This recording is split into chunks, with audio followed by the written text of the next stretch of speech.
The unidentified masked men were hostile. They were advancing on the swordsman, who was trying to protect his wounded comrade. Meanwhile, a girl was leaning over the wounded man, obviously reciting a spell. Suddenly, a boy appeared on the battlefield and kicked at one of the attackers. From the blow, the latter fell to the side. The enemies were outraged, wanting to know who he was. The protagonist calmly replied that he was just a simple boy who was passing by. He stood in front of the surprised swordsman, preparing to cast his sorcery. 100 years before these events, somewhere in a dungeon, over the wounded man leaned his worried comrades. Some were urging Dion to apply treatment. Some were begging the wounded man not to lose consciousness. Someone was saddened because he was trying to protect him. The wounded man asked the comrade to relax his face. In response, the man wondered why the blood would not stop flowing. The man only smiled wearily, referring to his age. The healer continued to treat the master diligently. He wondered if they had definitely destroyed the monster of disaster. Maybe there were any signs of its rebirth. His other comrade, remembering his master's powerful attack, objected. He was sure that the master was able to completely destroy the beast with his magic. He continued to rant that the master had not yet trained him in this magic. The wounded man, squinting in intense pain, admitted that it was an improvised spell. The master was sure that his companion could repeat the spell, since he had seen it, but the man zealously objected, calling it nonsense. The man put all his magical knowledge into the mage Milt. The young man is talented and determined, so without his help, he will be able to surpass the master. Warrior Zenobia has grown from a little girl who hates ghosts into a warrior. She is called the Holy Sword. Healer Dion has become a very good healer over time, causing him to be called the favorite child of the water god. And the hero Regina has already become strong enough to be called a hero, but she still cries a lot. The man told his students, out of his last strength, that now they will be on their own, and even without him, they would be able to live well. To these words, Dion objected that this was not true, and they still needed a master. Everyone leaned over the master and cried. But the man was sure that his students had grown up beautiful, and would be able to continue to serve the world for good. The master closed his eyes. He realized that he was lucky to die in a place blessed by his students. He admitted to himself that his life had been pretty good. When the man opened his eyes, he saw that he was in a completely unfamiliar large hall. The hall was loudly thanking Edelphus for his hard work. The master looked around tensely, searching with his eyes for the owner of that voice. He showed a desire to know who it was. He was told that it was a beautiful and kind goddess speaking to him. The voice went on to say that Edelphus, being a man, was able to overcome the monster of disaster. So now, he would be welcome to recognize the man's contribution to humanity. The voice asked the man if he had any regrets, and the man only reflected on the fact that he would become a god. Edelphus remembered his students, as he had no children of his own. He was very proud of his students, for they had grown into fine men and girls. He had nothing to regret. The man thought that he had lived his 120 years beautifully. But then the man thought about it, and asked the voice if he was sure he could completely erase the disaster monster after he killed it. The voice fell thoughtfully silent. The answer dumbfounded the man, because the disaster monster turns out to be one of God's apostles. Therefore, killing it completely is not that easy. The shocked man asked loudly that whether what he had been going for all his life was in vain. But the voice tried to change his mind, emphasizing that as a human, he was able to do a lot of things.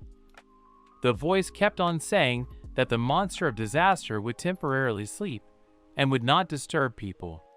So he suggested to discuss the rest after the man had become a god. And the man stood and resented that the monster was still alive. For the monster of disaster is the enemy of all mankind. And the man most resentful of all is the fact that he devoted his entire life for the sake of destroying this monster. And now he can't believe that it survived after that. Edelphus was very unhappy at this news. The master finally filled with determination and turned to the voice. It made no difference to him whether it was the goddess in front of him or the Devulus herself. He was ready to voice his wish. The voice, on the other hand, was glad to be accepted as a goddess. A girl of enchanting beauty appeared before the man. She asked him with a kind smile if he had decided to become a god.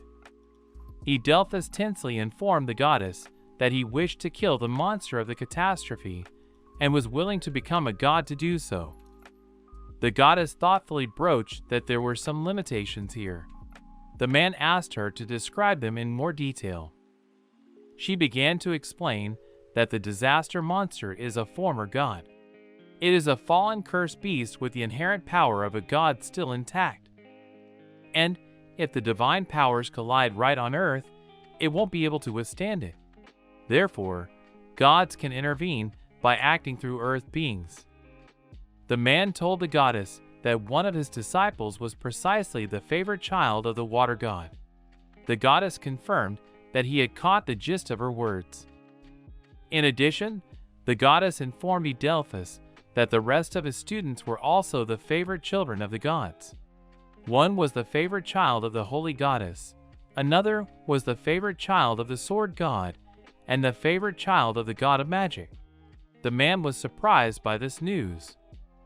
The goddess boastfully informed him that he was also loved by the goddess. He is her favorite child. The master was stunned. Blushing with embarrassment, the goddess coughed and decided to cut to the chase. She confidently stated that it was better for him to be reborn not as a god, but as a human. The goddess immediately added that there were only 3 conditions. The surprised man asked what those conditions were. In the first condition, after reincarnation, he should not commit any godly deeds, which the man immediately agreed to. In the second condition, after the end of the second life, he would become God. He understood that. The third condition the goddess decided to call a parental care rather than a condition. With this, she surprised the man. The goddess informed him that he would have to practice in heaven before reincarnation. She claimed that without this, he would not be able to defeat the monster of disaster. Edelphus confidently agreed to all the terms if they would help him become stronger. Slowly opening the gate behind him, the goddess told him that time is different in heaven and earth. She advised him to discover his hidden abilities in the time before reincarnation. Beyond the gate were the silhouettes of other gods. It was from that moment on that he devoted himself fully to training with the gods. It seemed to him that he had spent a very long time in heaven, and afterward, and then 100 years later in one of the mansions. A boy with a cloth in his hands tiredly wiped sweat from his forehead. This boy is a descendant of a distant relative of Edelphus Worms. His name is Will Worms, and he is 8 years old. The boy turned 8 years old last month, and that was when the memory of his previous life was awakened. He quietly cleaned the window with a rag. He is now God's novice, like an apostle. He roughly recalled that the goddess had admonished him to behave honorably as an apostle of the gods. The boy realized that if he started his training now, he would be at the height of his strength by the time the disaster monster was revived. So too, training with the gods had increased the potential of his latent abilities, and was taught effective techniques for improvement. Suddenly the boy was kicked in the back, resenting the fact that he was taking so long. Behind him stood the smirking scions of the main line of the Worms clan, namely Danon, who was 15 years old, and Ivan, who was 12 years old. Danon didn't understand why his father had hired such a useless boy. He thought that Will was insulting the word name of Worms. The boy saw the main line of Worms in front of him, but remembering his previous life, he realized that he had no children. In response, he apologized, promising to end things now. He assumed they were descendants of his cousin. That's why it became mainstream after his death, and they enjoy their position as part of the nobility. Noticing the boy's stare, Danon became enraged at such insolence. Danon kicked the protagonist one more time, angrily asking him if he didn't realize his position in this house. The two of them kicked the boy who had fallen to the floor, until the adults came up, surprised by this. The man gently asked Danon, calling him master, to stop it, for if he continued, Will, whom he had also called master, might be killed. Danon angrily demanded not to call this boy master. The man hurriedly apologized. The descendants continued to insult the boy. But to be fair, the protagonist didn't get a scratch. But it was worth it to finish this quickly, because the boy didn't want to make the servants even more nervous. They could only watch helplessly. The protagonist, lightly covering his face with his hand, was about to let the one hit himself. He hoped that he would be satisfied with that. He was going to put a magical defense on his face and pull his body aside at the right moment. That way, it would appear to everyone that he had fallen from the powerful blow. The descendant was proud of himself, boasting to Ivan, and the latter admired, recognizing his brother as magnificent. Laughing, the descendants began to leave, hitting the bucket of water last. They demanded to clean the place up. The boy agreed. As the descendants left, the servants immediately jumped up to inspect the boy. The protagonist asked not to worry, for he had not hurt himself at all. The man noticed this and could not believe his eyes. They were surprised because they saw how hard he was hit. The boy only kindly informed them that his father taught martial techniques. Therefore, he was not badly hurt. The servants took the boy at his word, for the other was not to be expected. His parents, Mr. Clugia and Mrs. Maria, were excellent in martial arts. They hurriedly took the boy away, assuring him that the gentleman would not return. The other servants would clean up after him, as they felt it was wrong to make children do hard labor, as it might affect their health. Will could not object. The man asked the boy to rest and opened the door, behind which came a ringing voice calling him brother. It was Will's younger sister. Her name was Saria Worms. She was riding a large pet run-run.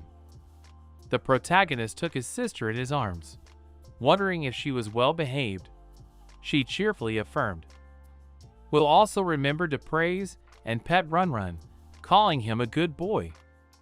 The protagonist thanked the elderly servant for always looking after his sister. The woman said that it was her pleasure to look after the daughter of Mr. Clugia and Mrs. Maria. She began to remember the father of the protagonist, calling him an outstanding man. After all, he was unusually talented and good as a leader. One of the young maids said dreamily that if he were their master, but the older woman indignantly demanded that she be silenced. Her indignation was justified, for she believed the walls had ears, which meant they should refrain from making such remarks. The maid understood and immediately apologized. Will and Saraya's parents had been gone for 2 years. Rumors had reached the boy that his father and uncle had argued for a long time about who would be the head of the house.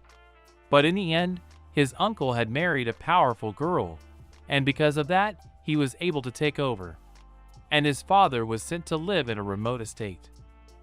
His father died protecting the people of his land from magical monsters. On his monument, it says that this is the resting place of a prominent leader. They could no longer stay in that place, so the boy and his sister returned to the manor, where the head of the house took them under his wing. In that house, they are loaded with hard work and poorly fed. And now that memories from his past life have come back to him, he could certainly run away, but he doesn't want to leave his little sister here. And then the boy wondered about his pupils, how they would receive him. He learned from rumors that after his death, the students created the Council of Wise Men, which does everything possible to prevent monsters from returning to this world. They also run the mission organization, which has more authority and power than the king and the head of the church. 100 years ago, his students were in their 20s, so he's not surprised they're still alive. After all, he himself lived to be 120 years old. Lowering his sister to her feet, the boy asked the man if he could meet the founders of the Council of Wise Men, to which the man was unsure, for even the head of their house would have a hard time getting a meeting with them. But then the man suggested that if the boy could get into the School of Heroes and show outstanding results in his studies, then he could become a member of the mission organization. Then a meeting would be possible. The boy was interested. The man explained that this school was founded by the Council of Wise Men themselves to raise the next generation of heroes. The elderly servant informed the boy that the entrance exam there was very difficult. But if he could get in, all the expenses would be on the school, so he could safely live there with his sister in the dormitory. The boy was surprised by this. While Saria played with the pet, the older woman continued talking. She suggested that if he failed, he should try to take the exams for the School of Sages and Knights. The boy thought, remembering a past life where the schools of sages and knights were only available to the elite. But now they were seen as fallbacks. He was snapped out of his musings by a call. The servants were excitedly asking him if he was going to enter the School of Heroes. Some of them had no doubts about the boy's success. The boy was greatly surprised by this pressure.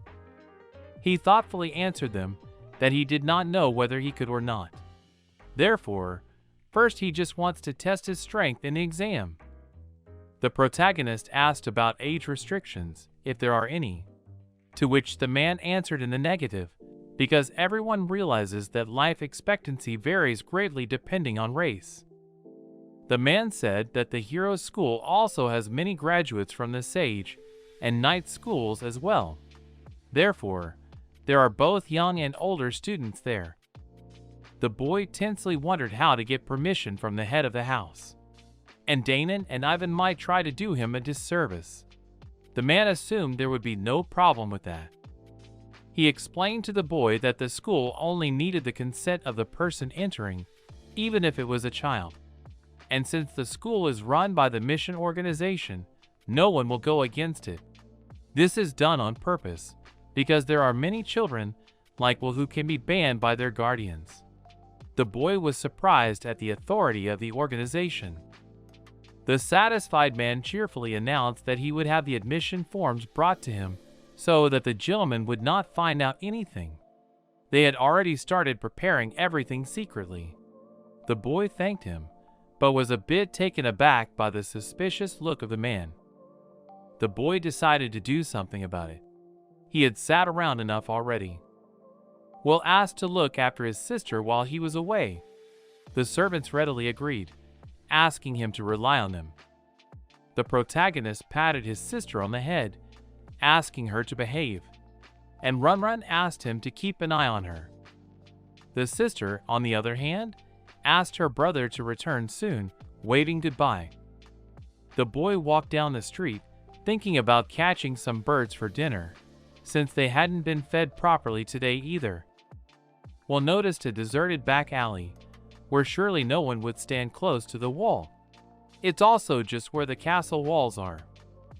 He looked up, wondering if he could jump that high.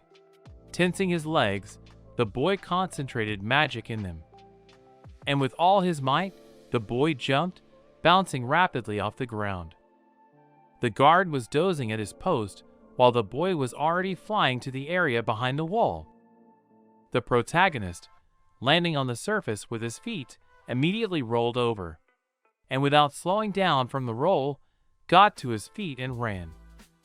He ran and was pleased that he was able to not even scratch himself. Finally, he could see the result of his training with the gods. There was some kind of bird flying high in the sky. Will held the small stone, concentrating the right amount of magic in his thumb. He kept his gaze on the bird, taking it in his sights, not forgetting to control the magic. The boy hit the small stone with his thumb, causing it to fly like a projectile towards the target. The bird was hit. The protagonist, approaching the fallen bird, was pleased with this excellent practice of skills. Will dreamily visualized his sister's delighted face when she found out what was for dinner. His sister really liked poultry meat, and he had already caught 3 of them. The boy turned around when he heard some noise. He thought the noise sounded like a battle. Meanwhile, somewhere in the forest, a man stood to protect his wounded comrades, and in front of him were unknown masked enemies. The man was battered from the battle, but he wasn't about to give up while behind his back a sorceress was diligently treating a wounded man. The man in round glasses suggested to his companion to leave everything to him and run away. However, the girl resisted the suggestion. If she did not treat, everyone would die. He realized that this was what the enemies wanted, because he purposely did not attack to make them stop. The girl kept objecting that if she didn't heal them, there would be no use for him. Will was hiding behind the trees, listening to their conversation. The boy appreciated the man, but realized that he could no longer handle the 3 attackers alone. The protagonist looked around the battlefield, seeing 9 people lying unconscious. It looked like these were their fallen companions. The man and the girl kept talking about escaping, but would the enemy not strike, preventing them from escaping? But then one of the attackers rushed to attack the currently defenseless sorceress. Of course, it wasn't that simple. The man in the round glasses managed to prevent the attack on his companion, but not in time to react to the impending threat. The second attacker stabbed him in the back while he was distracted. The man, cursing, threw a punch from a U-turn. The boy watched it all, realizing how sneakily his enemies were attacking. He compared this battle to a pack of wolves attacking a single bear. The man was already at his limit. He asked his companion to run to the capital, which was very near, and call for help. And she couldn't just take off and run away. He pressed the sorceress, saying that she should run away. It was the best option for everyone. The girl became sadly silent. With tears in her eyes, the desperate girl ran away. One of the enemies noticed the girl's retreat and was about to attack her back. But the man again prevented the attack, reflecting the blow with his sword. The girl turned around in a daze and shouted to him that they were attacking from behind. The man heard this, but had no time to do anything, holding off the blow of another attacker. And then suddenly the protagonist flew into the attacking enemy with his foot forward, thus knocking him down. The man and the girl froze in shock. The boy landed not far from the defending people. He honestly admitted that he didn't understand what was going on here, but he would help them. The man asked in surprise who he was. Will replied with a kind smile that he was just an 8-year-old child who was passing by. The protagonist sternly advised the girl to focus on treating the wounded. She tried to contradict him. The confident boy told her not to worry, the enemies wouldn't bother them. While he was saying that, an unknown masked enemy from behind prepared to attack. But suddenly, the unknown masked enemy was grabbed by his hand. He loudly declared that he wouldn't let them get in their way. Will threw the attacker over his shoulder, throwing him into another enemy. The third unknown man spent a glance at his associate's flight. But as soon as he turned around, shocked, he froze in place. The boy in a swift jump struck that one with his knee in the mask, from which it broke, and the unknown man fell unconscious. The protagonist turned puzzled at the curses heard behind him. The remaining enemies had already been dealt with by a man in glasses. The man in round glasses hurriedly tied up the enemy, while thanking the child for his help. The boy was happy to help them. Will turned back to the sorceress. The girl was exhausted to the point of exhaustion, but continued to treat diligently. The boy remarked that she too needed treatment, to which he received a negative reply. She firmly declared that she must cure them sooner, and the companions were very badly injured. Covering one eye, the boy asked the girl to provide everything for him. His hands glowed, and she turned her attention to him in surprise. The protagonist began to recite a spell loudly, making a large magic circle appear under their feet. The man and the girl looked dumbfounded at all this, and the glow grew brighter and brighter. The boy stretched out his arm and tensed even more. And then all those in the magic circle, the glow began to cover their bodies like a shell. The girl could not believe her eyes, because this spell completely healed her. The wounds were rapidly healing and people lying unconscious as well. The man examined his body, recognizing what was happening as a miracle. When the boy finished conjuring, the astonished sorceress began to ask him, that did he really heal everyone? And how was he able to heal without touching anyone? Will remembered his apprentice and answered the girl that if she practiced a lot, and she would succeed. But the girl worriedly objected that she just could not touch when she healed. The boy quietly said that he knew how to do it already from the beginning. The bewildered girl didn't hear his last line, and Will hurriedly complimented by telling her to just forget it. The overjoyed man in round glasses turned to the protagonist again, thanking him for helping everyone. He called the boy their savior. The man asked to be allowed to thank the boy, but the boy unhesitatingly replied that he didn't need to. The protagonist, waving goodbye, walked away. On the way, he told the men that he didn't have to do that and wished them a happy journey. The girl caught up and tried to find out at least the name of the fleeing boy. But the protagonist, without turning around, waved his hand and already answered loudly that he was not worthy of it. The man and the sorceress followed him with a surprised look. A while later, Will, grabbing his prey, rushed along the forest path. However, the boy had to stop, as he couldn't let go of the feeling of something chasing him. He thought that the one would get loose on the way. Abruptly turning around, the protagonist demanded this stalker to show himself. Something flashed in the bushes. Immediately, something swiftly fell out of the bushes and onto the ground in front of the boy, causing him to tense into a fighting stance. It was a good-natured little ball of slime that stared at the boy. Will was surprised to see such an unexpected stalker. A slime was approaching the boy, bouncing along the path. But the slime was clearly in a friendly mood. The protagonist was startled by the slime's gaze, as if it was determined to go with the boy. He decided to ask the creature if it wanted to go with him, and the slime seemed to nod in response. Will suggested it hide in his clothes so no one would see it. 100 years before these events, the slime jumped up to Will and hid in his jacket while stretching out in a fit. It looked strange to the boy. The protagonist continued to run, thinking along the way that there are a few heroes in town, and they walk around with monsters, so he hoped it would be alright. However, another questioned if it would be an 8-year-old kid. The boy opened the gate to the stable that was on the Worms family's property. Will quietly walked in there, since he was the only one living in the stable. Stroking the horses, the boy realized that it didn't look so bad if he got used to it, and especially since he had such good neighbors. Hearing barking, Will turned around.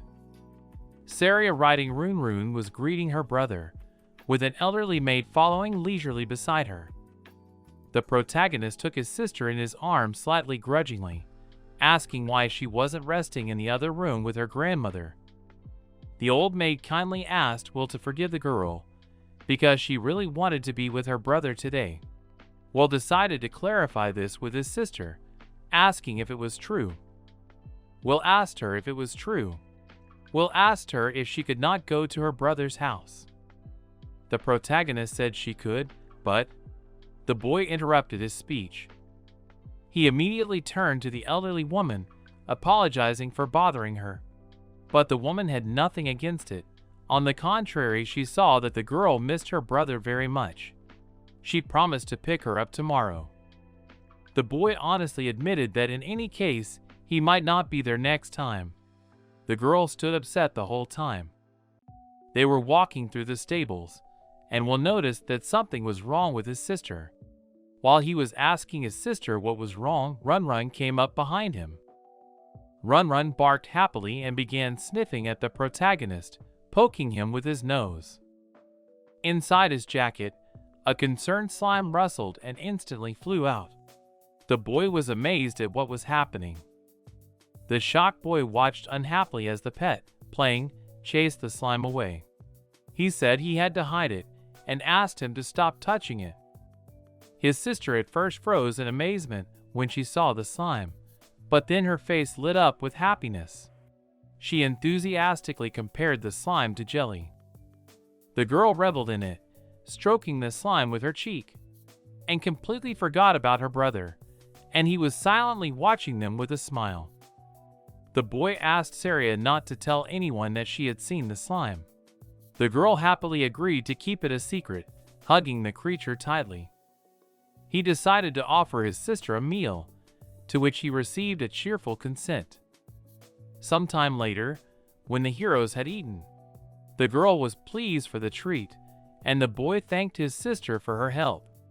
Run Run was also by their side, gobbling up the remaining bones from the meal. Will changed his clothes and alerted his sister that there was a blanket, but if it was cold, she should tell him so. The girl agreed. Snuggling up next to her pet, the girl fairly admitted that Run Run was very warm.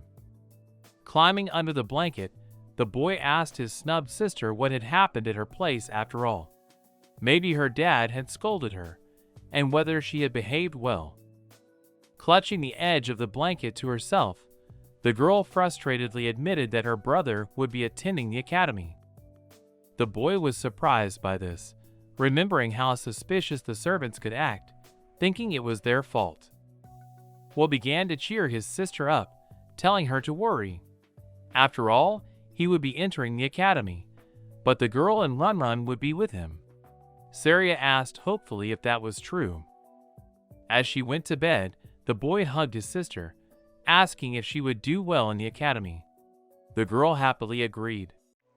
The boy said it was time for her to go back to her grandmother, and Saria, laughing, said she was a good girl. 3 days have passed since then. Somewhere on the estate, the boy was diligently cleaning the toilet. As he regained his memory of his past life, he began to practice while cleaning the toilet. Under his jacket, slime was still lurking underneath. The magical power in the body circulated along with how one applied a magical charge that was opposite to the body's movement. The boy understood the need to combine the two. This training strengthens muscles and magical power. The protagonist worked with his bare hands for an extra workout.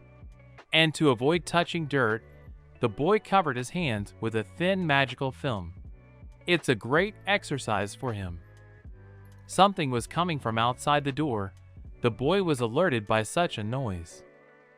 The offspring of the main line of the Worms family, Danon and Ivan resented such a selfish attitude. Even though they were from the rescue squad, they were also members of the Worms family. The girl standing in front of them nonchalantly said to take all complaints to the head of the family. The boys tried to convey to the girl that they were watching the house, while the head was away. The girl said she had not asked either them or the head of the house for permission. She went to the maid to inquire where Will Worms was, and the maid answered where he was. The girl opened the door to the bathroom, where the boy was now. Immediately she asked directly if his name was Will Worms. The protagonist stood up, answering affirmatively, and immediately asked what she wanted. The girl, who was a little taller than Will, bowed slightly to him. She said that she was from the rescue squad, and that the entrance exam was tomorrow. Upon hearing this, Danon was outraged that the boy dared not inform him of this, insulting him. Will ignored Danon's statement and asked the girl that out his application was successfully delivered. Will also asked if that was all she had come to say, to which she warily turned around, informing that she usually didn't do that, but she was expecting something wrong. The girl asked the protagonist to go soon, and he didn't mind. Danon was taken aback by this attitude and demanded not to be ignored. Finally infuriated, the scion of the main line of the Worms family swung around to stab the boy in the back. He shouted that he wouldn't get away with it. His fist was stopped by the girl's index finger. Danon was shocked, and Will was in amazement. The barking hero marveled at such magic that could stop a fist with just a finger. The girl was as serious as possible and angrily said that if they continued to behave like this, then she would regard it as a betrayal. Danon was so frightened that tears came to his eyes, and he fell to the floor. Will, meanwhile, asked if he could take his sister with him. While the servants were bustling about, the girl said that relatives and pets could stay in the dormitory for the duration of the exam. The girl also added that slimes were allowed too. This line surprised not only the boy, but also the slime that was hiding in his jacket. One of the servant girls happily shouted on the run that she would bring Saria, which surprised the boy. The other servants were just as happy that everything had succeeded. Danon, still sitting on the floor, gently informed the girl that he too would be taking the exam. The girl calmly told him to feel free to do what he wanted. She bowed slightly in front of him, saying that the Hero Academy was always ready to accept all comers. A short while later, Saria was happily looking out the carriage window. Their carriage was leisurely following the city street. The boy asked his sister not to lean so close to the window, but he was distracted by the girl's voice, drawing attention to himself. The girl was embarrassed by how closely their pet was sniffing her. The boy asked Run to stop. Run obeyed and stopped. The embarrassed girl hurriedly reported that everything was fine. Out of embarrassment, she lifted the edge of her scarf higher, asking permission to pet Run. Will cheerfully gave permission to do so. The girl began stroking Run, marveling at how big he was. The main character said that he had wandered into their garden on the day he was born. He looked like a simple puppy. Will went on to cheerfully say that Run was currently 8 years old and still growing. This information surprised the girl. The girl noticed Saria approaching her, so she asked her what was wrong. The girl inquired about her name and immediately introduced herself, giving her name. The girl apologized for forgetting to introduce herself. Patting the girl on the head, the girl called herself Artie Xenon Barling. The girl gazed at Artie with admiration. Saria began to admire aloud the girl's very beautiful hair and eyes, making Artie very embarrassed. Blushing with embarrassment, the girl stroked a satisfied Run and thanked the protagonist's sister. The boy distracted the girl by asking how she could know that his exam could be interfered with. Artie told her that the person who brought the application had asked her to take care of it, and the person taking the applications understood everything. The protagonist thought about it and realized that the application was brought by the servants from the house, so he was already starting to worry about them. However, as if reading his thoughts, the girl said not to worry. Artie assured the boy that the academy would not inform anyone who brought the statement, and would ask them not to punish the subordinates. That reassured the boy a little. Saria leaned against the window and loudly told her brother to look at what big building was ahead, and the girl assumed they had already arrived. In front of them was a majestic and huge building, which is the Hero Academy. Still marveling at the size of the building, the girl and Run ran out of the carriage. Her brother tried to tell her not to run like that to avoid getting hurt. Artie announced that she would walk them to their room. They arrived at the dormitory to room number 401. The girl informed that this was their room and they could stay here. If they passed the exam successfully, they would be able to live here forever. Handing over the keys to the room, Artie said that she would show the children's room a little later. That's where the boy would be able to take his sister. While Saria happily bounced on the bed, Will was surprised that they had such a provision as well. The girl calmly said that they had many students with children. She said that in the academy, the children also get the knowledge their age needs. Some there are both younger than Saria and older than Will himself. The boy thought this was strange, to which the girl agreed. Artie went on to explain that the Hero Academy has the most talented beings from all over the world. Therefore, the Academy arranged comfortable conditions for all students. Now it was clear to the boy why the Academy was built outside of the capital city. The boy liked the way they were treated at the Academy, unlike the Worm's house. Therefore, he was eager to pass the exam at any cost for the sake of his sister. They led the girl to the kindergarten. Saria waved goodbye, wishing her brother good luck. Run stayed with the girl. What Will didn't expect was that they took care of the servants too, to which the girl calmly said it was part of their job. Walking down the hallway, Artie admitted that she had been informed of Will's ignorance of the academy, and that he didn't know anything about the entrance exams. The boy remembered that in his past life, there was no such academy yet, and his family had been forced to work hard, with no contact with the world, so his modern knowledge was even less than his years. Artie wondered if he had passed his guardian deity's level of favor. The boy didn't know what that was. The girl said that the technique had been developed by a greater sage who was a member of the Council of Sages. She was talking about the sage's apprentice Edelphus Worms, and his name is Milt Edelweiss. The boy wondered, for Milt had not had a last name before, and the fact that he was able to develop his own technique is a great honor. However, out loud Will asked why he was called Big and not Great Sage, for example. The girl said he was right. The girl succinctly said that the sage was Edelphus Worms. The boy was perplexed. Will decided to clarify what the guardian deities were.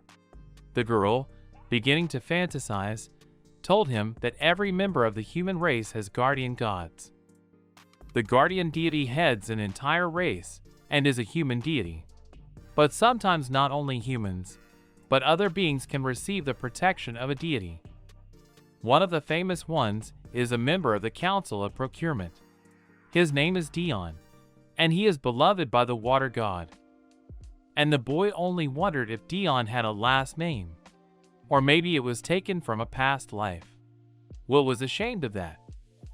The girl, however, continued to tell him that those who are favored by the deities can be endowed with the corresponding abilities that their patrons have, and those who have great favor become the favorites of the gods.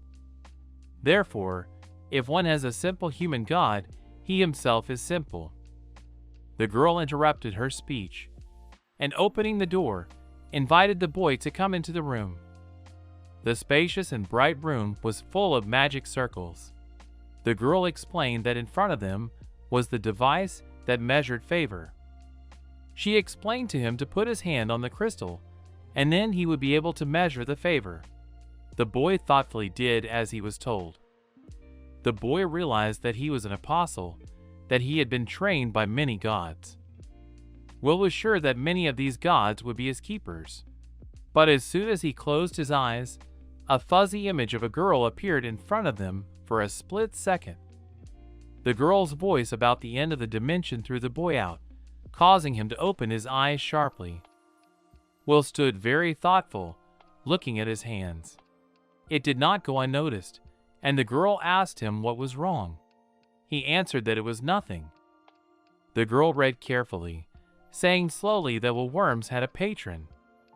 And in all likelihood, it is a simple human deity. She finished speaking.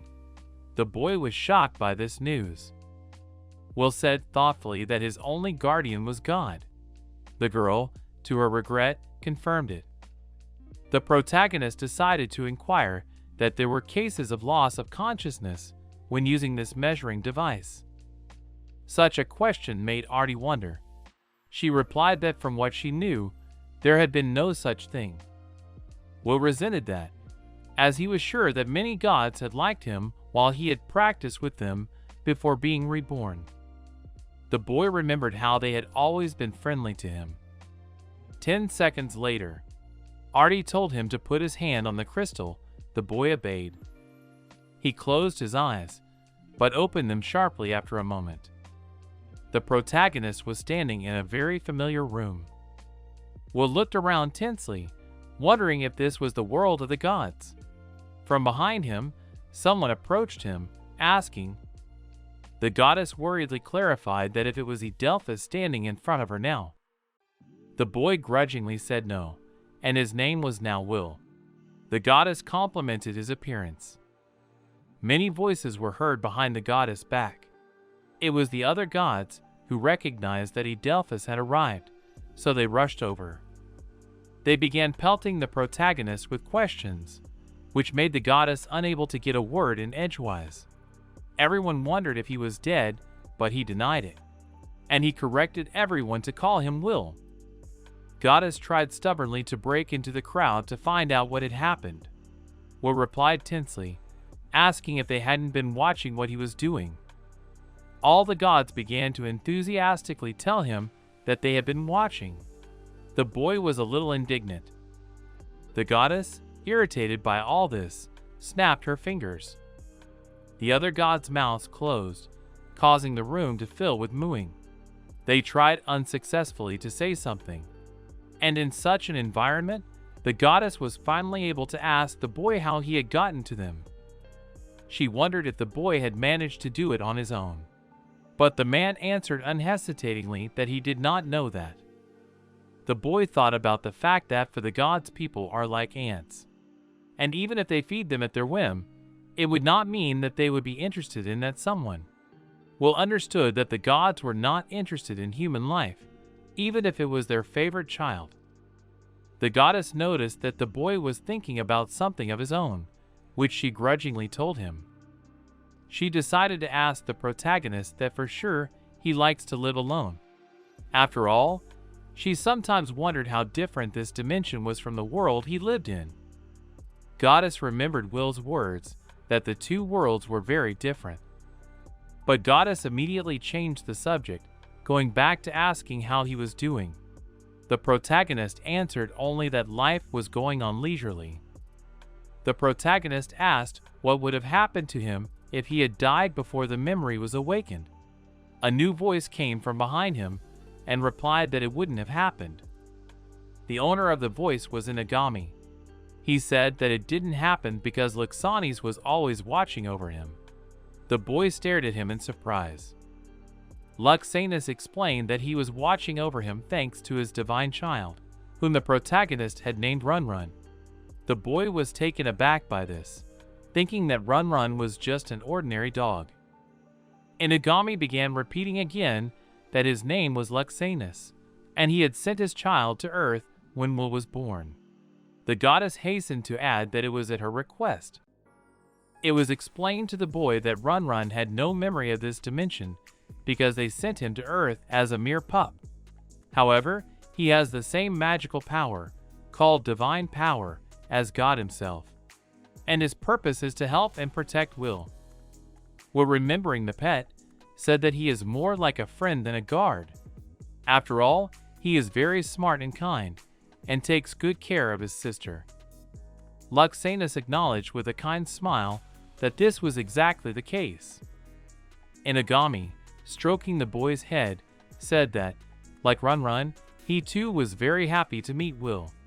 The protagonist, on the other hand, didn't quite understand him. The goddess decided to remind the boy that the name for the child Inagami he himself gave. The boy was surprised at this, because he did not remember such a name. Luxanis confirmed that Will had called him Run Run the first time they had met, as a small boy. Here another voice intervened in their dialogue, coming from below. The voice announced that it too had sent its child to Will on Earth. The voice belonged to the goddess of slime, and she admitted that the boy looked very cute. The boy realized that he was slime in front of him, to which the slime goddess agreed. She said that his sister gave a great name, unlike him. The boy thanked her rather profusely. Luxanus and the slime goddess stared at him, thinking he was stupid for taking it as a compliment. Then it dawned on the boy to ask a question. He wondered if their children now living on Earth had such divine powers. He was answered that it was not quite so. It began to be explained to him that there are children and demigods, and every deity has children who are mere mortals. And in the case of the Inagami, they are ordinary dogs. But also there are demigods who have patronage from the gods and have magic. The goddess indignantly interrupted Luxanus' speech, menacingly reminding him that she too had questions for the boy. Inagami tried to ask to wait, for he had not finished speaking. The desperate goddess wanted to know about the boy's life, but noticed that he had begun to become transparent. Will assumed that his time was up. Luxanus asked to remember that he was being looked after. The goddess of slime also said that her child would always be by his side, and she was bound to her child. The boy thanked them joyfully. The goddess hurriedly asked to hear her out. Concerned, she began to say that it would be about his human life. When she came close to him, she anxiously said that it would also be about his divinity. The boy could not hear what the goddess was saying, for he could not hear her very well. He was curious to know what she was going to say. The boy looked up silently. The girl watched silently. But she couldn't stand it and turned to him, calling him by name. And then a very long stream of explanation rushed out of Artie, which threw the boy into shock.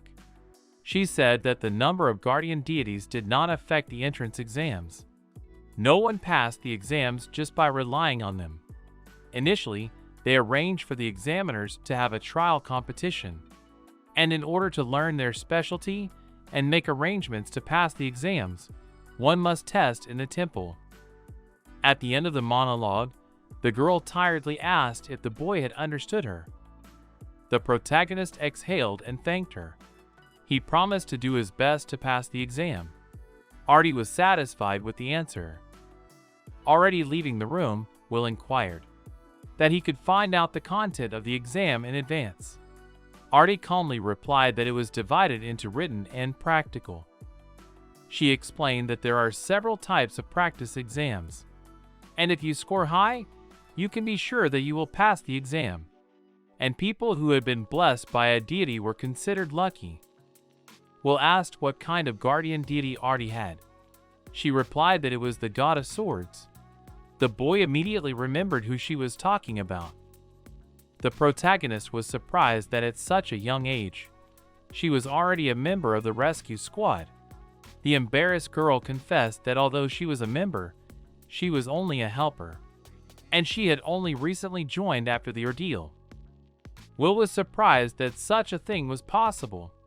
The girl confirmed that it was, if one had a strong desire and practiced hard. The gods meanwhile were watching them through a huge crystal. The gods began to ask the goddess if Will didn't trust them and let him explain himself. But the goddess studiously ignored them. She shouted angrily that she didn't think he would come back so quickly, and she was very resentful that she didn't have time to say anything to him, so she asked them not to push. The god of flame decided to address the god of lies, saying that there are problems with the device that created his child, and that is why Will is wary of them. The god of lies was perplexed as to why he thought that. After all, people do not know about the existence of the apostles, so they are powerless in this. Another god asked why the device could not measure their power, and who the apostles were. The flame god even questioned whether the one speaking was God. He recalled that only recently the goddess of slime had explained to the boy the difference between the children of guardians and demigods. But he still didn't understand the connection between the two. The god of flame shook his head in frustration, wondering if he had seriously forgotten. He explained that Will, who had been reborn after the deal with God, was no longer an ordinary child. He is branded with the divine eclipse, meaning that he is the same as Run Run and Fury Fury Slime. On top of that, Will is the child of the supreme god and the guardian princess. Apostle is a demigod with magical powers. Will is now a messenger of God, having received their blessing. God began to repeat his thoughts, and from what he realized, that apostles are beast demigods. And Will is one such apostle, and has the same magic. But then why is he being treated like an ordinary child? The flame god clutched his head, for he had gotten it all wrong. The flame god began to explain again that they were talking about a device meant only for mortals. Therefore, it could not measure the power of God. The god thought for a long time, and after a short silence, happily said that he understood. However, the flame god did not believe him. The god, looking into the crystal, hoped the boy would have no problems. He was confident in him.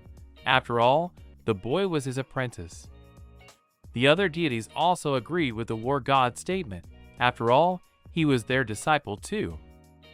Meanwhile, the guardian goddess demanded that the other gods send a half-god beast to Will as soon as possible.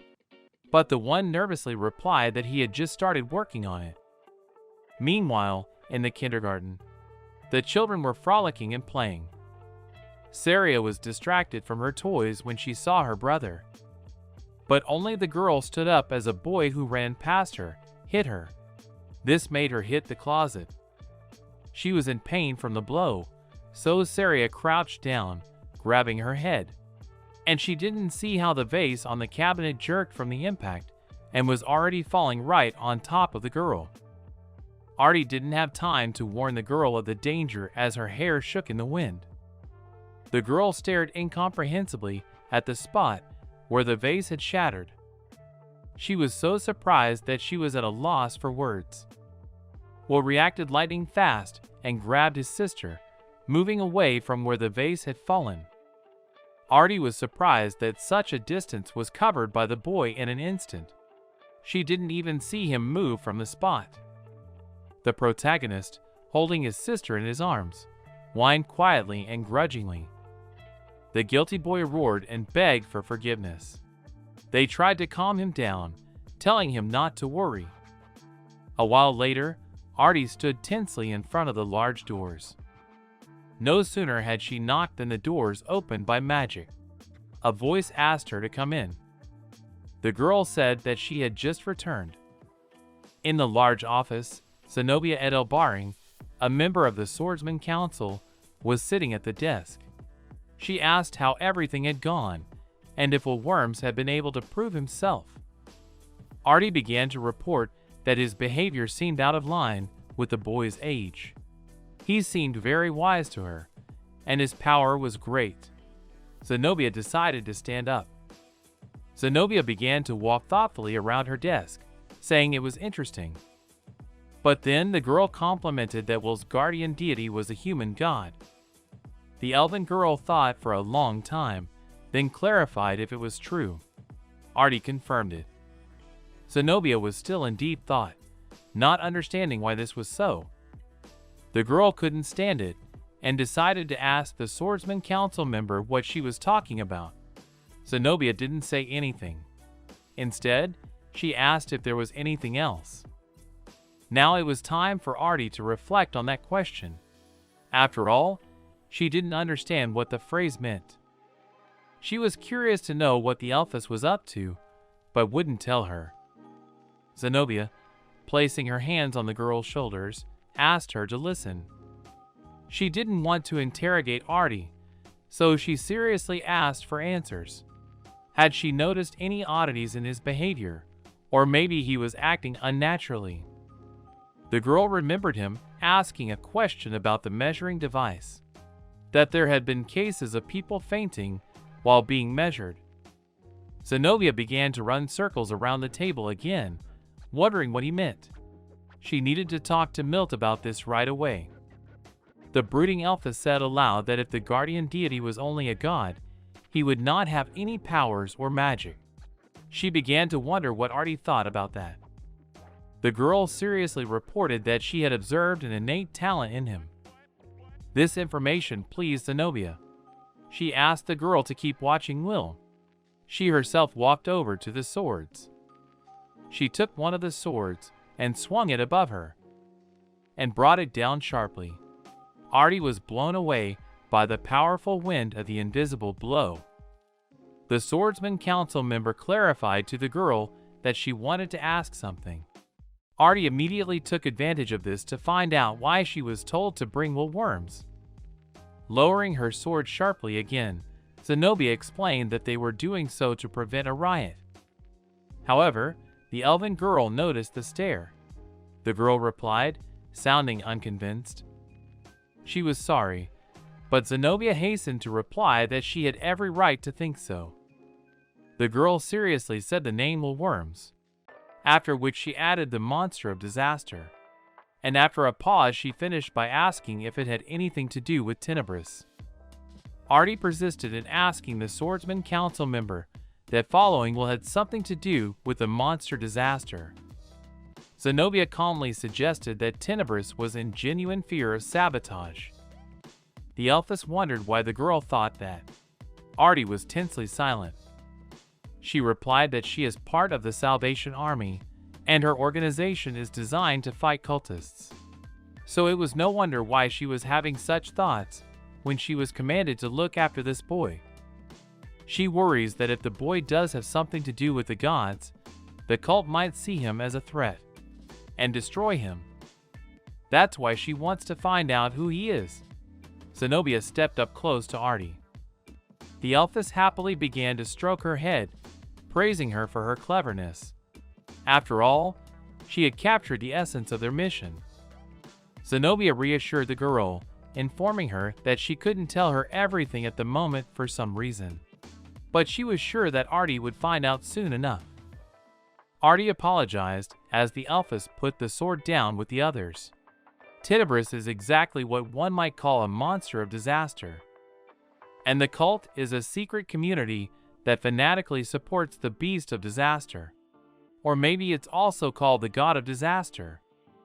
The cult is confident that soon they will be able to resurrect the beast of disaster and become with him the strongest race. The Swordsman Council member realized that there was a rush to gather talented warriors to face the beast of calamity. She opened a drawer and took out a scroll that measured a person's magical power. It is enclosed with the application for admission. Zenobia had specially created this scroll to identify the people she needed. But unfortunately, almost no one fit the requirements. She wondered who Woolworms was. Will, meanwhile, was sighing deeply. He was tormented by the knowledge that the number of deities was not included in the entrance exams as Artie had told him.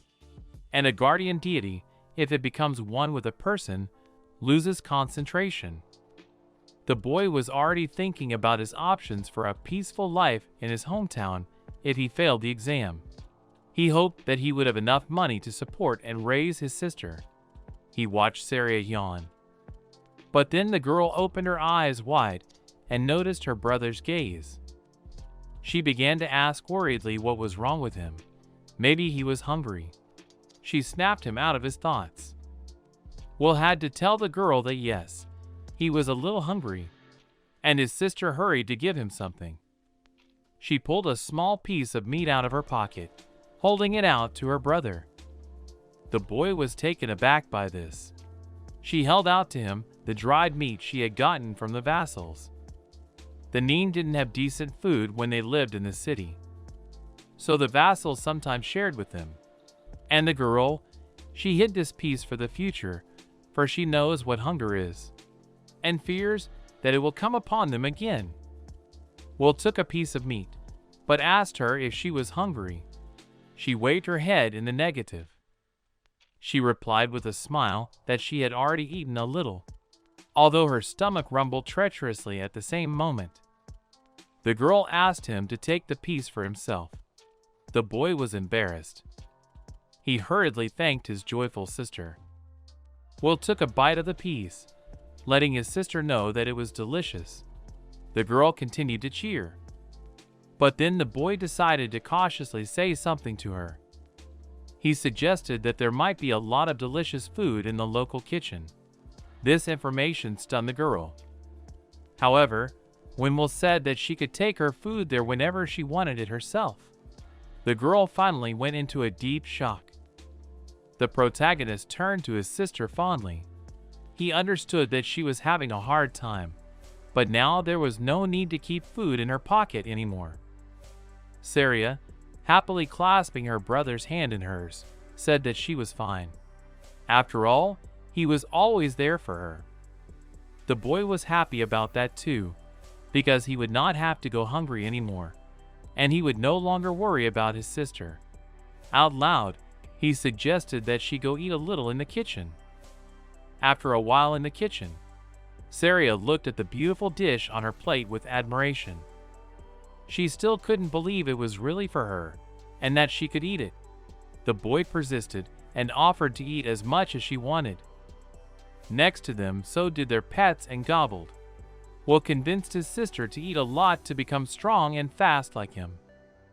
The girl was gobbling contentedly, but Will, wiping her face with a cloth, told her to take her time. He turned his attention to the side. He was surprised that there was hardly anyone in the kitchen. Could it be that everyone was on field exercises now, since there were no students left at all? The boy thought about it again. He had signed up too, but really. But then he decided to ask his sister something. The protagonist asked his sister what happened after he entered the academy. The girl assumed that something was bothering him, but her brother refuted, saying that everything was fine. The boy confessed to his sister that he hears sometimes strange sounds that make him feel uneasy. So he wants to know if Saria can talk to him about it. The girl sank pensively. Gaining determination, Saria said that she was fine, so there was no harm in speaking up. The protagonist praised his sister for that, stroking her head. The girl was happy at the praise, causing her to hug the slime sitting not far from them tightly. Will stroked the slime, informing him that he had to give him a name. From now on, his name would be Fury. Such a thing amazed his sister. The slime was clearly happy as the protagonist stroked him. The boy assumed that those joyful sounds from the slime meant that he was happy. But then Will realized that his sister had called him Fury before, and he had just gotten used to the name. Now he wanted to say that the name was now officially his. The boy thought hard that he shouldn't mix up his name, or he would forget it every time. He was snapped out of his musings by the ringing voice of his sister. Hugging the slime, the girl said that Fury had always been with that name. Will confirmed that his sister had named the slime herself long ago. It was just that he had forgotten. The girl was pleased with that answer. The protagonist realized that the slime also liked his name. It seemed to him that it was a peculiarity of Fury, since he understood it without words. But now, the boy was already certain. He loudly confirmed that the slime was henceforth called Fury, and the slime was obviously proud of it.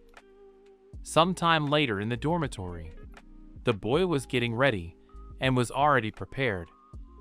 Saria wished her brother good luck as there was an immediate knock on the door of their room. The voice behind the door announced that Artie was here, and if she could come in. The boy said yes. Opening the door, she asked Will from the threshold if Will was ready. The boy was pleased that she was going to accompany him, for which he thanked her.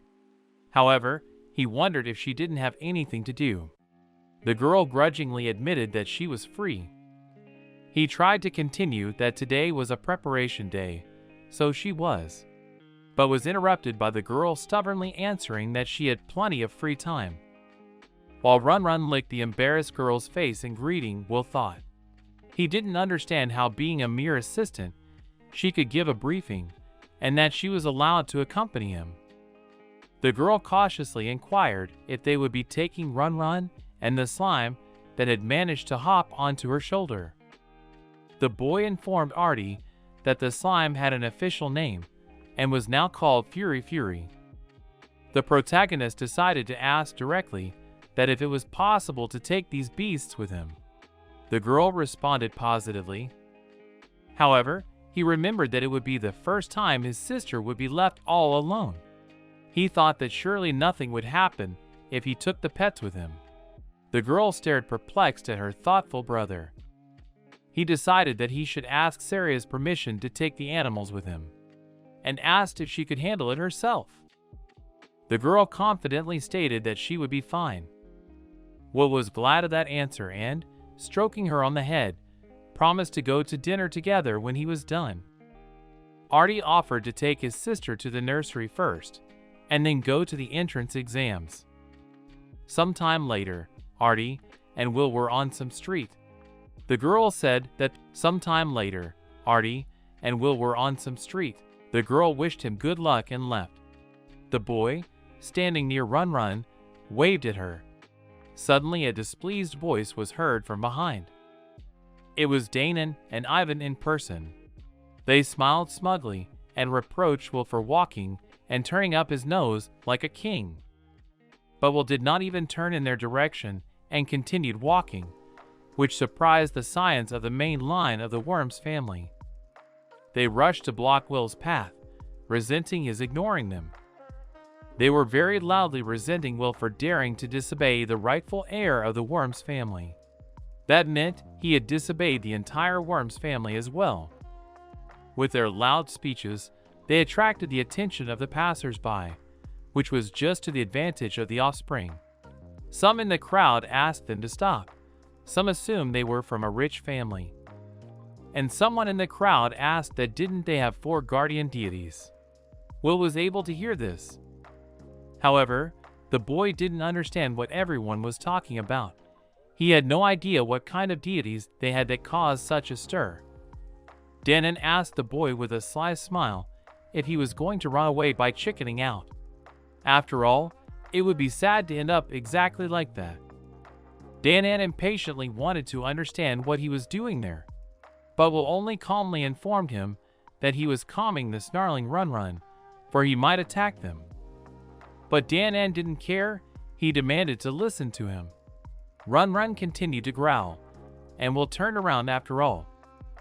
The protagonist looked grimly at the offspring, asking if they really thought he had chickened out. Those were a bit confused by this change in the boy's face. Will began to insult them for daring to think that at all. The boy was filled with anger, so he shouted angrily for the offspring to shut up and stop dishonoring their family name. Danon and Ivan were stunned by this for a few moments. But in the next second, clenching his fists with anger, Danon wanted to kill the boy. His impulse was stopped by a self-assured Ivan, offering to let him talk. Ivan haughtily asked the protagonist if he had a guardian deity. The boy did not deny it. The scion of the main line of the Worms family leaned over and asked defiantly that his deity could compete with their deities, of which there were 4. The crowd clamored again, some of them convinced that the rumors were true about the 4 deities. The boy listened to them perplexed. Ivan became angry that Will was taking too long to answer. The boy, however, tiredly agreed. The boys absorbed the information for a second, and then their faces twisted into sly smiles. But it was not enough for them, so the offspring began to naively loudly ask for an answer, which they supposedly did not hear. The protagonist was getting tired of this, so he took a deep breath. Will asked quietly, wondering if he hadn't heard. He knew that his offspring had trouble with his head, but now he knew that there were other problems with his hearing. Such an answer surprised the offspring. The crowd fell silent. Ivan and Danon said with anger in their voices that he would not live. They began to insult his mother and said that he didn't belong here. Will looked at them angrily. Then the boy started looking for something in his pocket. Danon didn't miss the opportunity to insult Will once again that he supposedly couldn't even move his arm. But in the next instant, the angry boy swung his hand in a lightning-fast motion, causing Danon to recoil in fright. At the same moment, a glove flew into his face. While Danon rubbed his face, Will asked irritably if that was all he was capable of. Insult him, his mom, threaten him. He would never forgive him for that now. The offspring looked at the glove thrown at him, which symbolized a challenge to a duel. It made him angry. The protagonist calmly asked if he was afraid of an 8-year-old child with only one deity. Ivan only had time to snap at him before he was immediately hit in the face with a glove. The boy confirmed that he thought so. Ivan didn't have time to say anything before Will interrupted him. He said those only knew how to idle talk, which was why he challenged them to a duel. The offspring looked at him haughtily, thinking the one was crazy, also continuing to insult the one. But Dan was up to something that made a sly smile appear on his face. He agreed to let the boy show what he could do. With a smirk, Danon began to voice what Will would do in case of defeat. But the man wouldn't listen and immediately asked calmly when they would start the fight. Ivan was angry that it was as if the calm boy didn't realize that he was going to be crushed and eaten. Rubbing the back of his head, the protagonist thought that it was rather the other way around that they didn't understand. The serious-minded boy began to announce his terms. He demanded from the offspring in case of losing to visit the grave of his mother and ask forgiveness for all the insults about her. But this only amused Danon and Ivan, and they laughed loudly. They were sure that the boy would not win, even if the earth and the sky were reversed. But then they were interrupted by a new voice that told them to stop talking and get started, or they might be late for the written exam. In front of them was a guy with one eye covered. He informed them that students were not allowed to duel without permission. Will corrected the guy, saying that he wasn't a student yet. The guy calmly explained that candidates were treated the same as students. The offspring began to complain that the boy wasn't intimidated by their threats, as if he wasn't afraid of anything. The boy offered to become a duelist himself, which surprised the offspring. He calmly said that he also wanted to participate. The offspring inquired about the written exam. The boy reported that it was getting late, so the exam would now have to wait. Meanwhile, Will thought that now he would not calm down and would not be able to focus on the exam until he restored the honor of his late mother. The protagonist realized that he could not miss this opportunity. After all, in the future when entering the academy, no one will threaten him. While he was thinking, the guy said that they might be late. He would then show the place of the test. The boy understood that this duel was already sanctioned by the academy, so he promised that he would deal with it all.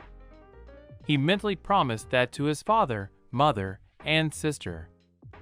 After a while, they arrived at a special place where they could have a duel and fight as long as they wanted. He loudly announced the terms that in case of losing, the offspring must apologize to the boy's mother, and in case the main character loses, he must leave the academy before admitting his defeat. The calm boy was understandable, but the arrogant offspring had already started the fight. The boy was a little surprised by such a condition of the boy, because the offspring go out in case of defeat do not lose anything. Will calmly confirmed that he was satisfied with his condition. While the crowd was buzzing, a satisfied Run, together with the slime on his head, joined the stage, which surprised some people. The boy, on the other hand, wondered if he could definitely do well against the two. The boy, looking at the pets, said that he was not alone either. The young man turned to the offspring, suggesting that they fight fair, for he was alone. With a sigh, Danon admitted that they were constantly bullying the weak, so they would deal with him quickly. Offspring was already anticipating in his thoughts that he would kill the protagonist. The guy announced the beginning of the duel since everyone agrees to the terms. Leaving, the young men hoped aloud that they would finish the battle quickly. While the offspring began to make passes with their hands, Will stood quietly and whistled. Danon didn't like it, which he loudly announced. The boy, on the other hand, frowned at how noisy he was being. Opening one eye, Will reminded them that he was giving them permission to attack first. This attitude angered the scions of the main line of the worm's family. They simultaneously began to conjure, gaining the boy's familiarity with their powers. Will was a little confused, realizing that they were indeed powerful. A magical film began to cover his legs. The crowd was surprised to see a small explosion in the arena from the offspring's attack, raising dust and rocks. The offspring began to praise each other for the fact that there was nothing left of the boy after being hit with such force. Dan was consumed with a sense of superiority, saying that he could not be defeated, and he didn't notice Will was already standing behind them, rebuking them for their overconfidence. He thought that they were counting in vain on getting rid of him by such a blow. No sooner had Dan turned around than he was grabbed by the boy's neck. The latter toppled him to the floor, lifting one of his arms. Ivan was shocked that his brother had been grabbed by Will and painfully restrained. The offspring indignantly began to conjure, targeting the boy. However, Will had to remind him that if he used magic, he would hurt his brother as well. Will decided to retort that Will was just scared. Will stared at him, not understanding why he thought that. Danon couldn't move in the position the protagonist had grabbed him. The offspring asked unhappily, wondering if Will had become so confident. This made the protagonist squeeze his neck a little harder. The boy continued to hold the one in the grab position. He explained to him that he could easily win, but was in no hurry as he was enjoying it. Ivan turned to the young man with hope, asking him to stop the duel, referring to a simple joke. But he only shook his head negatively. The protagonist exhaled disappointedly, realizing that there was no point in such a fight. He stood up, releasing the offspring. Danon began to gently lower his arm, but felt the pain. The boy, watching this, decided to give them time to recover and continue.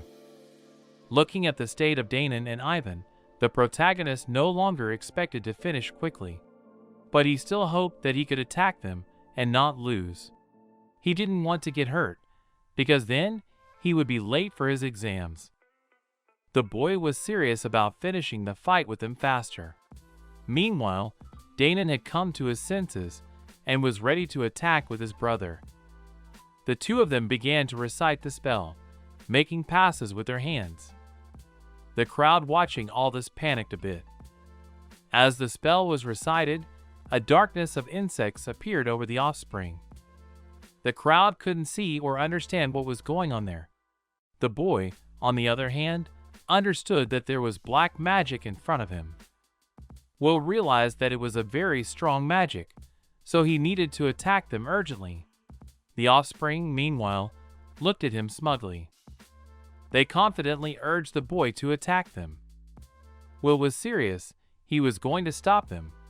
He also realized that someone would have a lot of questions for them because of the use of black magic. Snapping his fingers, a small fireball appeared in the boy's hand. They are not a problem for the protagonist. Danon grinned, asking what he would be able to do with his little magic. The boy didn't answer him anything, instead launching the ball into the darkness. He controlled his magic in the orb, and after getting close enough, the orb exploded, brightly lighting up everything in the area. This magic has the ability to consume insects and vaporize them. Will looked contentedly at the flash. The offspring were amazed that he had managed to destroy their magic in just one move. They couldn't believe their eyes. Danon and Ivan were not going to give up, so they immediately began to conjure new spells, directing their attack at the boy. The attacks of earth and wind were approaching the protagonist. These attributes are quite different, but at the same time quite similar. He was able to deftly dodge both attacks, though he realized that he barely had time to do so. More attacks followed, but he successfully dodged. The offspring resented it, and tried to use another spell faster while the boy was in place. The protagonist, on the other hand, was thinking of asking some questions to the deities of these two. He wondered why they had chosen them. The boy realized that Ivan had the insect god and the earth god, and Danon had the wind god and the earth god. Meanwhile, in the other world, the gods were watching the duel closely. They marveled at the boy's handling of the two pillars. But one of the gods suggested an end soon, as the boy's magic was almost running out. Meanwhile, not far from the arena, the young man watched the battle, already realizing the imminent outcome. He was distracted from his thoughts by a voice asking how Worms was doing. He recognized the girl, calling her Ari, but she was quick to correct him, reminding him that her name was Artie.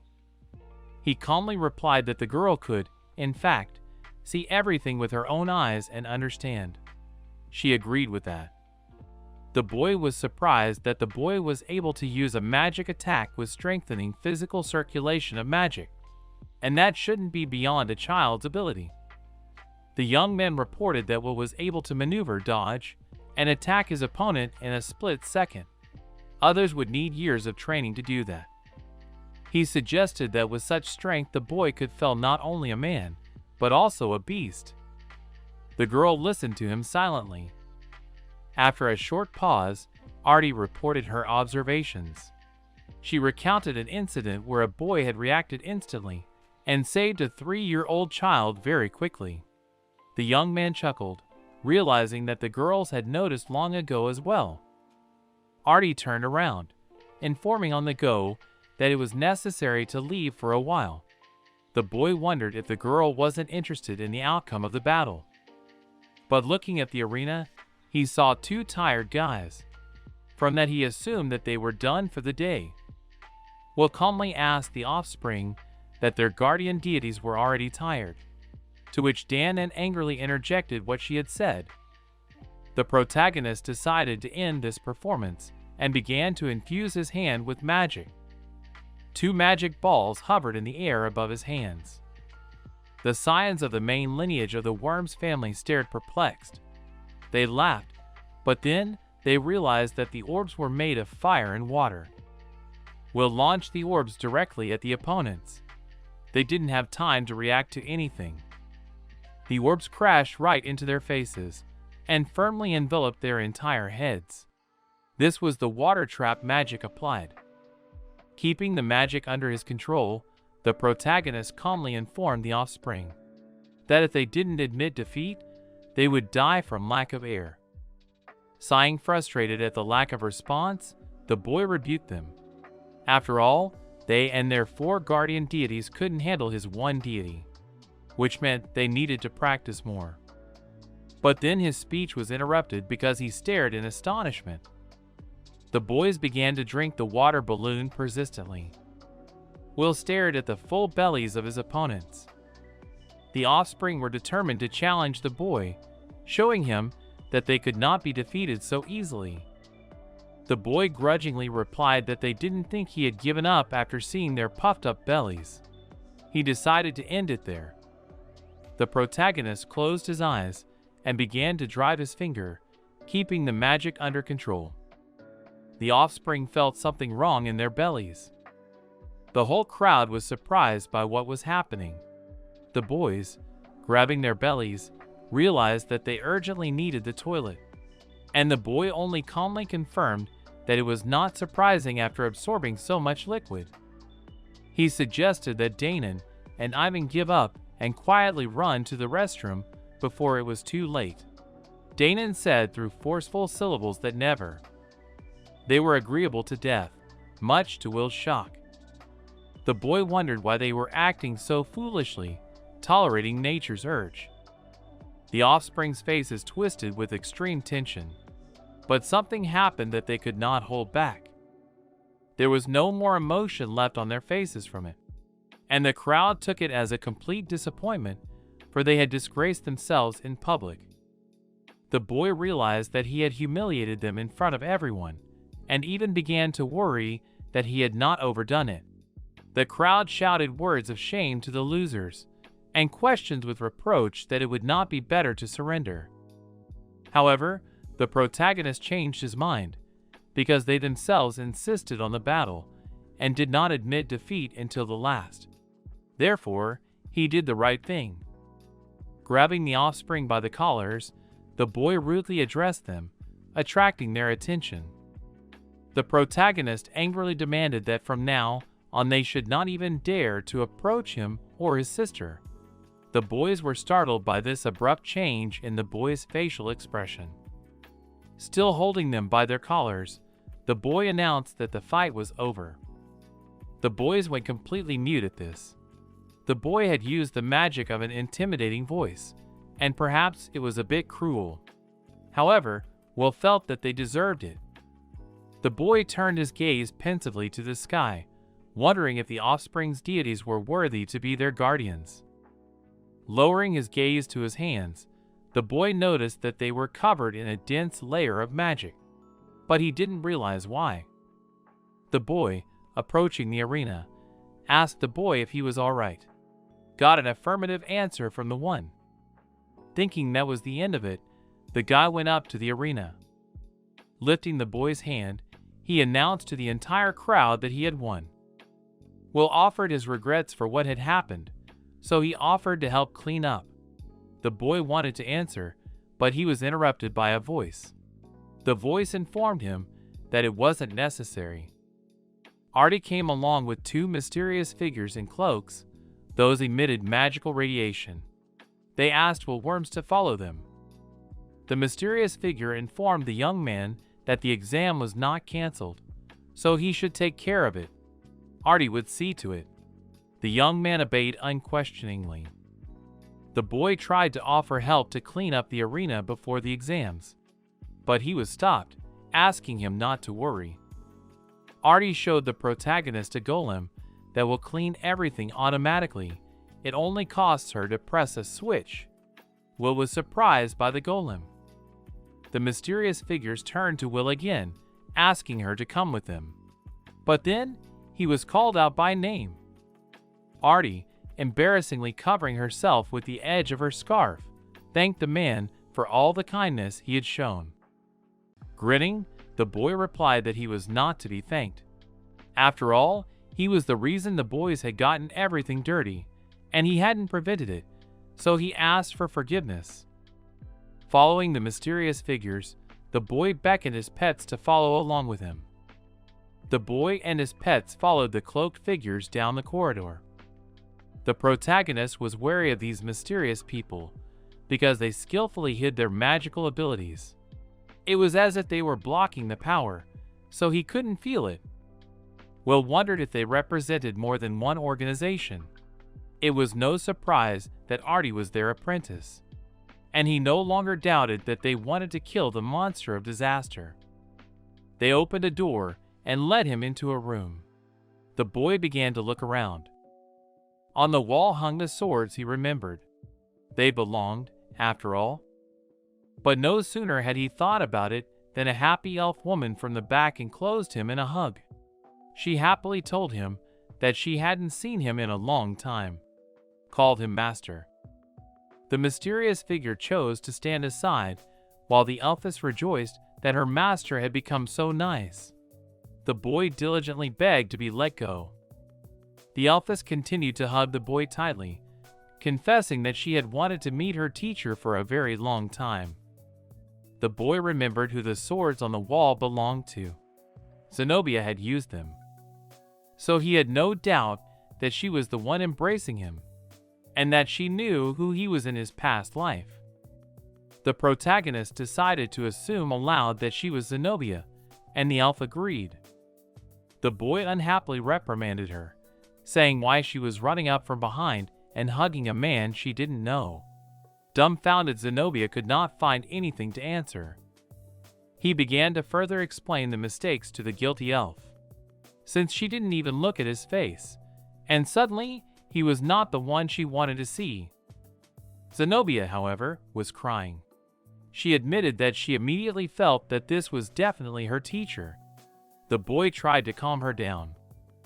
The mysterious figure that stood beside them similarly removed his hood, asking to be allowed to explain everything. Now the boy was surprised at who he saw.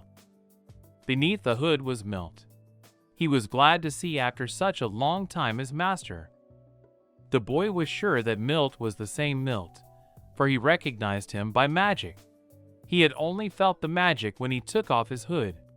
Milt asked if the master was surprised, because now his students were acting as the president of the academy.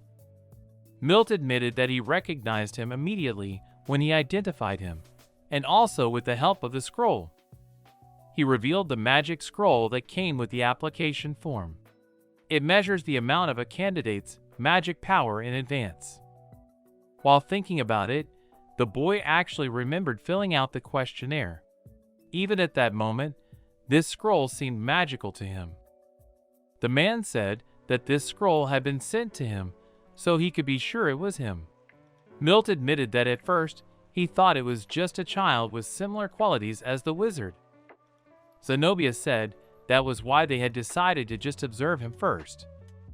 They had sent Artie to watch over him and accompany him everywhere. The boy assumed that Artie was Zenobia's apprentice and praised her. The elfess contentedly informed him that it was her duty to raise a worthy apprentice, just as she had once been raised by a master. Milt also admitted that if he had become a child with the qualities of a master, he too would have followed his teacher. The boy had no doubt that he would have made an excellent teacher. The man said thoughtfully that he had heard that for a guardian deity, a person was a pillar. The boy grudgingly admitted that seemed to be true. And the boy wasn't exactly happy that the gods liked the offspring of the worm's family, since they were staying with them. Zenobia and Milt thought he hadn't changed at all. Milt said that he checked the log of the measuring device in a hurry. It turned out that the child was a reincarnation of the master and is an apostle. The boy was surprised at the mention of an apostle. Will had forgotten that the goddess had warned him about something like that. But she had actually warned him. It was just that the boy had forgotten. Here the man decided to share his observations during the battle. After all, he remembered that a similar spell was shown by the master that would help destroy the enemy, and he had used a spell that caused diarrhea. The boy didn't remember it, but he was horrified that he had done similar things in his past life. Milt admitted that it was because of this spell that they were convinced they had a master in front of them. The boy tentatively agreed that perhaps it was indeed a valid argument to find out. However, the man explained that he wondered if they just hadn't noticed it.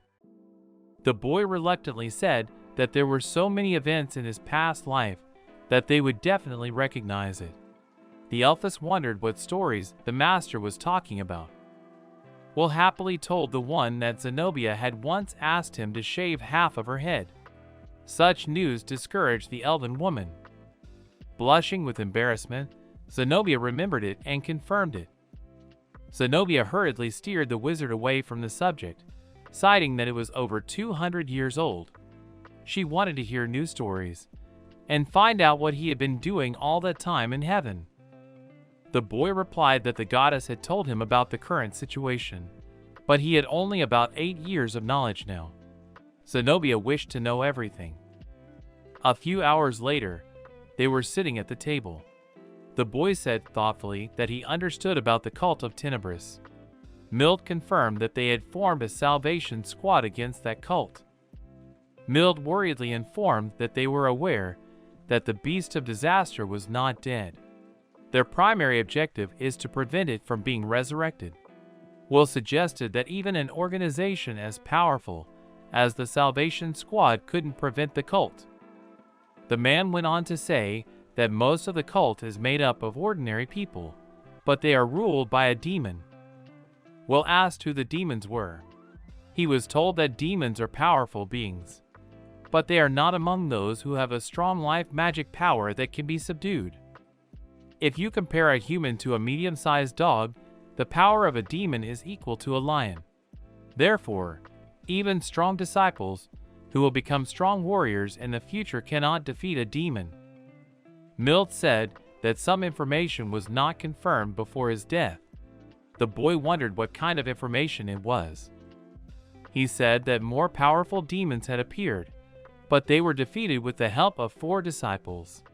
This surprised the boy. Mild went on to talk about how demons were once ordinary people. These people were worshippers of the monster of disasters. But as their powers grew rapidly, those lost control, becoming mantras. Will was stunned, not believing that a person could become a demon. Will was overwhelmed by all this information. After all, he had trained to defeat the monster of disasters.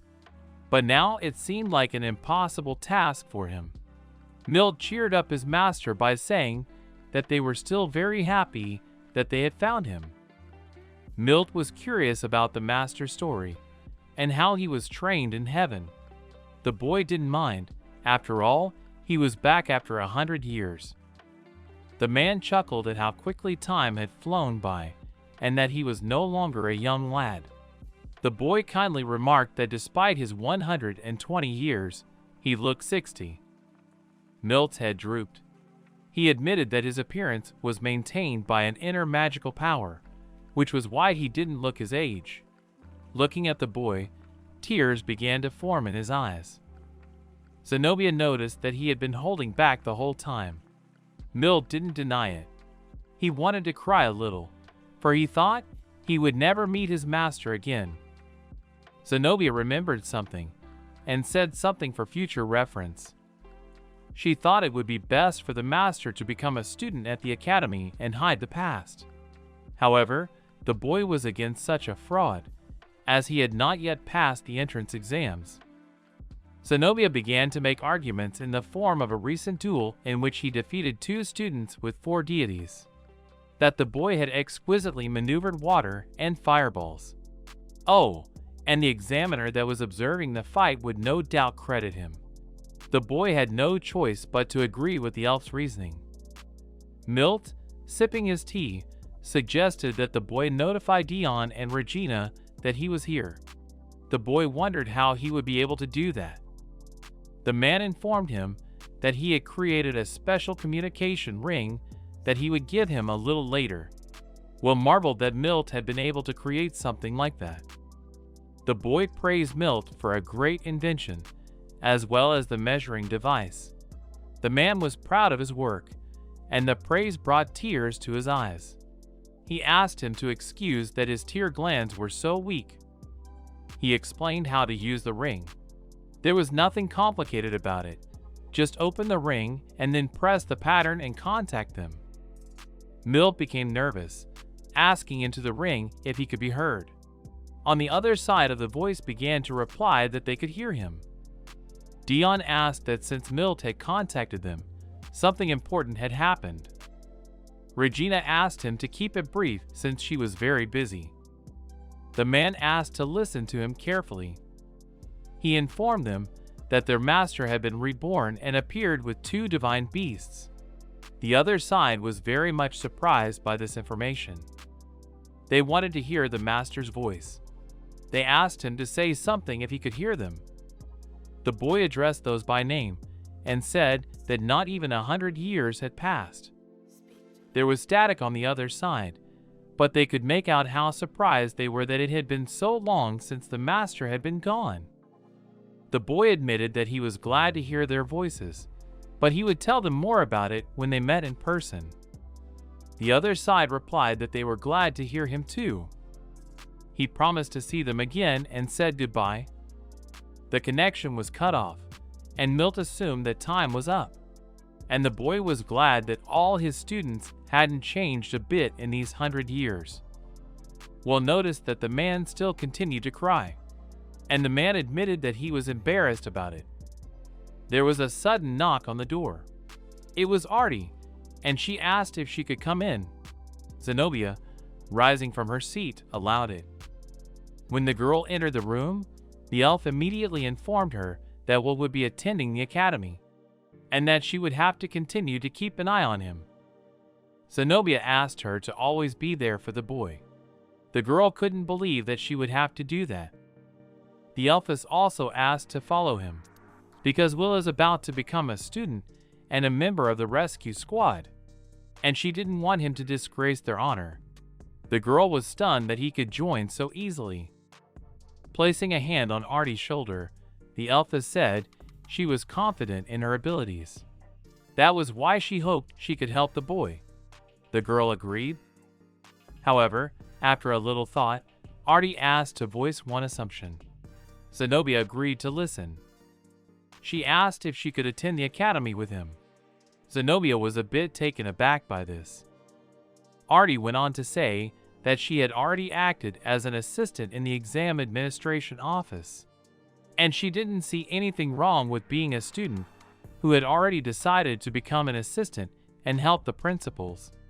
Everyone listened to her speech with surprised attentiveness.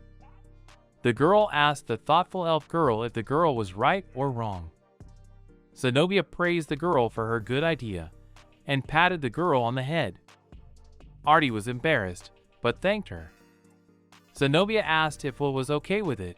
He of course was fine with it. He realized it was all to hide his identity, but he didn't mind. Will shook the girl's hand, saying he was glad they were working together, to which she reciprocated. The elfess asked the girl if she had brought any reports. It dawned on Artie that they were asking for the exam reports.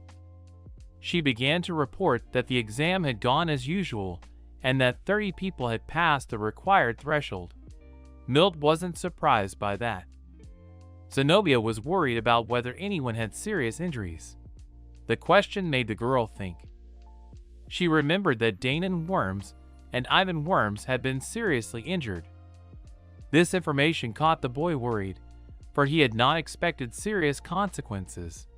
The girl hastened to reassure him that the injuries they received already after the duel. She began to tell that these two, as soon as they came to their senses, decided to teach the boy a lesson and at the same time to take revenge. They found a jar of poisonous insects and planned to pour them directly on him.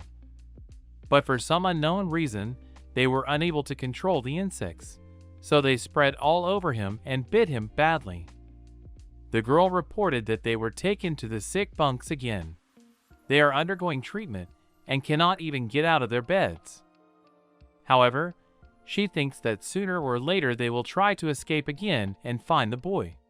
The offspring stood next to the measuring device and tried to contact the deities. The observing boy didn't envy their guardian deities at all. The girl reported that they were at pillar number 0. Zenobia and Milt shockingly interrogated her. They were perplexed as to whether the human race could mess with the apostles. Milt reflected that the percentage that they could contact was 0. They began to whisper to the boy, asking him if it was possible. The girl watched them perplexed. The boy, remembering the measuring device, wondered if he should ask them directly. Some time later in the world of the gods, the goddess was surprised that the boy had used the gauge again, causing him to find himself in their world again. The goddess asked the boy what he had come to learn about his not-so-distant relatives. Will responded by inquiring that she had been following him all this time. The goddess was silent for a moment. Blushing with embarrassment, she admitted that it just happened. The boy didn't like the answer. She suddenly asked the protagonist if he knew why he didn't get the blessing. The goddess answered on her own, saying that he did and took it away. Will was shocked by this. She began to explain that he himself had said he didn't deserve to touch 2 deities with his hands. The boy didn't remember such a thing, but still he didn't deny it. He wondered why that was so. The goddess began to explain to him that he was an apostle of God, or in other words, a messenger of God. But the boy was only perplexed, not believing that an apostle could have such an ability. She had not been able to talk about it in a proper figurative way in the last meeting, because she had been hindered by the other gods. The goddess had even asked him if he remembered what she had tried. Will wondered what the apostles were like, but the goddess promised to tell about it at the next meeting. The disgruntled protagonist changed the subject, for if he understood everything about himself, he didn't understand why the offspring had 4 deities. The goddess thought that he was not changing at all. The goddess began to explain to him that the gods do not choose because of any qualities or personality. They just help because they have to. She realizes that sounds a little irresponsible in some ways. She admitted, to her regret, that they are not omnipotent. The goddess said that it's such a funny paradox that gods help even fail people. The boy calmly agreed. Will noticed that he was becoming transparent, realizing that time was running out. The goddess sadly said that she would be alone here again. However, she asked him not to stop by so often. The boy was interested. She explained that if he came to the gods' world often, his consciousness would sooner or later become clouded and he would die. The boy realized that this was a problem. She promised to find a way to contact him so that he would not enter their world, for he was not yet a god. Sometime later, near the measuring device, Milt once again confirmed that the boy had a lot of power. Will didn't take long to explain, saying succinctly that it was because of reincarnation. Milt still warned the boy that the temporal axis was different between worlds, so you couldn't stay there for long. Sighing, the protagonist admitted that thanks to this, he was able to practice. And later in the office over a cup of tea, they told him the plans for the future. And having finished, he said goodbye and left to his sister. A few days later, somewhere on the street, the girl played with pets, and the boy watched them, sitting on a bench. The protagonist remembered Milt's words. He said that the results would be announced in a week and there would be a ceremony on the same day. The boy didn't understand why he was so relaxed. The girl called out to her brother, showing something for him to look at. The boy cheerfully asked her only not to go far. And only Will thought that here he could be alone with his thoughts and not worry about anything. As the girl, whom the boy did not recognize, approached him, she happily informed him that he was the one she wanted. And then Will remembered that this was the girl whose squad had been attacked in the forest. Shaking the boy's hand, she spoke words of gratitude for the help she had given him then. She began to say admiringly that if it wasn't a passing child, it was them. The embarrassed protagonist interrupted her, asking her to stop.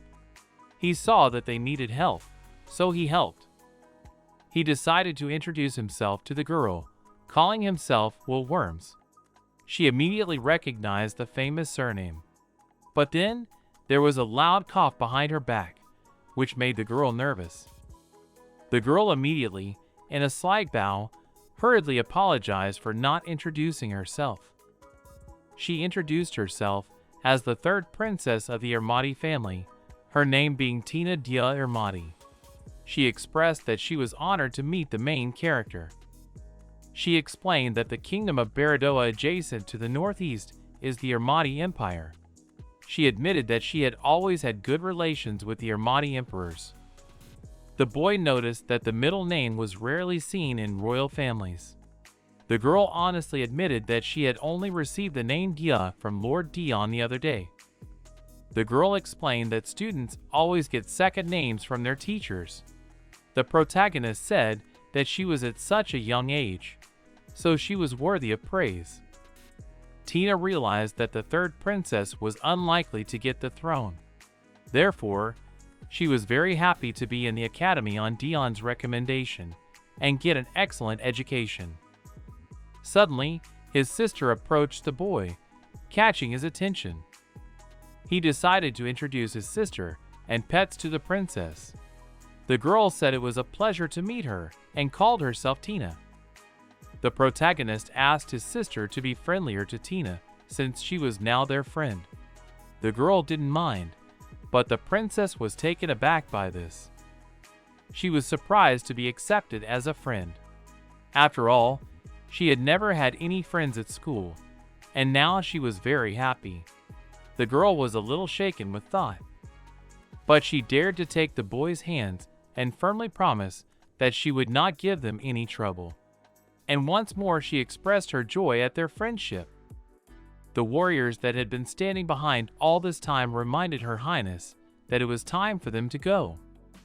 The girl was sorry to leave, but Will said it was all right. and his sister cheerfully said they would see each other again. Looking at the trail of the girl running away, Will was surprised. All the royal soldiers bowed to him. There was a familiar face among the soldiers. The girl ran past him and waved goodbye. The boy thought of that face, remembering his mass treatment on all the wounded in the forest. Saria noticed the boy's pensive look and asked what was wrong. He replied that it was nothing. After stroking the girl's head, Will offered to play with her. Saria was delighted. They were being watched by someone behind a tree. The girl was hiding there, realizing that this boy was Will Worms. Somewhere on the street, Will stood focused across from Artie. She, on the other hand, was in a fighting stance. As they stood tensely across from each other, Saria slept on a bench, using the slime as a pillow. In the next instant, they realized it was time. The girl immediately brought her sword over the boy's head, but he didn't think to dodge. The boy was surprised by the force of the blow, so he crouched down, but was able to hold the sword blade with his two palms. The girl demanded to let go of the sword the boy was holding so tightly. In the next instant, Will quickly placed his hands on Artie's shoulder and arm, and easily threw the dazed girl over his shoulder. But she had time to react and land on the ground. Artie stared perplexed at her own sword pointed at her. She had to give up. Taking back her sword, the girl admitted that she began to understand why her teacher called him master. Will remarked in response that she was a good swordsman too. The boy was pleased that they had had a full training session, and the girl yawned sleepily. Wiping her eyes, Saria told her brother that she was already awake. The girl was surprised to see Artie. She immediately assumed that they were playing, and she had slept through the whole thing. The protagonist asked Artie if it was time to leave. The girl wanted to confirm that it was time for her to go, but noticed the look in Saria's eyes. The girl hopefully asked her to stay and play a little longer. The embarrassed Artie did not know what to say, but the girl gave in and agreed to stay with them a little longer, which pleased Saria. The week went by unnoticed. A lot of people crowded around the stand with the results of the entrance exam. The boy had known his results for a long time, but he decided to come and see, like the other candidates, so as not to arouse suspicion among the students. A pleased Saria asked her brother if his name was there, to which he replied in agreement. However, he noticed that the names Danon and Ivan were missing from the lists. Out of his musings, an unfamiliar voice called him by name. The boy turned around. A girl with animal ears on her head approached him, calling herself Rosetta. Hiding behind her back was her little copy. This little copy is Rosetta's sister, and her name is Rosa. Rosa immediately rushed to hug Saria. The boy asked if they already knew each other. Saria said that she used to play with Rosa and that her brother didn't remember that. The boy only said that he was happy to see Rosa. The protagonist thanked Rosette for taking care of his sister. The girl happily replied that her sister was happy to find a new friend. Rosetta happily announced that she had passed the exam and would now be attending the academy. Will congratulated her. But then, he was careful to say that he knew. The boy knew that she had followed them yesterday, which surprised Rosetta very much. She wondered how he was able to find out about it. But the protagonist replied that he did not feel threatened by her, so he was not worried. The girl began to apologize, because she was just worried after hearing their conversation. Will told her not to apologize, because he would have done the same thing if he were in her shoes. He held out his hand to the surprised girl with the words that their sisters were friends. He hoped they could get along too. Rosetta happily agreed and shook the outstretched hand. Saria remarked aloud that her brother was glad to see her, and Rosa also noticed that they looked so happy. Rosetta was taken aback by this, asking not to be embarrassed. In the building, it was the day of the Enlightenment ceremony. Princess Tina read out the book in front of Zenobia and in the presence of many humans and other races. In the room, the teacher gave a briefing to the freshmen. Then, there was a fellowship meeting. After a while, the lunch break came. And then a surprised voice was heard asking about the Hotha on the demon.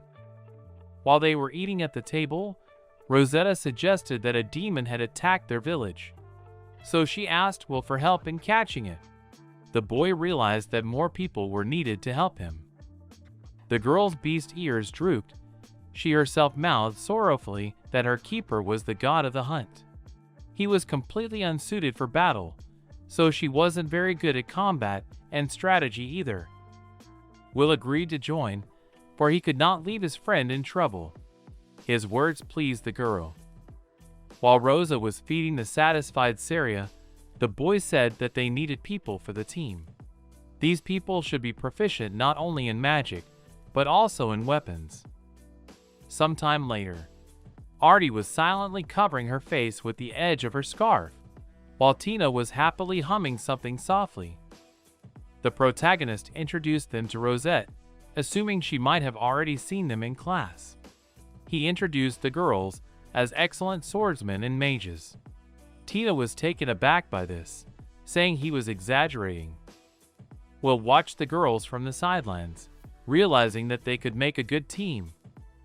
Artie whispered in the main character's ear that Zenobia had given them permission, so they could leave the walls of the academy.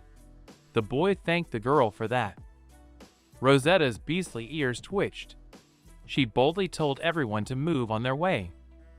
Rosetta, along with Tina, jumped up with anticipation, summoning everyone to go and get rid of the demon as soon as possible. Sometime later, the cawing of crows could be heard in the forest. An unknown man in a hooded cloak had destroyed the wolf with a single blow. The man hid his face under a mask. The demon had already gotten on the trail of Will and his team. Will's team was walking through the forest near the palace. Someone was softly humming a song. It was a joyful Tina singing about them all walking together. Will remarked aloud that the girl looked happy, much to her embarrassment. She honestly admitted that it was all very much like a normal outing with friends. The boy partly understood her, and was also happy himself. The girl informed the protagonist that she was a pretty good healer, and would be able to cure everyone in case of emergency. Will answered for everyone that he was counting on her. The boy clarified to Tina that if she can heal, it means that her guardian is the god of water. She answered positively. But then Tina began to list her other guardians, and they were the god of thunder, the god of fire, the god of spirit, the god of air, and the god of ice. The boy did not expect such a thing, which made him dumbfounded. The girl embarrassedly said that she had 8 pillars, including the human god. She explained that she had a high percentage of lovability, which was why she had so many deities. However, the girl tried to cheer up the boy as well, saying that he was very talented and cool with only one deity. Will embarrassedly asked her to stop. The protagonist turned his attention to Rosetta, clarifying that she had the god of the hunt coming out, to which the girl readily agreed. She boasted that she was excellent with a bow, and could recognize the footprints of any creature very well. Rosetta was confident in her ability to detect the demon quickly. The boy hoped so too.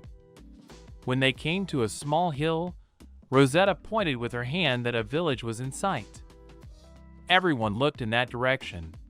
Rosetta explained that the villagers in the village made their living by hunting and selling sheep. She thought it was a great place to live. The boy thought Rosetta was right. They looked down on the village. Will admitted that it is a really great place. Sometime later, in the village, the villagers worked tirelessly.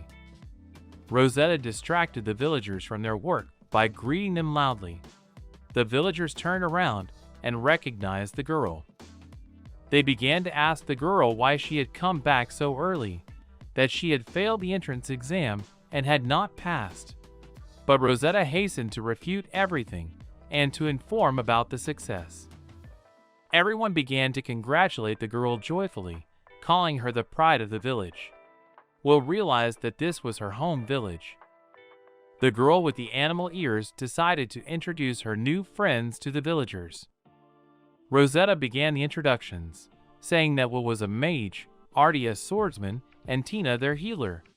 All three bowed welcomingly. Tina couldn't help herself and quietly exclaimed with joy that she was turning out to be Rosetta's friend. An elderly villager shook Will's hand, expressing his joy at meeting Rosette's friends. The girl decided to publicly announce that they had arrived in the village to destroy the demon. Such news pleased everyone. An elderly villager admitted that they had even applied to the guild for adventurers to help them. But now he was very happy that they had come to help them. Tina wasn't listening to anyone and was still quietly thrilled that she was now Rosette's friend. The protagonist thoughtfully approached the older man to find out more about the demon. The man agreed to tell him. The first person who saw this beast at that moment was herding sheep in the pastures. He and his dog did not even notice when the demon appeared in front of him. The eyewitness rushed out of there, trying to call the sheep after him. However, the demon managed to drag many of the sheep away and destroy the crops. A short time later, Will and his team headed to the place where they saw the demon.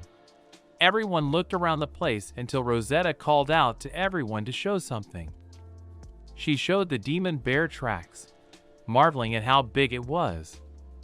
Rosetta pointed in which direction the demon bear tracks led. The girl suggested that he might have gone back to his den, so they should follow him. After a short time, they came upon a clearing, and they saw a cave, assuming that they had found him, for the tracks ended there. They stood not far from the cave and assumed he was inside it. Tina awkwardly snapped to attention. The healer suggested that maybe they could use magic. Rosetta hadn't expected otherwise, and will confirm that her strategies had a place as well. A downcast Tina was pleased. Rosetta voiced a plan of action. When the demon comes out of the cave, she will use her bow and Tina's magic to attack it. Then Artie would attack with his sword, and Will would stay behind to wait in case something went wrong. That one was fine with him. All the team members prepared to attack. Rosetta started the report back. Once the report was finished, their operation to capture the demon began. Tina conjured a huge fireball, sending it deep into the cave. While Tina was panicking that she had overdone the power and was thinking of making the next one smaller so there wouldn't be a fire, Will was able to witness firsthand the reality of her overloving. Such strength and firepower far more powerful than other mages. And then there was a loud roar that deafened the girls. A large bear jumped out of the cave, scrambling through the fire. Rosetta was horrified by the sheer size of the beast, and Tina squealed with fright. The next moment, a serious-looking Artie ran past the girls, a sword gleaming in her hands. She struck the beast in one lightning-fast blow. Without turning around, a confident Artie announced that it was ready. The bear was indeed defeated. Tina began to worryingly justify her inaction by saying that she was very much frightened when she saw its size. The girls immediately pounced to praise the embarrassed Artie. Tina marveled at her bravery and how confidently she held her sword. Rosetta marveled that even with her good eyesight and attentiveness, she had failed to notice the beast and how quickly the girl had dealt with it. The boy stood back satisfied with what an excellent student his apprentice had. Artie decided to change the subject from herself to the bear, also marveling at its huge carcass. Rosetta walked over to the defeated beast and began to examine it. She noticed that its fur was quite thick, but actually very thin. The boy was surprised by this information, making him wonder if he hadn't eaten sheep. Rosetta thought this was strange too, and decided to look around the cave. The protagonist alerted everyone that he and Rosetta would inspect the cave, and asked them to get busy cutting up the carcass in the meantime. Rosetta handed her knife to Artie for this purpose. Sometime later they returned. The protagonist apologized for the delay. Rosetta informed Tin that there were no bones, no wool, nothing in the cave. She suggested that perhaps another demon had eaten them. This news alarmed Tin, and she suggested that he continue his search for the demon before it ate someone else. The boy saw the carcass and praised the girls for their excellent work. Artie wondered what they would do with it. Will offered to take it to Rosetta's village, which surprised her very much. The protagonist asked the other girls if they thought the bear carcass would be a good compensation for the damage. They were in agreement. The boy asked Rosetta, who froze on the spot as if she were standing on the ground. She almost cried with happiness and thanked everyone for it. The boy suggested to collect everything and take it to the village, but the fur is very heavy and big. Rosetta, on the other hand, offered to take only the fur, suggesting that the meat might be sent because of the demon. Tina responded by suggesting that this meat be burned with magic. At that moment, the slime looked out and immediately jumped out of Will's clothes, and he couldn't hold it back.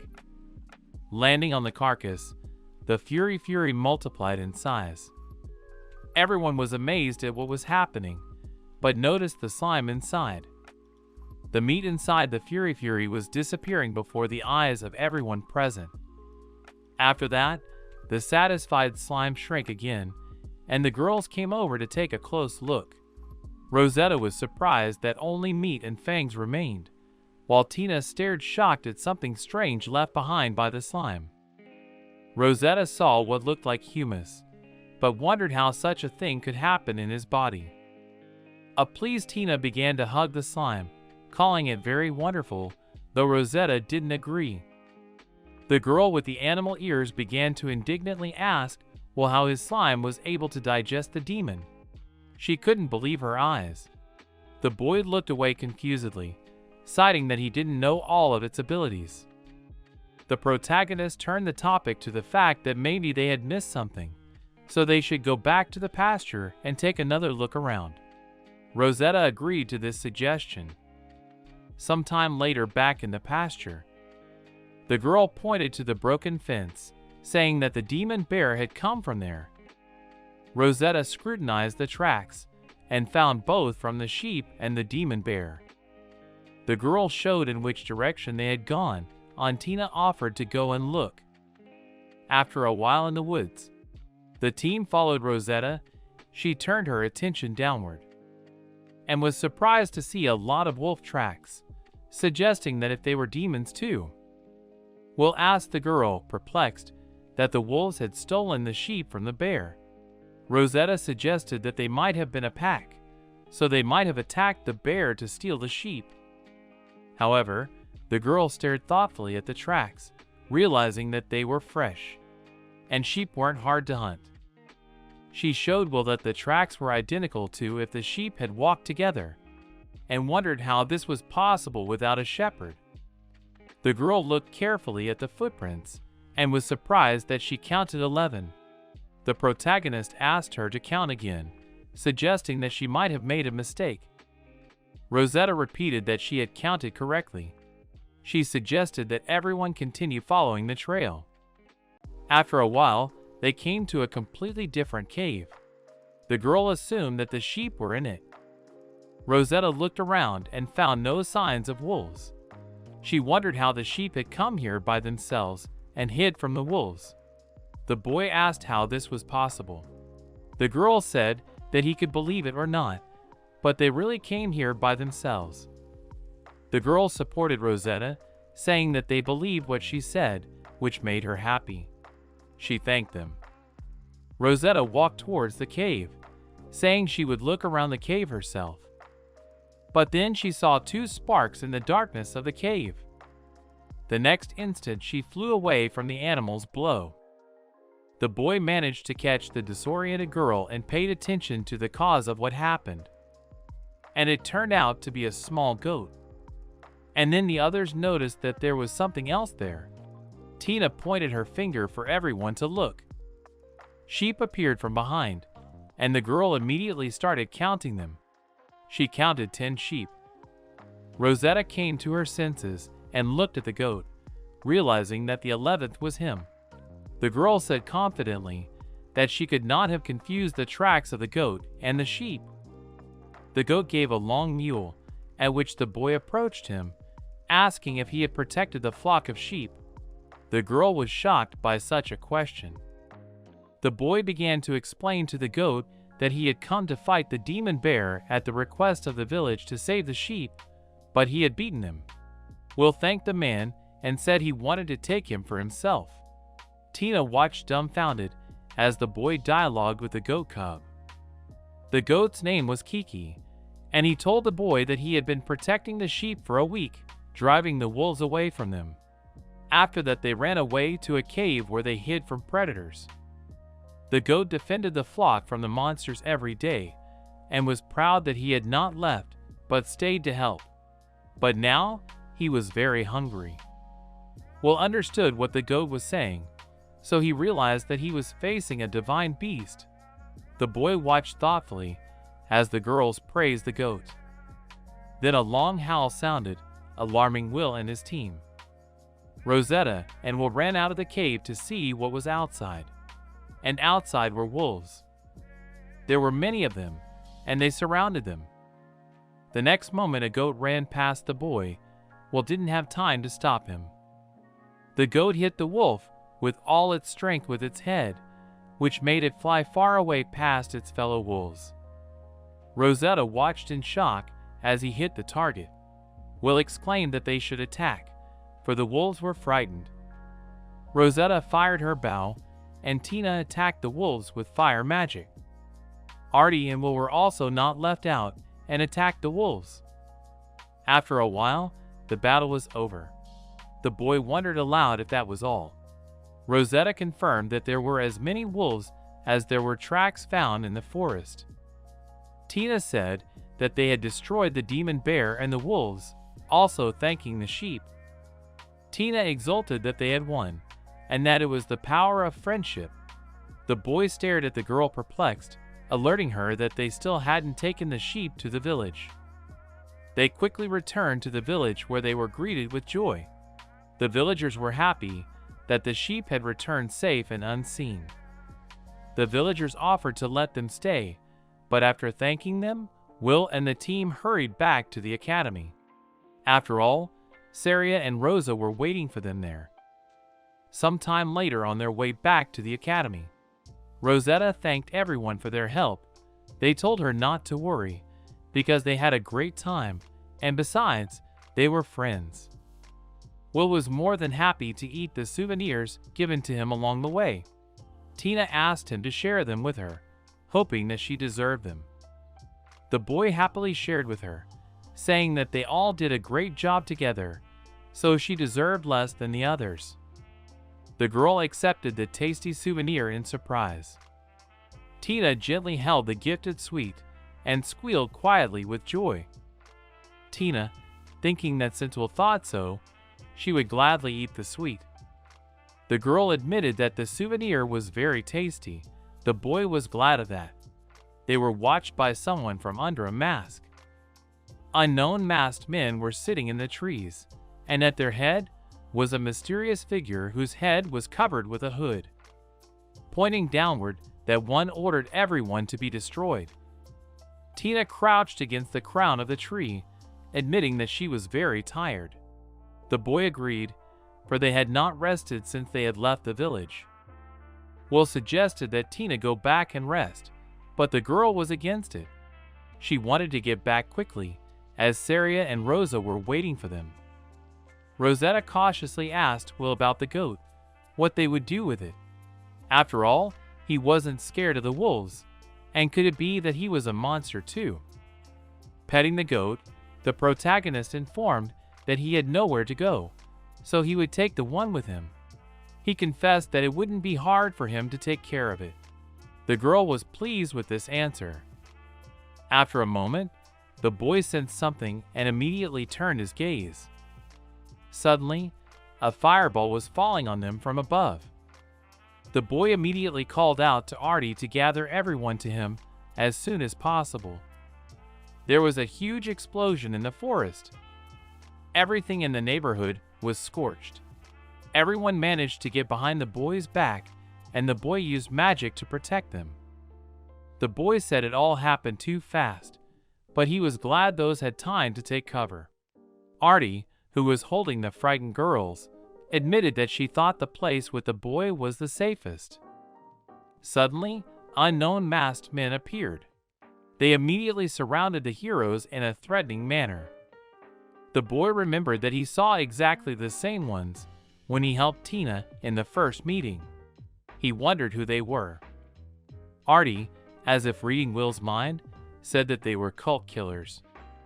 The protagonist hesitated, considering that it could indeed be them. Tina, meanwhile, was surprised. She remembered how these unknown men had attacked her and her people before, which brought tears to her eyes. The boy called out loudly to Tina, thus getting her attention. He turned around and with a beaming smile asked her not to worry, for everything would be fine. While the girl was wiping away her tears, Will asked her to imagine the attackers as wolf demons simply in human form, and to use her magic against them. Tina perked up and agreed with the boy. Rosetta fired her bow, and Tina attacked the unknowns with magic. As they fought, Artie recognized that the attackers were quite agile. A tense Rosetta asked the boy what she should do. The boy stood pensively. He realized that whoever had made the fireball was hiding. Also, he thought that they were attacking with magic that the man had created. The protagonist realized that he needed to find the source of the magic. But then a very strong wind suddenly came to mind.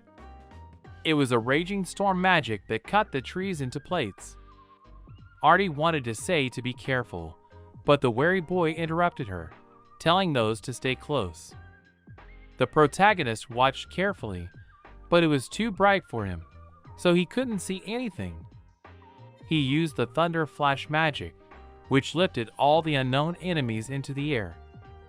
Among the attackers in the air was an unknown man in a hooded cloak. He fell to the ground and dropped his staff. This kind of magic was too common, so it was easy to destroy. Rosetta said that they were able to destroy them with a single spell. Tina stood next to her. But then they were both surprised, not realizing what was wrong with those two. Artie spotted the two survivors and warned the others to be on their guard. Usually when losing a leader, the others don't realize what to do next. But these two stubbornly continued to advance.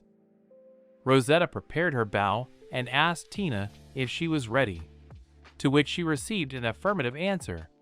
A sword flashed in her hands. All the girls rushed to the attack. After a while, all the enemies were defeated. Tina sighed tiredly. The boy worriedly asked the girl if she was feeling well, to which he received an affirmative answer. Tina was glad that they had done well with them, and all the enemies were defeated.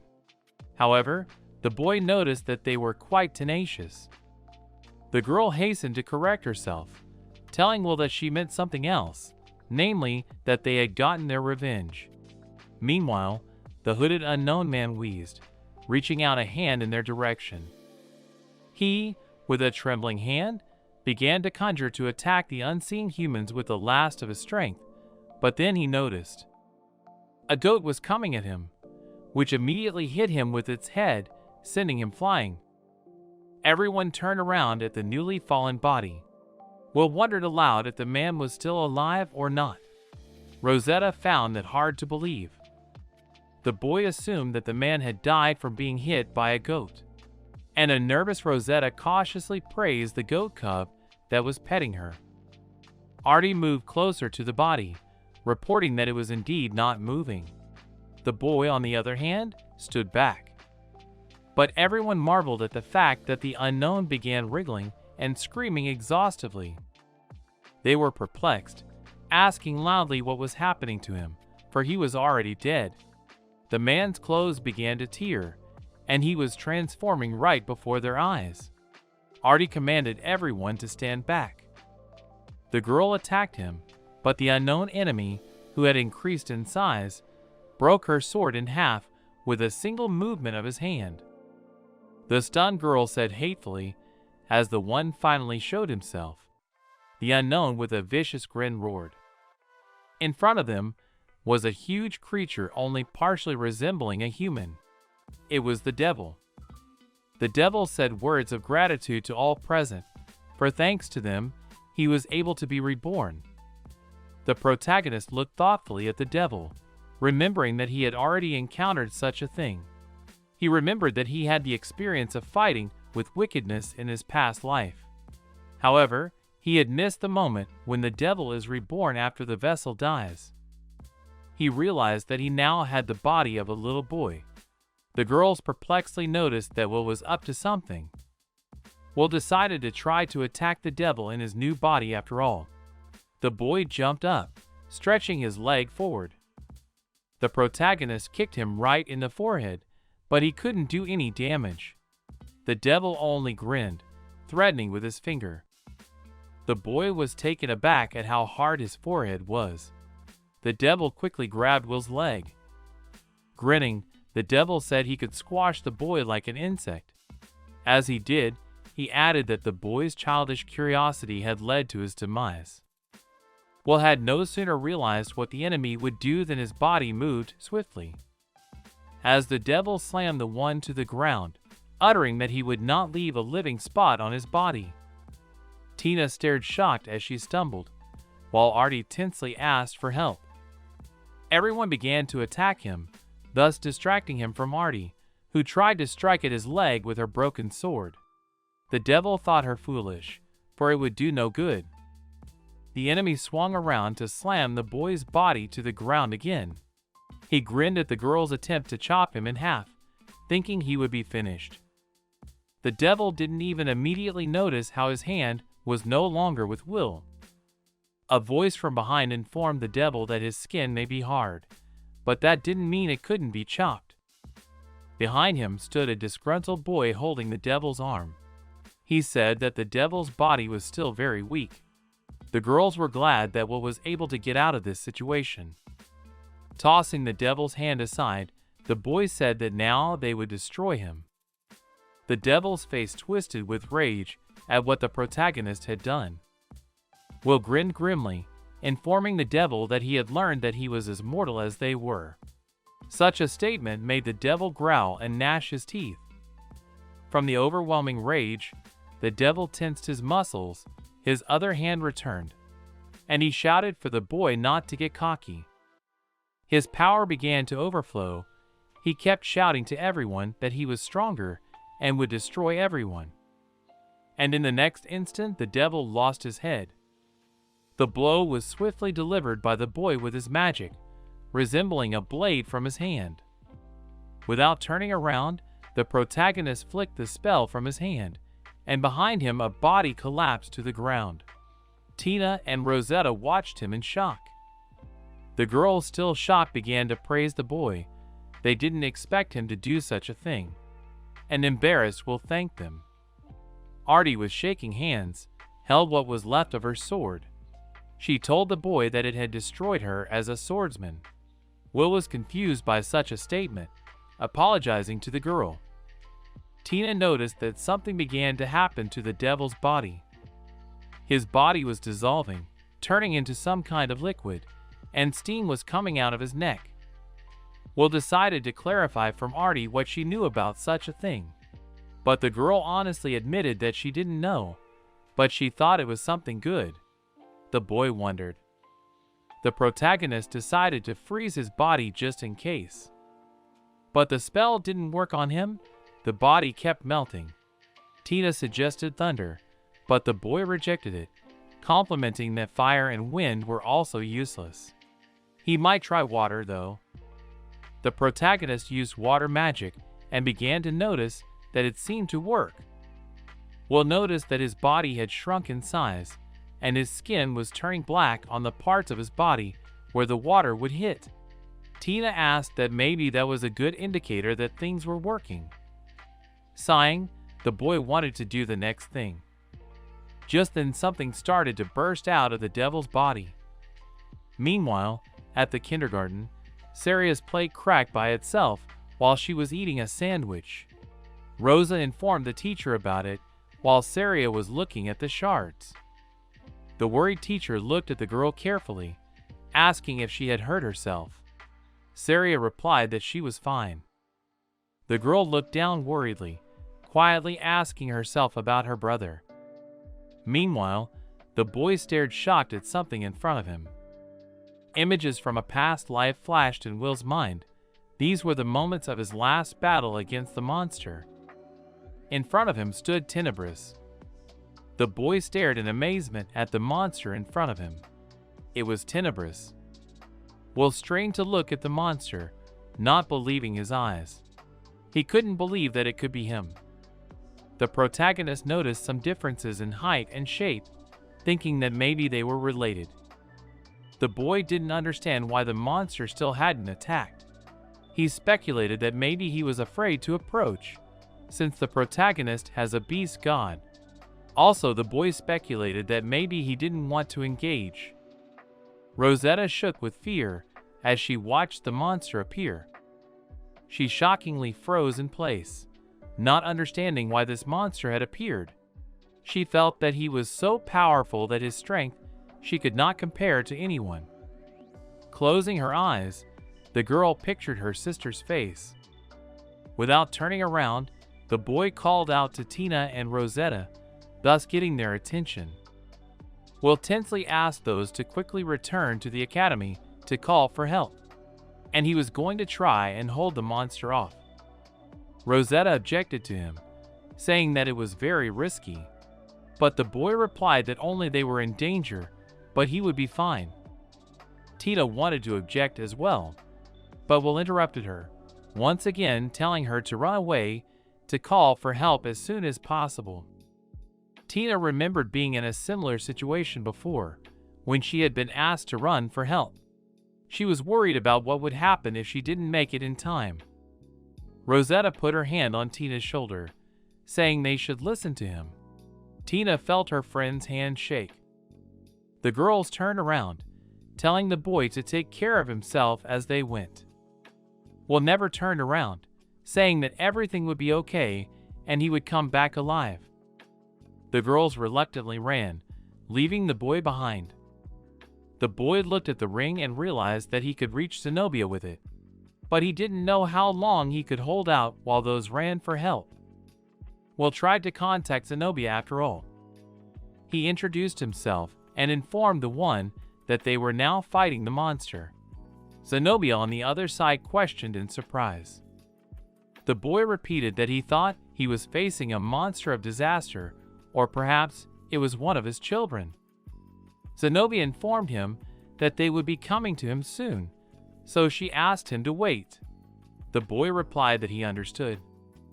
Artie addressed the protagonist that she thought she heard her teacher's voice. Sighing, Will promised to explain everything to her later. The protagonist asked her to focus on their new opponent for now, to which the girl agreed. Will, having touched what was left of the sword, wasn't about to let her fight alone. He realized that they had a monster of disaster in front of them, and a regular sword wouldn't help, so he was going to reinforce it. The girl stared in amazement at what was happening to her broken sword. The sword changed and took on a beautiful pattern. Artie couldn't take her eyes off it. The boy made excuses that he had made the sword in a hurry, but he was sure that it would not let her down. The girl thanked Will. They turned their attention to the monster. The boy inquired if the girl was ready in battle. He offered her to overpower the enemy together, and Artie didn't mind. Also behind them were the slime and the goat man, clearly not going to stand by. The tense boy prepared to conjure, saying that now the monster would not escape them. The protagonist sent a death blade spell at the enemy. The monster reacted and deftly dodged the boy's attack. Artie couldn't believe her eyes, but the boy was about to cast his next spell. Putting his hand on the ground, he applied a magic called Earth Hands. The hands from the ground firmly grasped the monster's hind legs, thus immobilizing it. Realizing that they had caught him, the boy immediately began casting a new spell. Magic sharp arrows rained down on the restrained beast. Artie realized that by doing so, they were able to immobilize it. The beast howled loudly. The enemy roared and flapped its wings sharply. Arrows and arms began to shatter immediately. The boy was amazed that he was able to break everything with just one flap of his wings. The monster rushed to attack the protagonist, but he was not going to let it leave a scratch on him. So the boy had time to react and put a shield in front of him. A strange noise caught the boy's attention, and he turned around. With all his might, a goat's head slammed into the side of the beast, causing it great pain. The boy was pleased and praised the goat. Except that the goat was as tall as the beast, so it towered over the surprised boy. The boy and the girl gazed in amazement at how big the pets had gotten. Artie even noticed that there was a competition going on between them. The slime and the goat rushed to attack their opponent, simultaneously striking at him. The boy realized that with such strength, they didn't even need them. But the monster had had enough of that, and opened its jaws and attacked them with magic. They didn't have time to dodge. The boy watched perplexed as the pets suffered and were no longer ready to continue fighting. Artie grew angry at this, rushing to attack the monster. She shouted for the one to leave them alone. Threatening that he would lose his paws, the girl immediately carried out what she said. The enemy growled and glared angrily. Only the girl wanted to say haughtily that the monster is pathetic, as he attacked with his magic. Artie did not have time to dodge. Concerned, Will jumped up to the fallen girl. She began to apologize for not noticing his attack. The boy noticed a serious wound on the girl's body, inflicted with a missed spell. He really hoped that their magic was not cursed, or else Artie's hand might.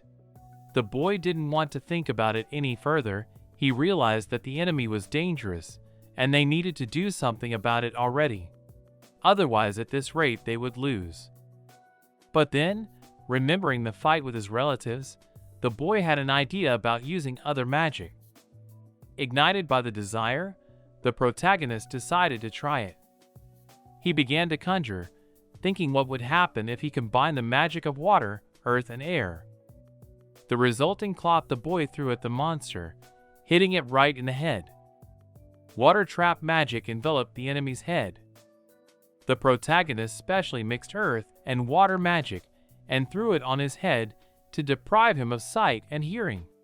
This way the beast would not be able to attack him. The monster tried to do something, and the boy loudly told him that he couldn't remove it with fog magic. Will confidently told the one that his powers were as strong as the monster's. Remembering the end of the battle with the scions of the main line of the worm's family, the boy continued to speak. He explained that water magic neutralizes, preventing the monster's energy from escaping. The tense boy said there was nothing left for him to do but to do so. Manipulating the clot, at one point the monster didn't even immediately realize how it had already swallowed the liquid. The boy cheered, for he had waited so long for this. Suddenly, the monster felt intense pain and howled. Will told it that with the help of air magic, a poison would penetrate the pores inside the body. This spell would spread through the body for a long time, weakening the beast, and the body would cease to obey the control. Will asked his opponent how it felt to swallow the boy's magic. The monster responded to the boy with a sudden attack of magic. Will, who hadn't expected this, barely had time to put up a small shield. He couldn't put up a bigger shield as he continues to keep another force under control. Therefore, Some of the side attacks hit the boy's body. He continued to keep the magic under control, trying to find the center within the enemy. Suddenly, Artie burst into the fight. Jumping high, she found herself above her opponent's head. In the next instant, she inflicted a heavy wound on him. The opponent was distracted by a new portion of pain. The girl promised Will to distract the one. Slime and Goat came to the rescue, dealing the monster new blows. The boy realized that everyone had come to his aid. He still had a little more time to hold out. He felt he had found what he needed. Smiling exhaustedly, the protagonist clenched his fist, thus destroying the enemy's power. Something happened inside the monster, causing it to freeze. The defeated opponent fell, which surprised Will. The boy was perplexed, because he had only planned to reach the center to destroy the monster's power. But he didn't even think that he would accidentally destroy that one. The wounded protagonist took off his jacket. He realized that the duel with his relatives was only good for him. Will looked at the girl's condition and said that she needed urgent treatment. Artie, on the other hand, was worried whether the monster had put a curse on her. But she obediently sat down in front of the boy, after which he began to treat her. After the treatment, the girl admitted that Will had very strong magic.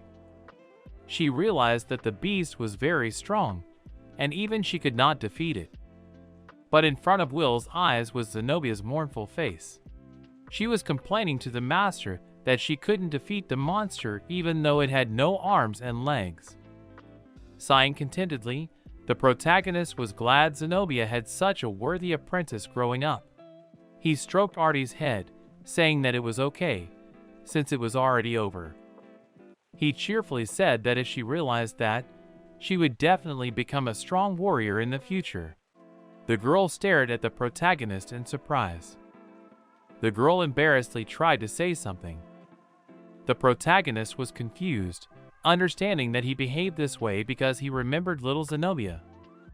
He tried to turn the topic to the girl's sword, from which she still embarrassed admitted that the sword was a bit damaged. She told Will that it was easy for her to wield, and the metal was light and strong, and the shape was very comfortable. After an awkward silence, the girl said that she wanted to ask the boy. Understanding her, the protagonist said with a smile that he was giving this sword to her. Now it's her sword. After some time later, the goat and slime were already their usual size and pleased with themselves. The boy was glad that it was finally over. Taking a deep breath, Will sprawled out on the ground, complaining that he was very tired. With a smile, the girl told him that she was tired too. She thanked the boy for his help. Will and Artie walked over to what was left of the enemy. The girl was surprised that the body had turned to ash, leaving only the core. The girl asked the protagonist that if they could only win because the enemy had a weakness for water magic. The boy didn't think so. The protagonist thought about the fact that the enemy fought him as an equal and could stand up to him. He realized that the monster had no weakness. However, something in its body gave that necessary weakness, from which they were able to strike a fatal blow. A flap of wings was heard, and Will and Artie turned around tensely, ready for battle. Hovering above them were dragons. The protagonist asked the girl where they had come from, but she couldn't answer. Zenobia and Milt sat on top of the dragons, drawing the master's attention to themselves. A short while later, Rosetta and Tina ran to call for help. But Tina couldn't keep up with the girl, asking the latter to let her rest for a while. Rosetta excitedly began to remind her that they were running to call for help for their friends against that monster as soon as possible. Nearly crying, Rosetta blurted out that if they didn't make it in time, her friends would be killed. Tina pictured this outcome in vivid colors, her face showing fear. In her mind's eye, her friends were calling those by their first names. The voice called both of them by name, causing Tina to admit that she could still hear their names in her mind. But the voice called to the girls again, telling them they were here. Tina and Rosetta raised their heads up perplexed. They tried hard to make out the owner of the voice. The girls were pleased to see their friends on dragons. The boy waved to them. Some time later in the principal's office, everyone was sitting around the table.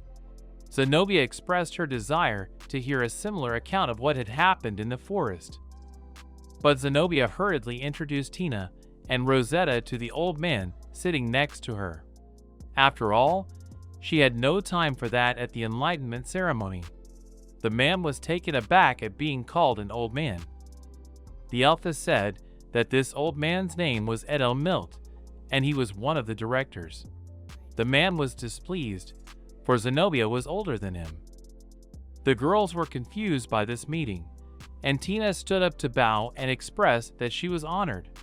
Milt asked not to use any formality. The man said that he had heard of Tina, for she, as well as Artie, were recommended as Zenobia's top students. The girl was very uncomfortable hearing about herself. Milt also turned his attention to Rosetta and told her that he had heard of her as an excellent hunter, and such people were valued among them. The stunned girl looked down at the floor, not quite agreeing that she was excellent. The elfess distracted Rosette and Tina, asking the two to elaborate on everything. The girls agreed. They began to talk about the encounter with the giant bear, then the demon wolf. And as they tried to talk, Will realized what Zenobia wanted, and she wanted to understand what the two of them had learned or understood. They told of the damage done to the village and the story of the demon, which was still unsolved. They also told about the fight with the demon and the appearance of Tenebris. Zenobia perplexed Tina to ask her what she had really just told Tenebris. The girl confirmed her words. Tina explained that she had heard the name from Will when he had seen the monster. The shocked boy tried to remember it. Realizing his mistake, the boy desperately said that he wanted to tell her about it. Zenobia and Milt were even at a loss for words. The Calamity Beast and Tenebris weren't actually monsters that other mages knew about. Some people, like the Seekers, might be aware of the fact that the Calamity Beast had been nullified by Will and his disciples. It seems that the army of guardians manipulated the information that the Grand Master and his disciples had defeated the Demon King who wanted to destroy humanity. Zenobia decided to ask Milt for advice on what they should do now. But the man reminded her that she was the one who gave out the orders, so it was up to her to decide. The elven woman had no choice but to tell everyone that their campaign was classified, because each of them had taken an oath of secrecy. The protagonist tried to recall whether he had signed such papers. Yes, there was indeed such a column in the papers that it was not allowed to disclose information that was under the top secret. Zenobia explained to everyone that now everything they were talking about now about the hike would not go outside the office. Only Milt and Zenobia would know about everything. The boy thought so. Will realized that Tenebris and the Beast of Poverty were the names of the Demon King, whom the Master and his disciples had defeated, and those unknown masked men who attacked them were their followers. No one knew what secrets the Guardians kept, and the rescue squad had been created for exactly one purpose: to destroy the cult. Zenobia was surprised to learn that Tina had been told this by her teacher. Will was glad in his mind that he hadn't told her about the resurrection of the beast and his real identity. Rosetta asked if she was special too, since she'd been told about it as well. The elfess admitted that they needed just such a person, with abilities like Rosetta's, which was why they had gone to her for help. The embarrassed Rosetta laughed softly. Zenobia noted to herself that Tina and Rosetta were very much alike. Rosetta asked the pixie about Artie and Will. She looked away as she sipped her tea. The elfess explained that they were both already apprentices and had heard that they needed help. The girls began to admire the boy. They assumed that knowing everything in advance was why the boy was so prepared. They were surprised that they knew, but would not tell them. The boy realized in his mind that he couldn't tell them that he was actually a reincarnation, a member of the Salvation Army, and also an apostle. Zenobia emphasized Artie and Will, wanting to hear a detailed account of where and how the demon was killed. After their story, the elf and the man sat very thoughtful. Zenobia found it interesting, for they had hunted it before but had never seen anything like it. Milt had mentioned that there had been instances of a person becoming a demon, but for someone already dead to become one was the first time he had heard of it. He wished he had thought about it longer. The elven woman asked everyone to stay at the academy for a while and not to go outside. Tina replied in agreement. The boy, however, understood why, for they were afraid and didn't know what to do. The boy realized that only he and Artie had seen the high-ranking demon when the others were caught off guard. Will also didn't believe they could get rid of the monster for good. The protagonist assumed that if Tina didn't inherit the throne, she couldn't be lost as hereditary princess anyway. The boy was distracted from his thoughts by the fact that Milt began calling someone through the ring. Apologizing, the man stepped away from everyone. Will tried to hear something, but he could only hear bits and pieces of Milt's words. The man returned to everyone, saying that there was an emergency for Will and Rosetta, and their help was needed. The boy inquired as to what had happened. Milt fairly pronounced that there were worse adversaries than Tenebris showing up there. Tina and Rosetta were shocked by this, and the protagonist was perplexed as to why they only wanted him and Rosetta. But suddenly, Saria and Rosa burst into the room. They rushed to greet their brother and sister with tears in their eyes. Will took his sister in his arms, and Rosetta followed suit. The kindergarten teacher hurriedly apologized for this, justifying herself by saying that she couldn't hold them any longer. The girls were very worried and wanted to see them. Will, on the contrary, apologized for causing them so much trouble. Saria lowered her eyes guiltily, asking Will if he was okay, since she was so worried. The boy apologized and said that he was fine. Will reported that the only thing was that his clothes were a little torn. The girl only noticed it after that mention. The protagonist jokingly told his sister that it had happened because of playing with the goat and bear. Saria was perplexed as to what her brother was talking about. The girl stared at him unhappily at the mention of the game. However, the protagonist hurriedly rejoiced his sister, informing her that they now had a new member of the family. The girl did not immediately believe it, but the next moment she was jubilant at the sight of the goat. Will was in the room. The little girl, holding out her hand, commanded Belash to give her paw. But the goat did not obey and put his paw on her head, which discouraged the little girl. Will watched and laughed quietly. Saria didn't lose hope and repeated the command again, showing how it should be done. The protagonist realized that all their beasts had divine powers, and the girl was happy with them. In addition, he noticed that the goat also liked his sister. Saria named him Belash. The goat had gotten used to them and showed no aggression, except when it showed its temper by fighting with Will's leg. The boy wondered why he was doing that, as he was not his enemy. There was a knock on the door, asking permission to enter. The protagonist recognized Artie's voice and allowed it. The girl informed him that they should hurry up already, and was surprised. She was surprised that there were so many of them in the room. The boy joked that his sister thought the opposite, that they had too few animals. Will warned the girl that he needed to take Saria to the nursery first. The girl was fine with that, and was willing to walk them out. The protagonist explained that he understood it as a possible order from Zenobia, but he began to assure Artie that it was not worth worrying about him, and she could wait for him. However, the girl resisted the proposal, citing that it was her wish, not an order. Saria loudly announced her position to go along with Artie and her brother.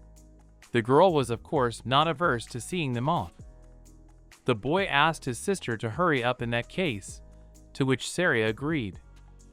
Some time later in the principal's office, Milt explained to the boy that his magic power was weak and unstable due to being in the body of a small child.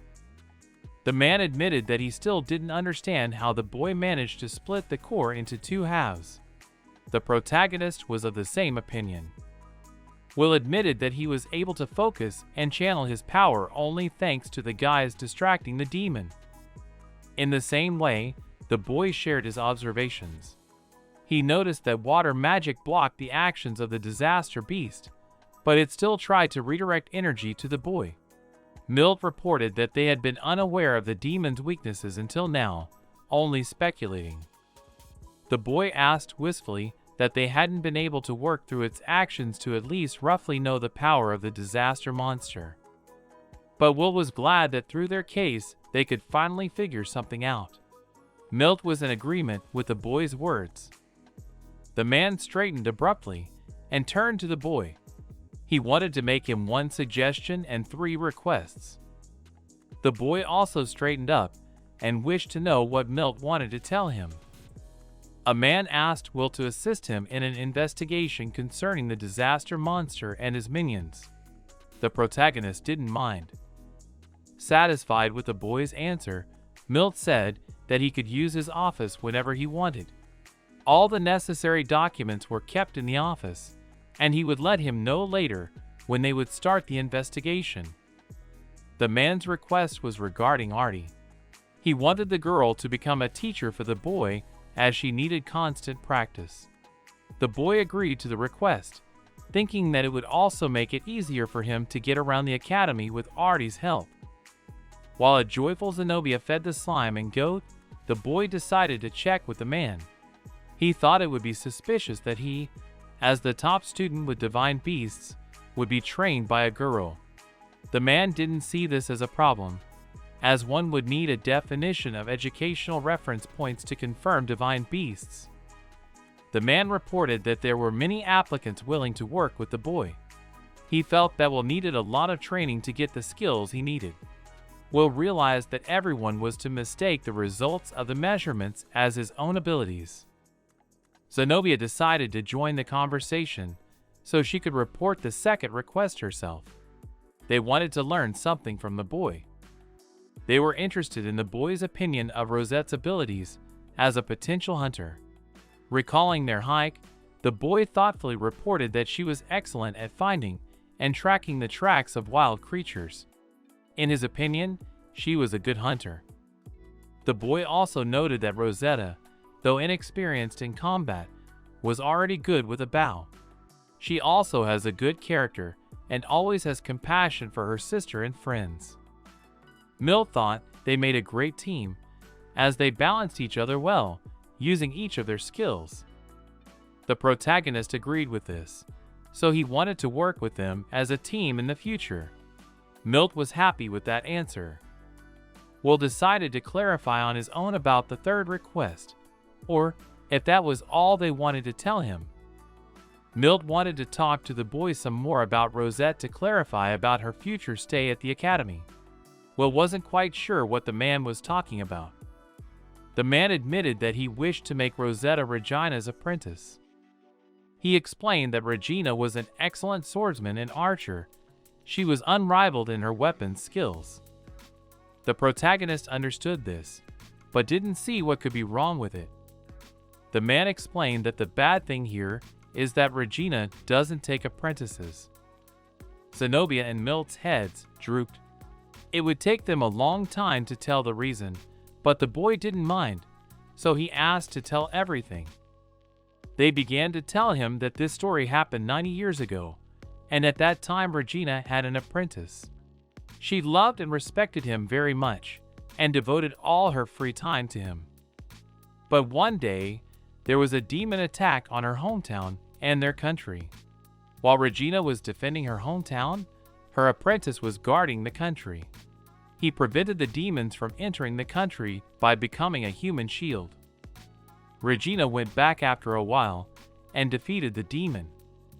However, it was already too late as the apprentice received a mortal wound. He died with a smile on his face when he was able to see Regina defeat the demon. The man confessed that on that day of the battle, he was nearby and saw everything. He believed that Regina had managed to cultivate a really strong disciple. However, it was as if the enemies had deliberately planned an attack just when Regina would be away to deal with her favorite disciple. And since the demons were too strong, her disciple couldn't handle them alone. After that was when Regina informed them that she wouldn't be taking on any more apprentices. The boy listened attentively until the man's narrative story came to an end. Will wondered if she should really be trusted with Rosetta and what the request was. The man said that Regan could be understood, for the boy must be familiar with the feeling when a comrade with whom one had fought side by side dies.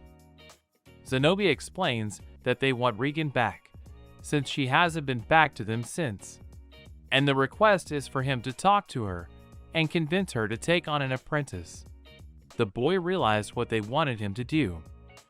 The protagonist clenched his fist in indignation, for he really understood her feelings, what it was like to lose her favorite student. Sighing, Will agreed to talk to Regina about the matter.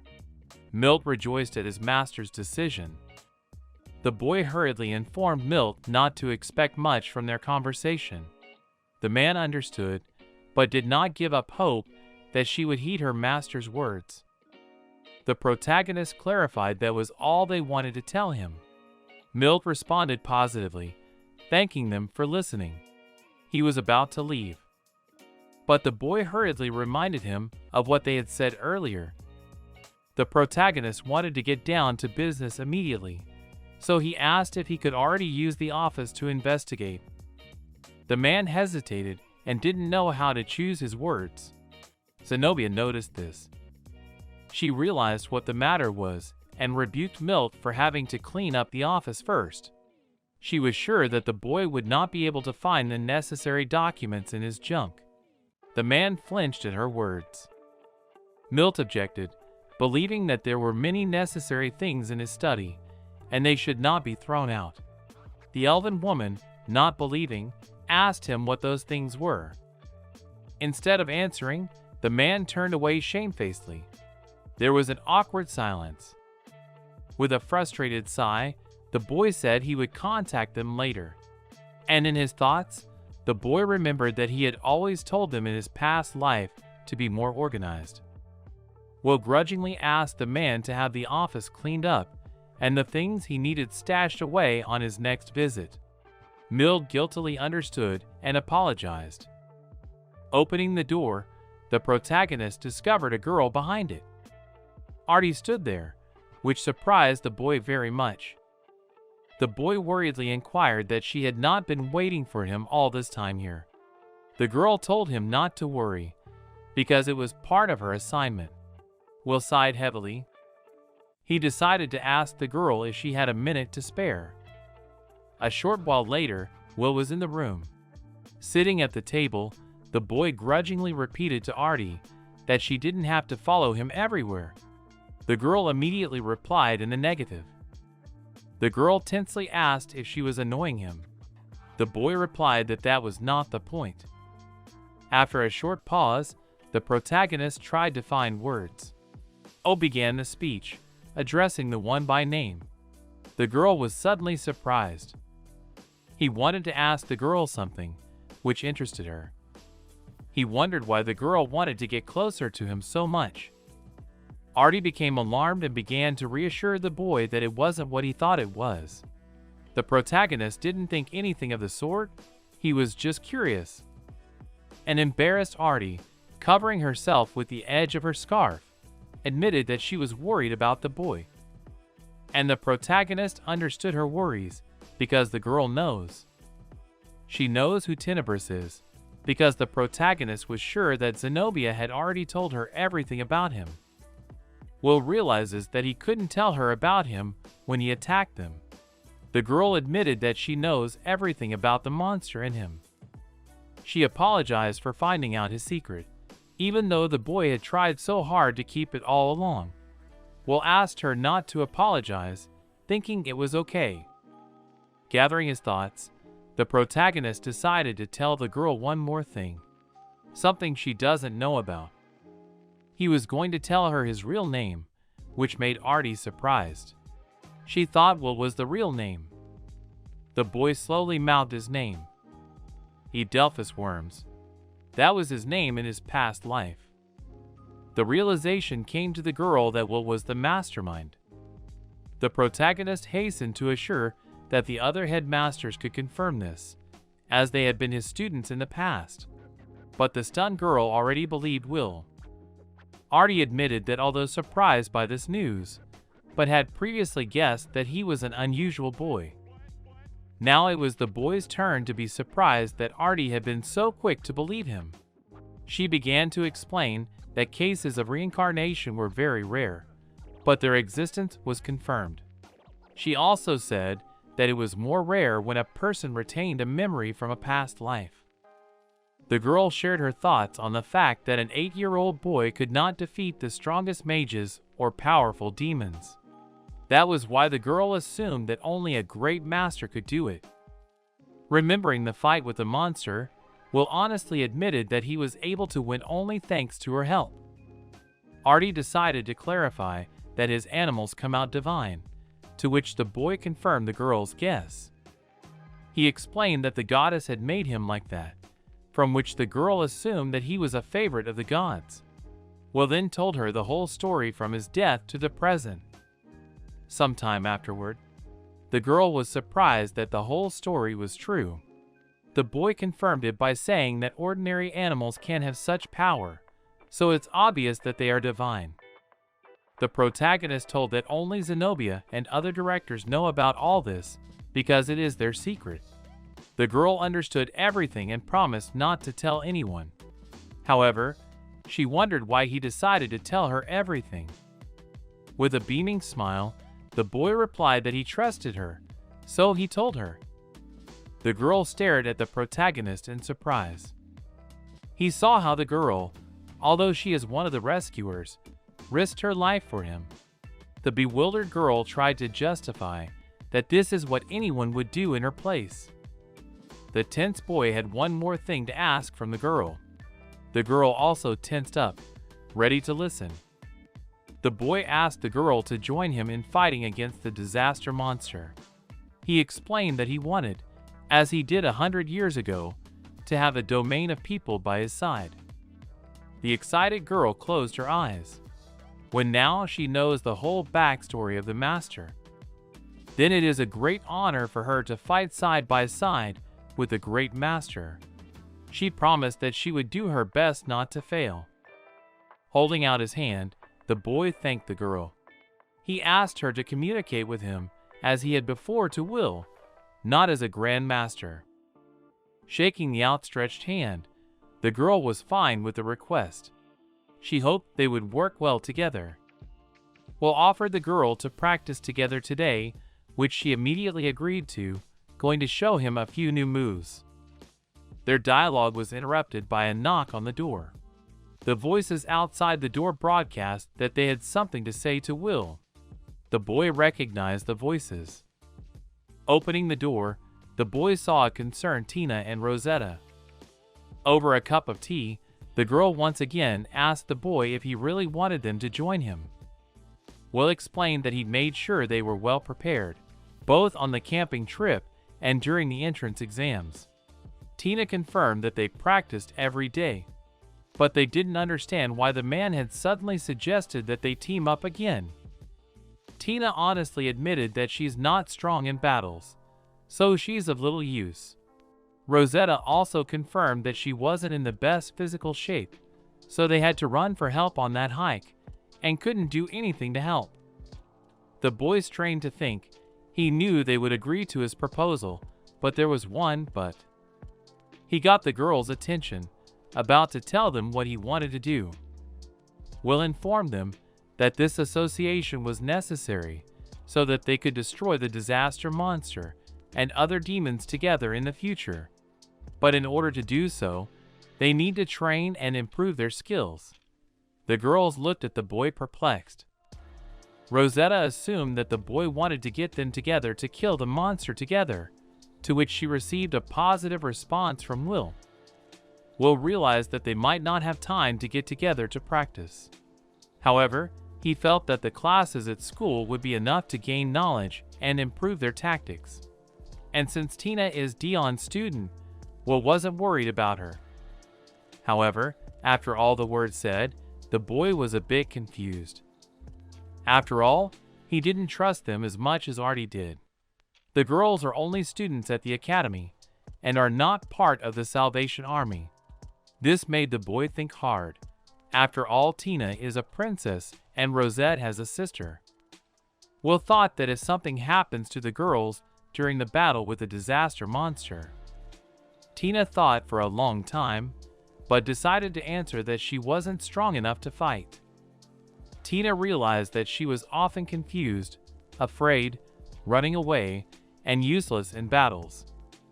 She couldn't forgive herself for all of this. The girl confidently declared that she wants to overcome her fears, and together with Will to fight the monster of disaster. Tina wants to take a risk and prove to herself that she is strong and can protect her friends. Rosetta reports that she thinks the same way Tina does and agrees with everything she said earlier. The girl with the animal ears was ready to fight alongside Will. Rosetta explained her decision by the fact that there was a chance that their land would be attacked and innocent people might get hurt. She also didn't want anything to happen to her sister. Rosetta stated confidently that she wanted to become stronger to protect not only her sister, but Will himself. She believed that they were friends, so they should help him. Such a statement surprised the boy.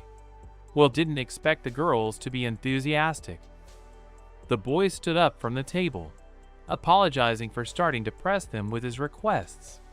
But he was glad that they had decided to help and support him. Will leaned over, holding out his hand, asking the girls again, even though he knew their answer. He asked if they were ready to band together to fight together against the monster of disaster. They all placed their hands on his arm, voicing their agreement. The girls excitedly began to offer to start training right away. Will indulged in nostalgia. He remembered how his students had stood by his side as children. He was touched by these memories. Suddenly, the protagonist shouted to them that they needed to defeat him in hand-to-hand combat first, so he demanded that they attack him. Such an abrupt change startled the girls, who froze in place.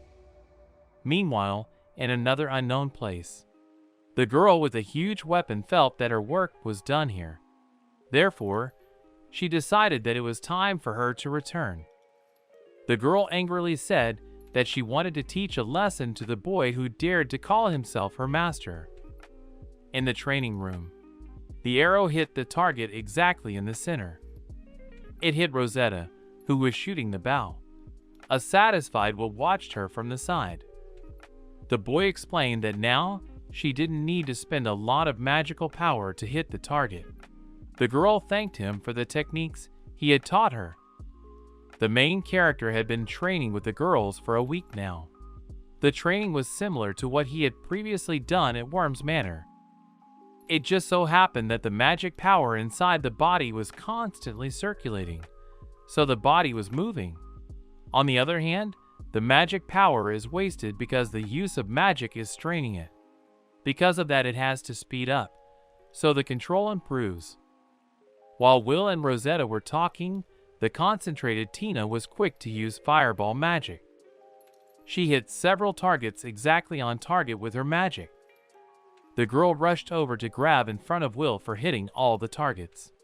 The boy confirmed that he had seen everything and that it had worked out great.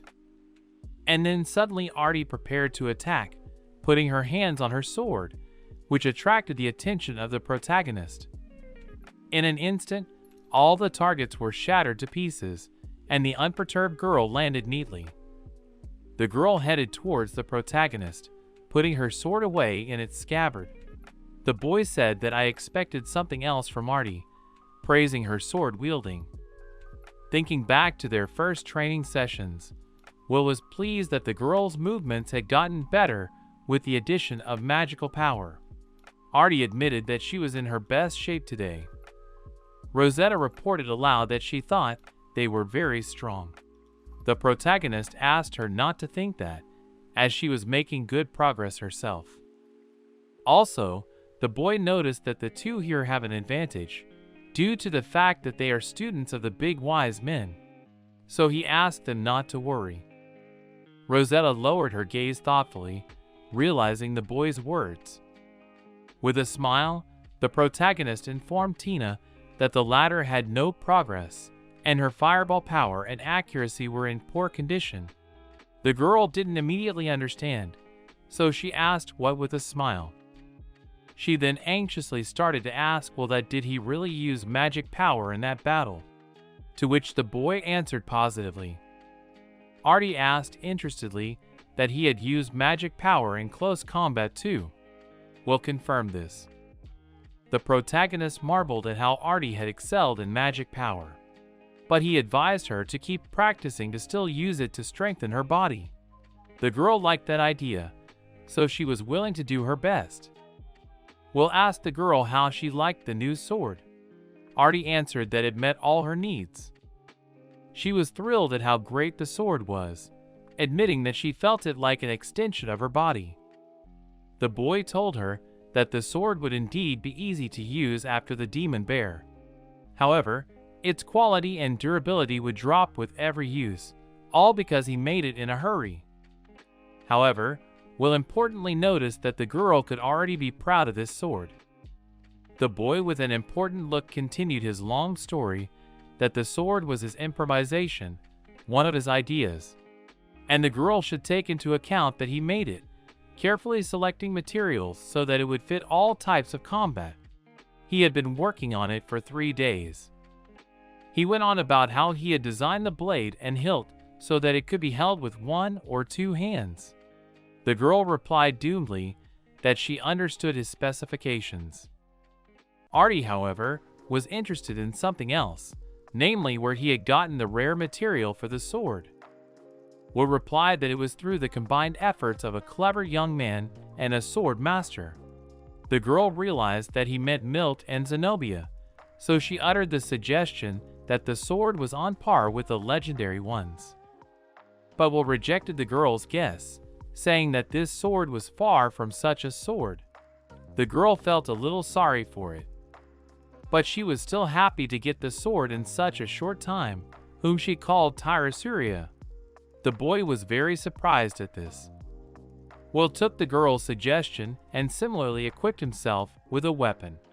He equipped himself with a place for a knife on his chest under his jacket for quick access. After all, before using Artie's sword, he had to first learn how to use another weapon. That is, a knife.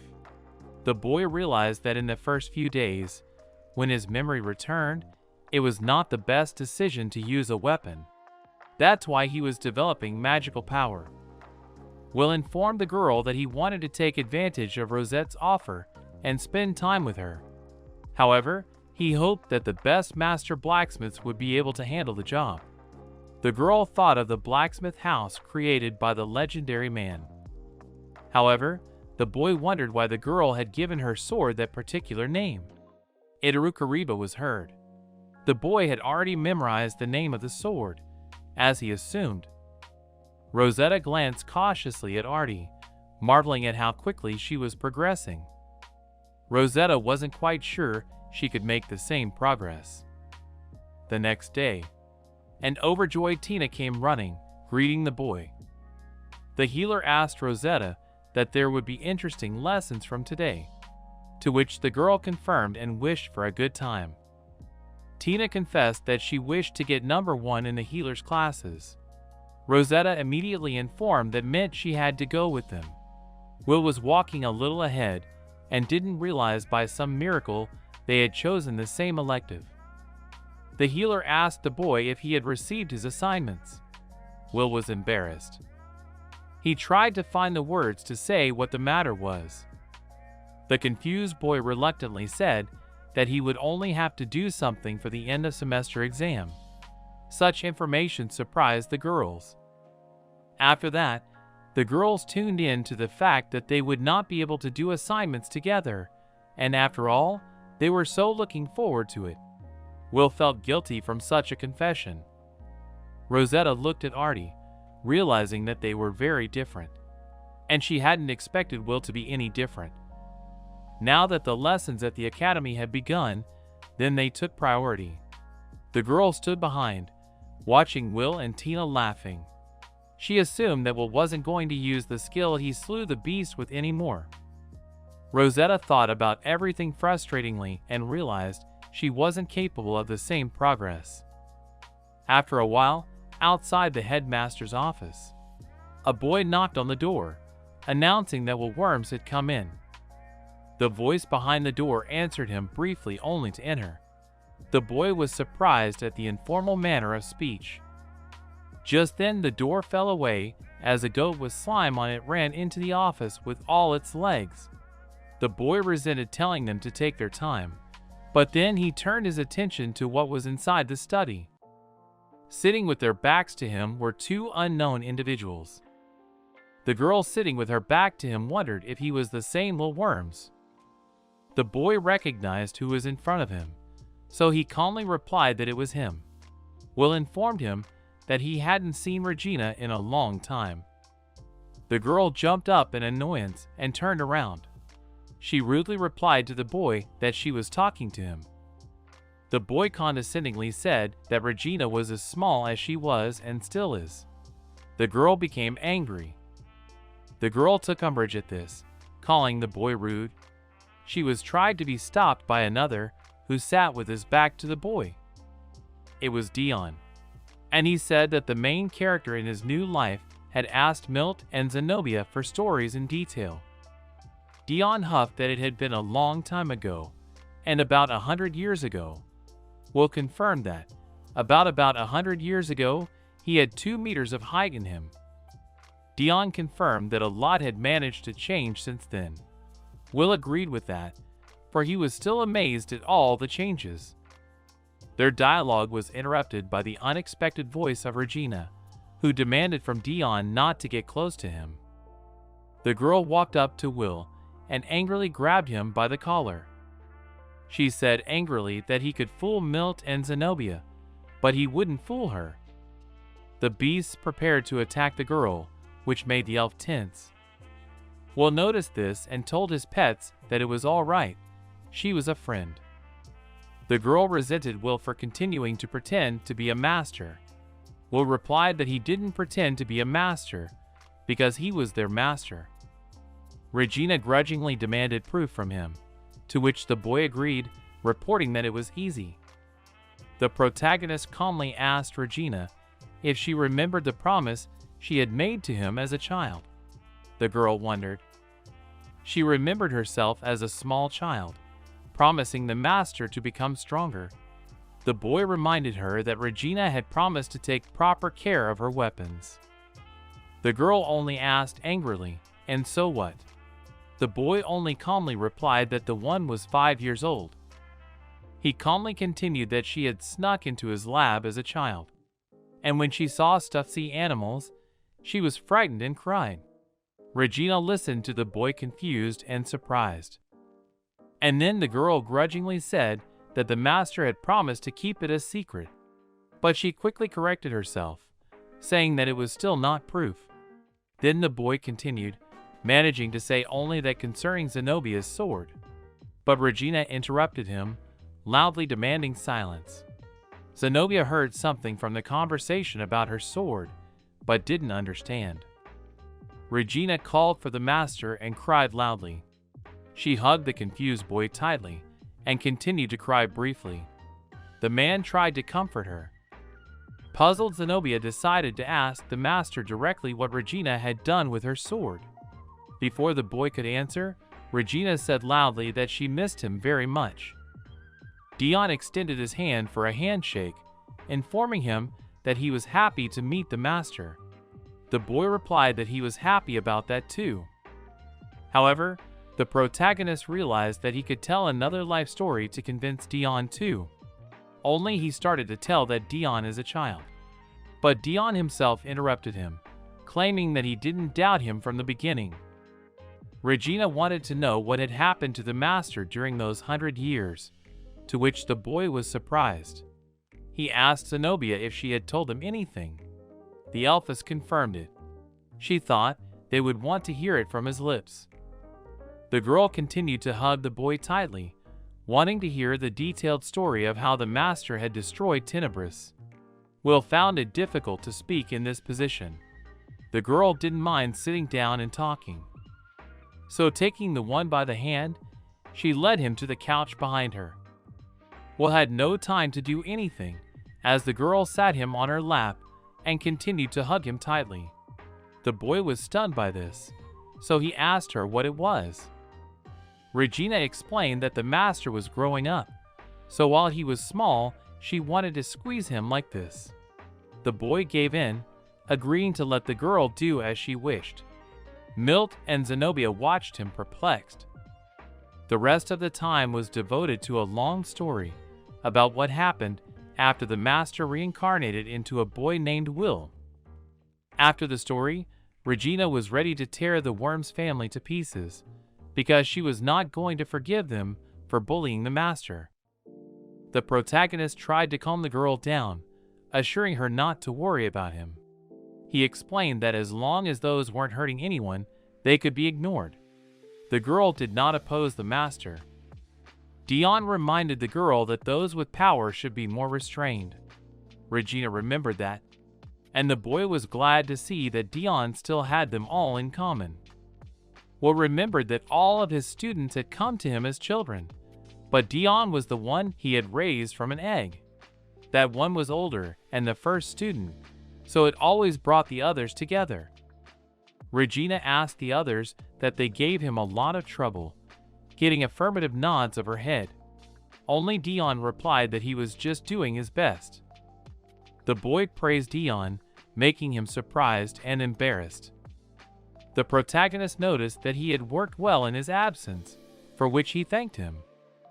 The words of the master touched him, from which tears appeared. Dion hurriedly apologized for being emotional. He was reassured. The goat climbed on top of Dion and began to lick away his tears. The boy tried to stop him. The boy apologized for Bielsh, because he was still a goat, but Dion didn't mind, thinking Bielsh was very cute. But Will was outraged that Belash had allowed himself to climb on top of Dion's head. However, the latter began to assure him that everything was fine. Milt decided to start their conversation about future actions. He asked the boy how his meeting with Tina and the other girls had gone. Will reported that he had already started training with them, and the girls supported his desire to defeat the beast of disaster. The man wondered if he had informed them of his real identity. The protagonist admitted that he had only informed Artie. The boy felt that Tina, unlike Artie, was not ready for such information. Will realized that at the point of their conversation about uniting, the girls were quite prepared. However, they are on a completely different level and are not part of the rescue squad like Artie. The boy thinks that if he had told them everything, he would have had to leave. Dion thanked the boy for his understanding. Milt cautiously decided to start the discussion with Regina, informing the latter that the master has a ward, a huntress named Rosetta. Regina remembered the name from their conversation, recalling that she had been able to prove herself during the trek. The man bluntly asked the girl if she would take Rosetta as an apprentice. The girl sadly lowered her gaze, repeating that she was not suited to be a teacher. She thought that Milt was the best person for it. The man explained to the girl that he was already listed on the papers as Will's teacher. Regina was surprised by this information. Milt told the girl that she was the only one who hadn't taken on an apprentice. The girl quietly agreed, still looking down sadly and continuing to hug her master. Even if Milt only has an apprentice in name only, and takes Rosette as an apprentice as well, it would be an extra burden. The boy watched their conversation thoughtfully. He assumed that this was the atmosphere in which their sage councils took place. He enjoyed watching it as their teacher. Dion, meanwhile, supported Regan, which pleased the latter. However, Dion supplemented his speech by saying that he thought that she really needed to take on an apprentice. This made the girl upset that he had started to say that as well. Will assumed that the matter had been discussed between them more than once. Regina resisted, saying that she was not the one who should be trusted with an apprentice. And then the girl suddenly asked her master what he thought about the matter. She sadly closed her eyes and asked if she was allowed to have an apprentice, to which the boy asked in reply, why not? She replied that she thought she was still weak. Will refuted that, saying that he thought Regina was very strong. Dion good-naturedly replied that since she wasn't ready, they were all the more so. The girl asked him in surprise not to say that. Regina was still hesitant to say that if she was the reason why the students' trouble would come again. Will replied confidently that in that case, they would do everything they could to prevent it. The boy assumed that she was tormented by the thought that she had not been able to do anything then. So he told her that he thought it was necessary for her to invest her soul in another student. The girl's hands trembled, and he admitted that he still wasn't sure she was ready.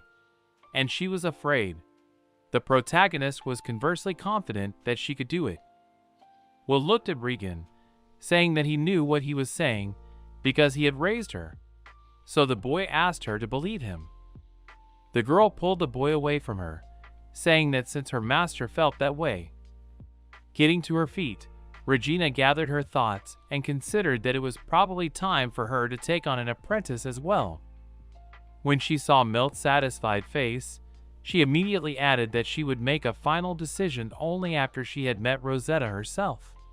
She would see for herself what the girl was like.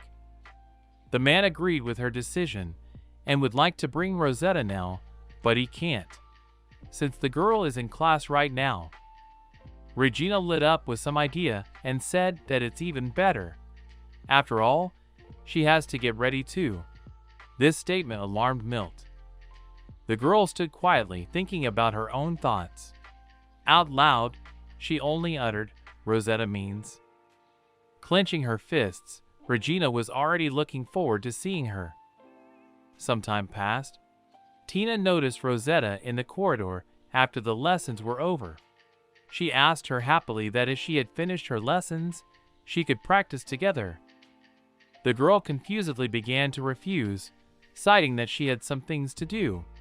Tina tuned that out a bit.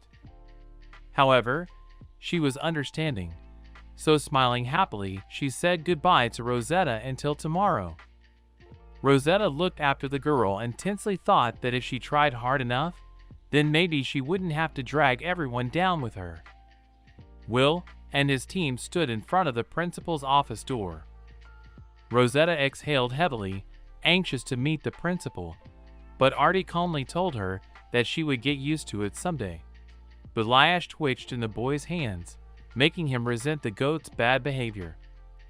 Artie knocked on the door and solemnly announced to everyone that they had been invited by the headmistress herself. A voice behind the door gave them permission to enter. The door creaked open, and Will and Artie were the first to peek inside.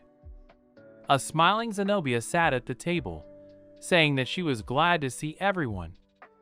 Rosetta perplexedly interjected that it was good to see them all, and instead of answering, the elfess whispered quietly in the way that they could go out. The study was suddenly filled with loud laughter, making many people surprised. The voice loudly thanked those for destroying the monster of disaster. The voice admitted that she was the one who held a seat on the Council of Wise Men. A knight appeared before them, head to toe clad in armor, introducing himself as the hero Regina Itarugracia. Steam came out of his helmet, causing Rosette and Tina to tense up. Hero Regina went on to say that she was willing to accept a new rank just for the sake of destroying enemies. She asked what those plans were for the future. The boy, on the other hand, struggled to hold back his laughter. Tina was embarrassed, but as befitted a daughter of the emperor, she introduced herself according to the rules of ethics. She said she was pleased to meet you, and her name was Tina D'Emeraude. Regina suddenly approached her closely. She realized she was Dion's student, so she promised to do her best if she needed anything. Stammering, Tina thanked her. Regina turned around abruptly and exclaimed that she couldn't believe her eyes, because Rosetta was in front of her. The stunned girl blurted out that she was glad to meet her and gave her name. The hero Regina was by the girl's side in an instant, asking the girl what's up. Exhaling another portion of steam from her helmet, Regina exclaimed about her cheeks. Will almost lost his temper at that. The boy carefully held back his laughter, covering his mouth with the palm of his hand.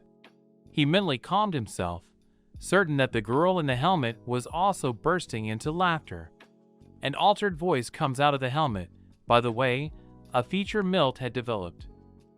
Still holding back laughter, the protagonist looked up at Artie, not understanding how she could have such a calm expression on her face.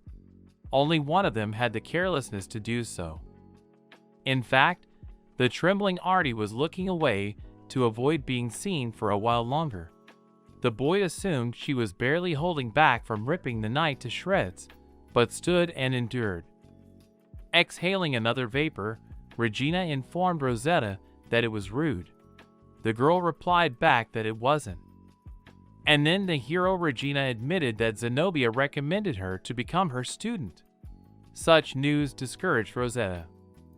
Regina said that she was honored to teach such a talented student. The girl was not at all sure what was being said about her, so she said that she was like her. Regina didn't like the look Rosetta was looking at her with. The girl was taken aback and rushed to inform her that it was a mistake. The girl hesitantly replied that she was mistaken, for it was impossible for someone like her to be Regina's apprentice. The knight understood the girl. Under the helmet, Regina remembered herself. She did not want to make a weapon out of her apprentice. And then a voice from the helmet informed her that it didn't look as bad as the teachers and students said. The girl stared at Regina perplexed, and the girl hurriedly asked back that, why not? Turning towards the exit, Regina said that she understood why the one had lost her temper. However, she advised Rosetta to calmly think things over about it. Rosetta stared wistfully at the other one. From the side, Tina saw 3 slimes, even though there were 2 people standing there earlier, and she asked loudly. They were distracted from everything by Zenobia, who had been watching them the whole time. She said that she was pleasantly surprised by Rosetta, which made the girl stare at the elfess incomprehensibly. Zenobia was happy to say that they were talking about tea and sweets. She was also happy to see Belash and Fury rushing over to her. As everyone sat down at the table with cups of tea, Rosetta asked why the principal had recommended her. Zenobia asked if she had changed her mind about becoming stronger. The girl looked thoughtfully into the cup, realizing that someone was getting stronger. But she didn't think she was the only one. Rosetta confessed that she thought of herself as useless, because the power of others was getting greater, and she was not. Zenobia calmly replied that she thought of her as an apprentice who could get the best out of Regan. But Rosetta realizes that becoming the hero's apprentice has become a possibility. However, she has her doubts, since she has 2 warrior deities. The elf reminds her that strength does not lie only in the blessing of the deities. She asked if she had forgotten Howell had defeated the monster of disaster with 1 deity. The girl listened in surprise, not knowing what to say. She just mumbled that maybe she had. But still the girl guiltily lowered her animal ears, agreeing with Zenobia that it was so. And the protagonist tensely remained silent, even though he realized that he was actually an apostle of the deities. The elfess reported with a smile that Rosetta had become an excellent student. She said that she had power and talent, but that it was just not the same for everyone. Zenobia said that Regina was still waiting for an opportunity to make her apprentice. Rosetta asked if this was all a test. With a smile, the elf said that she would find out the details herself soon enough, and decided to be honest. If Rosetta had no talent, she had surpassed herself at the test. The boy remembered that Rosetta at the test said that she was wrong a lot. Zenobia also supplemented her speech by saying that she didn't think the girl had any flaws.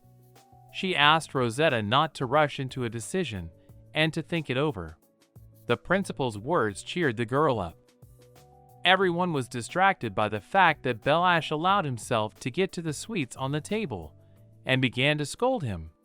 Meanwhile, the sad Rosetta sank back into her thoughts. After a while, Will came into the room. Rosa and Saria were sleeping soundly together. A voice quietly asked the others what they thought about it. Tina asked that it would be great to be an apprentice, to which Artie agreed with that. The boy asked a sad Rosetta what she was worried about. Rosetta admitted that she was still thinking about Zenobia's words. However, assuming there was a level of talent, just working would not help her. The girl didn't know what to do, so Will decided to suggest to her that she talk to the students. Rosetta decided to ask Tin. She thought the healer had once said she wasn't going to become an apprentice. Tina was surprised by that. She wondered if it was the same thing that had happened to Rosetta, so she assumed the latter felt guilty. Tina remembered Zenobia chasing them around, threatening to keep them from meeting Dion. They needed a run, but Tina was lagging far behind Artie. Artie was also asked what she would do, which made her think, which might seem a little strange. The girl calmly told Rosetta that her father was under the auspices of a teacher, and when she was 3 years old, her father had passed away, so her teacher had replaced her parent. Rosetta was surprised at this information. Artie added that she had been practicing swords ever since. Rosetta was still surprised, but tried to calmly accept the information. The boy was pleased to learn that Artie had already loved sword training since she was a child, and only later began to learn from Zenobius. Will realized that before, one had to pay a heavy price to get a divine sword. Will also realized that in order to defeat the monster of disaster and the cult, they should have no weaknesses left. The protagonist suddenly stood up and said that together with Rosetta, they would definitely fight against the monster. He was sure that they would do it. Rosetta, with a penetrating head, agreed with him. The boy informed her that they would be going back tonight, which shocked the girl. Rosetta asked the boy unhesitatingly if she had been helpful at all. The boy replied that she was wrong about that. The boy went on to say that the students who had entered were turning around and she should have asked him. Will himself suggests that Rosetta and Tina are ready for really strong opponents yet. Rosetta clenched her palm tensely, repeating to herself about really strong opponents. She remembered the demon and the monsters, realizing that she thought right. He were indeed strong.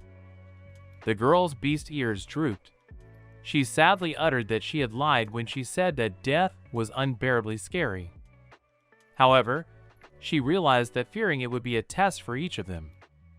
Rosetta admitted to everyone that when she was practicing, she started comparing herself to others, which made her confidence drop quickly. The girl cried because she thought she couldn't live up to their expectations. Tina started to comfort the girl and the girl apologized, wiping her tears. The boy saw that the girl appeared to be very unhappy. The protagonist realized that kindness sometimes causes a lot of problems for people. They become obliged to roll down mountains, but they don't realize how hard it is. The boy put his hands on Rosetta's shoulders, attracting her attention to listen to him. He seriously advised her not to give up hope. The girl looked at him in surprise. Rosetta was quite downcast, and the other girls did not approve of this from the boy. Artie threatened to stop talking to him from today. The boy started making excuses, saying that he had thought of doing the best.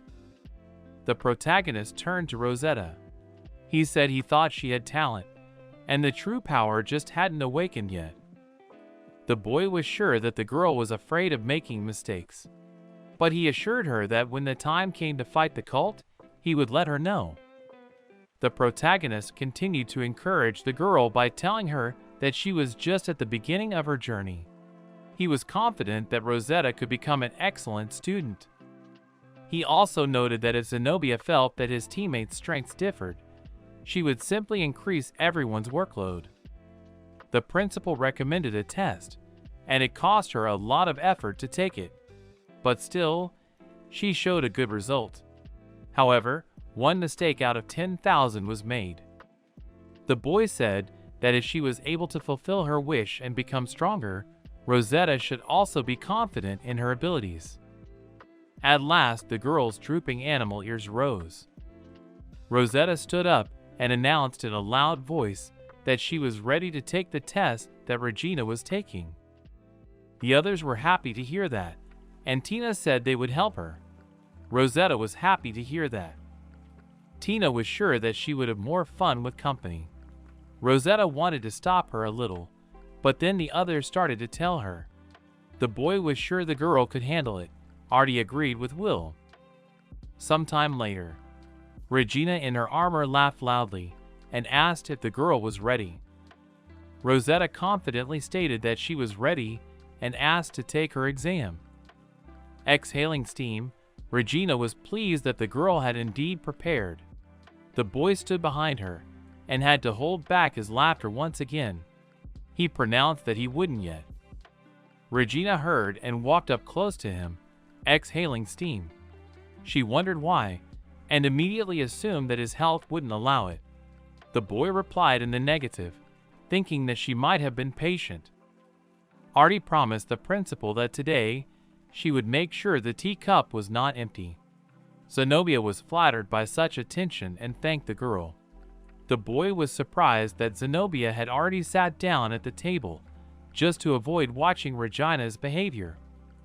The boy held back his laughter, which even made him shake a little. Regina noticed this and asked if he was afraid. The boy decided to parry by continuing the story about how at one time someone had even soared Zenobia. Regina didn't let the protagonist finish, immediately announcing that she was going to start telling the essence of the test. She threatened that she would only explain once, so everyone would have to listen carefully.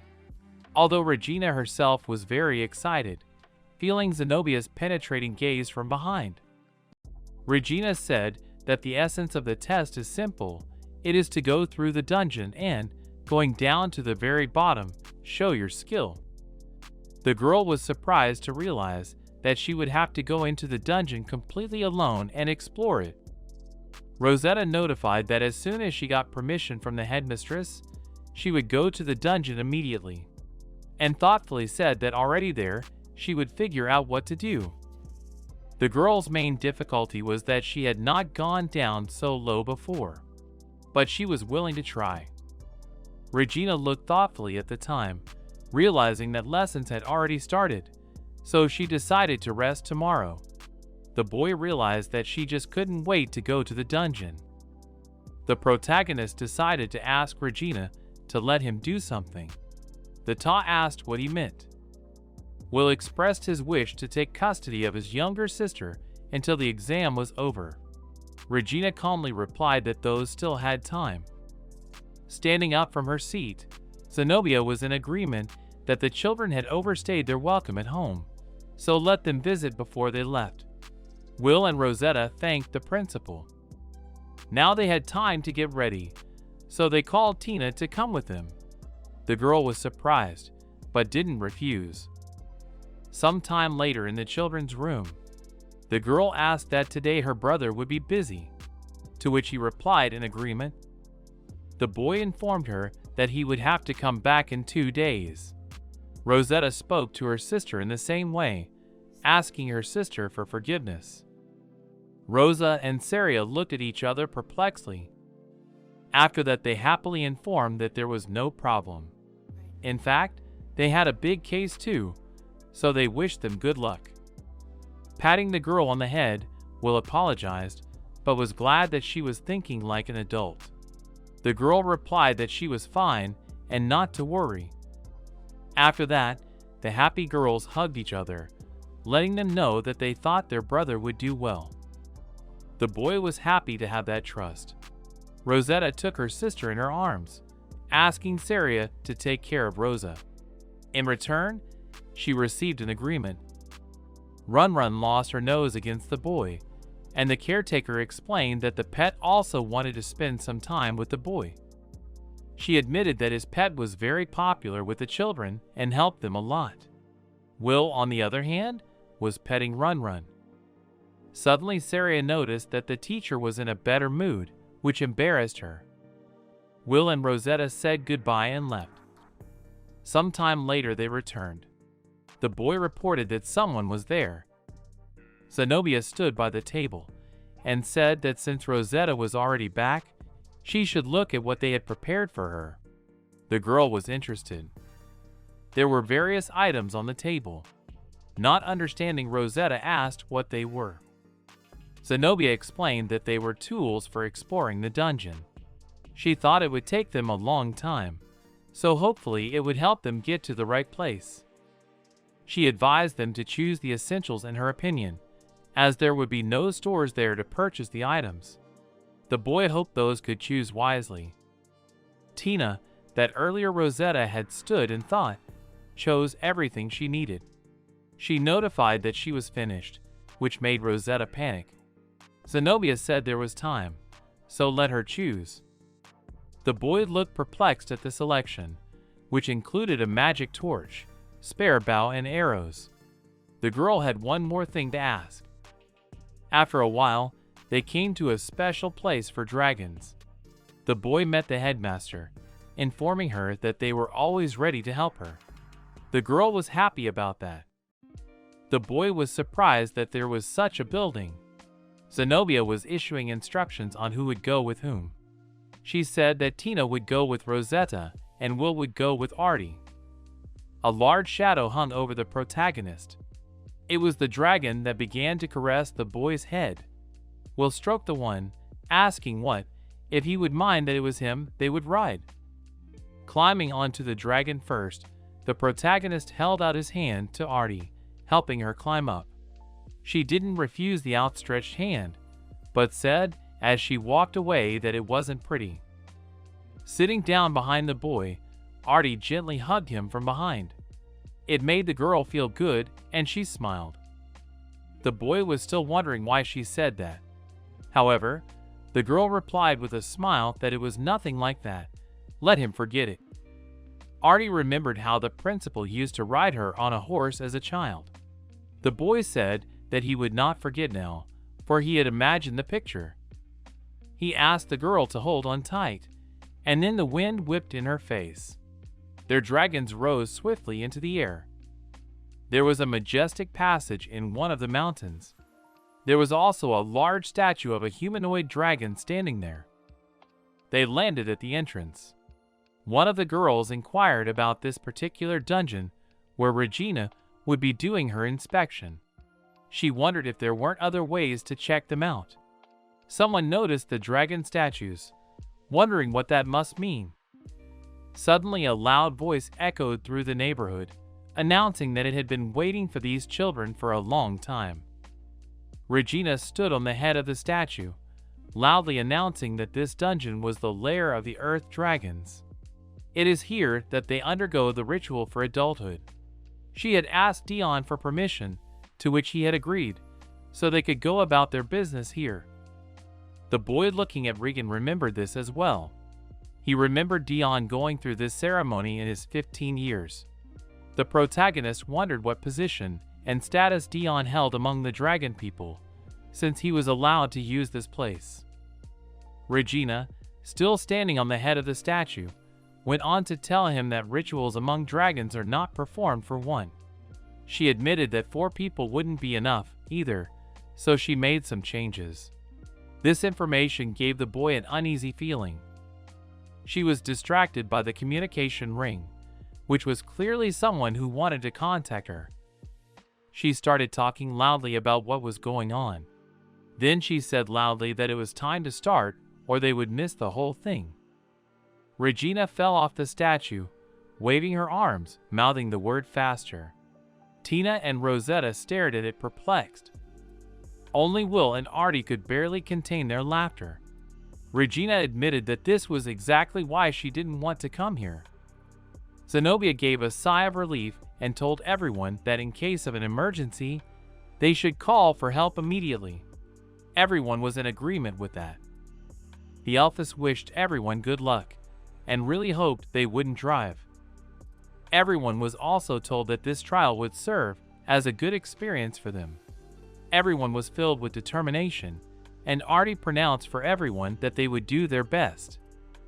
The healer was also told that Dion, though he couldn't make it, also wished his apprentice good luck. Tina rejoiced at that. Regina said she was also inviting Rosetta to be her apprentice. The girl looked thoughtfully at Regina's character as she asked her to accept. Will and his team turned toward the entrance to the dungeon. Tina promised that they would surely return with great results, and Rosetta replied to Regina that she would think about it some more. Regina was satisfied with that answer, which she loudly announced. The boy was beginning to get annoyed by this. The gates slowly opened, and Will and Artie cautiously peeked inside. Light penetrated the darkness-filled dungeon. Everyone went inside and realized that it was even darker than they thought. The doors behind them began to close slowly, which made Tina assume that it would soon be completely dark. When the doors finally locked, Will and his team nothing in this pitch darkness, nothing and no one. Suddenly Tina's staff lit up, blinding everyone briefly. The boy was pleased to see the magical light. It was the kind of magic that emitted light, transmitting it through the staff. Artie suggested maybe her sword wizard would come in handy in such a case. Will thought it might be a good fit, though the boy himself wondered in his mind if it was the glow that made her call the sword a sage sword. The protagonist said that 2 lanterns would be enough for them, and in general, he was glad they had such spells. He also offered to switch if those got tired. Tina said enthusiastically that she would try to help at least there. Rosetta offered to take the lead and keep moving forward behind her. Everyone was in agreement with that. Everyone followed Rosetta's lead. The boy realized that this test was for her, but he was ready to help her in case of anything. After a while, Rosetta asked everyone to stop. The girl noticed that the floor in this place was made of some other material, so she assumed that there might be a trap here. She carefully approached. She lowered herself down and began tapping lightly. She then informed everyone that based on the sound, there was a void under the floor. Rosetta asked if they thought it might be a trap. Instead of answering the question, Tina exclaimed in surprise at how quickly Rosetta had noticed it. But then Tina asked the girl seriously that maybe they should go around the place. Rosetta asked her to let her think about it. Looking carefully, Rosetta noticed a barely visible stretch of wire. She figured that if they wanted to escape, it would work on the way back. Tina diligently began to look after Rosetta's words and confirmed that there were indeed some strands visible. Rosetta, meanwhile, decided to give it a try. She took out an arrow, took aim, and fired. The girl hit the target, breaking the thread. After that, the wall on the side collapsed from the fallen iron balls, and the floor opened up for those to fall down. The girl was surprised by those iron balls. Thus, they had hit 2 targets at once with 1 blow. They cautiously continued on their way, on which Rosetta disarmed or bypassed the traps. The boy realized that Regan's traps would be worthless to them if they kept their eyes on the action and were extremely cautious. But not all traps were obvious. The main character guessed that Regina, by creating all these traps, wanted to use this dungeon to train Rosetta. And as if in response to that, Rosetta was guessing all these traps. The boy was quite watching Rosetta's manipulations, realizing that she had a wonderful talent. Sometime later, Will and his team were tired, so they sat down on the floor. Rosetta marveled at how long the dungeon was. Artie suggested that everyone rest for a while, and then check things out again. She suggested that maybe they wouldn't be able to rest like this later. No one disagreed. Artie advised everyone to check their clothes, gear, and things in general while they rested. The boy was pleased with this, because she was giving proper advice to the commander. The girl noticed the stare and asked him not to do that, but instead to check his gear like the others. Will nodded confusedly and agreed to do so. After some more time later, Rosetta managed to open the door and gestured for everyone to enter. They all entered the large hall together and marveled at its size. The protagonist looked up at the ceiling, marveling at how high it was that even the light couldn't reach there. It felt like there was an endless void. Tina carefully shone her light in all directions, marveling at the size of the room. She wondered aloud how long it had taken to build it. Suddenly Rosetta froze. She immediately warned everyone to be careful, for she sensed that there was something here. Rosetta worriedly reported that she could feel it, but could not catch its figure or even its odor. Will in turn suggested that everyone stand up so that they could have their backs to each other. Everyone took his advice and looked around warily. Tina worriedly asked whether or not they could see the enemy. Artie replied that they couldn't see him in the dark. After thinking for a bit, Rosetta came up with an idea. She turned to the boy, asking if he had a spell to light up the whole space. Will said that she could count on it. Using the spell, the boy launched the ball upwards. He used a magical flash. And when the flash went off and illuminated everything in the area, the girls looked up in surprise, not realizing what it was. Hanging upside down above them were large creatures. The boy alerted everyone in amazement that they were bats. Rosetta was amazed at the huge bats hanging from the ceiling. She admitted that it was the first time she had seen them in person, and a wary Tina said she had too. Artie warned the others that these bats had 4 wings, sharp fangs and claws. They also have invisible magic that makes them lose their sense of balance. Will decided to add that they should be careful when using magic bullets, since it rarely works on them. Rosetta tensely remarked that this one would be difficult then. Everyone watched them warily, but noticed that they never attacked. They asked with interest that they could be considered peaceful then.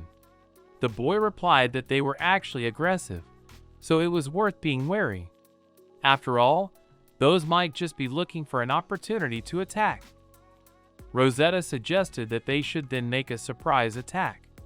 She asked how much longer his magical flash could hold. The protagonist replied that one shouldn't worry about time. In fact, a normal link lasts 10 seconds, but Will's flash can hold for 30 minutes. Rosetta immediately started handing out instructions for the offensive. She told Artie to attack them when they spiked, while Tina asked her to cover them with magic. The girls agreed and got ready. Taking 4 arrows at once, Rosetta realized she wouldn't be able to penetrate their bodies with one shot. As she inserted one of the arrows into the bowstring, she realized that this one was wasteful. However, the girl did not consider herself greedy. She fired the shot. The arrow hit the ceiling, and the bats managed to fly apart. Wasting no time, the girl immediately sent the rest of the arrows at one of the bats. The bat didn't have time to dodge, and all 3 arrows hit the target. With a squeak, the bat fell to the floor not far from Rosetta. Artie was pleased with this result, but Rosetta reminded her that only one had been defeated. Rosetta called out to Tina, to which she quickly came over and asked her to rely on her. The girl began to conjure, gathering magic. After that, putting her staff forward, she immediately sent a fireball spell. Another mouse flying at that moment noticed the balls only at the last moment, but it couldn't dodge and took all the blows. The roasted mouse fell to the floor not far from Tina. She noticed that the other two had escaped, but the boy assured her that everything was fine. The two remaining bats opened their mouths and began to squeak loudly. The squeaking sounded like a wave traveling through the room, causing everyone to feel sick and dizzy. Rosetta and Tina clutched their heads, unable to hold on, and fell to the ground. Will and Artie approached the girls, alerting them that they were unharmed. The boy asked how Rosetta and Tina were feeling.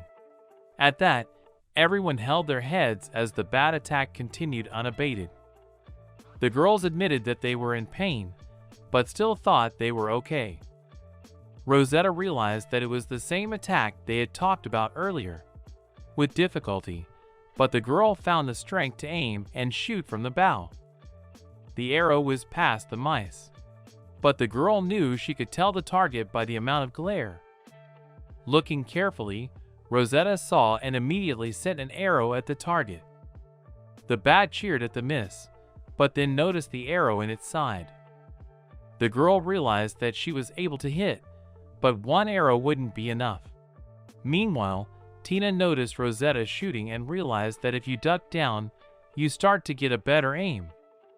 Tina sat down on her knees and pointed her staff forward. After taking aim, she used her magic. The bats dodged her strike and immediately attacked her with their own magic.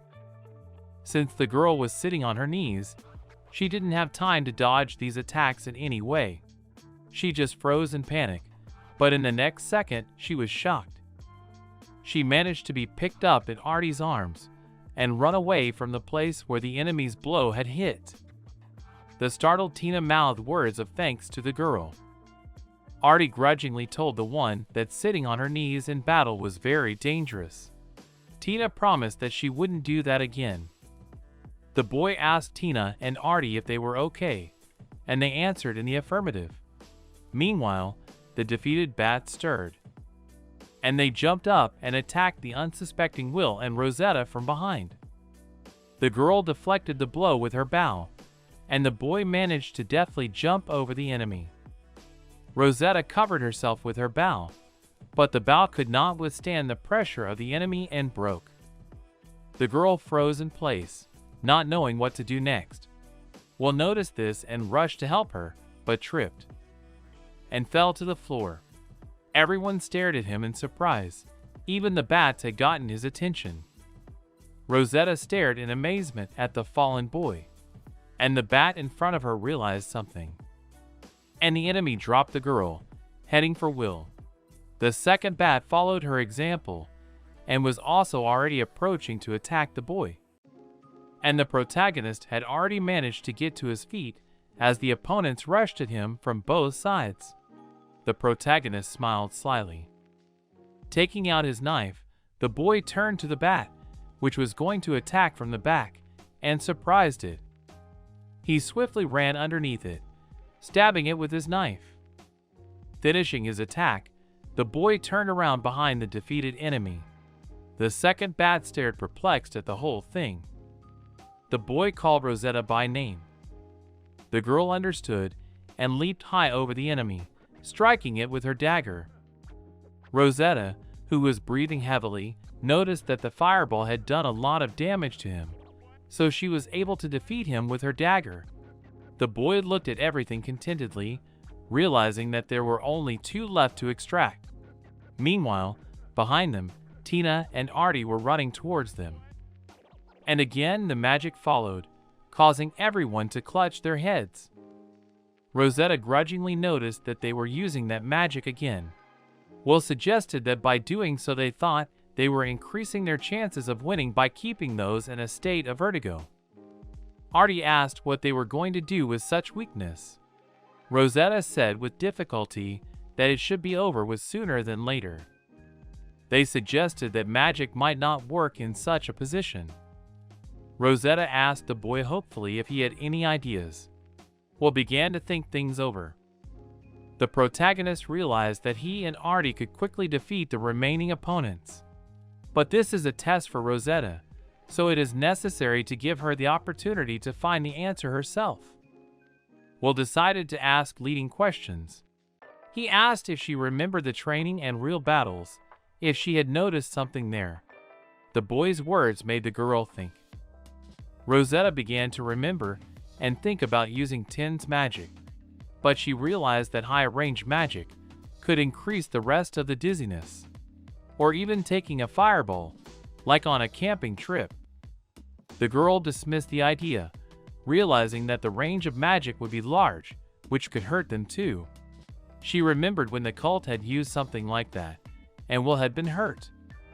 But remembering the moment where Will had protected them with a magical shield, an idea hit the girl. Rosetta asked the healer if she could use wide-range fireball magic, as she had then in the bear cave. Tina replied that if a huge size was needed, then more wind magic was needed. Tina complained that the dizziness would make it very difficult for her to aim, though then she added that she could try to increase the power of the strike. Such an idea came to Rosetta's liking.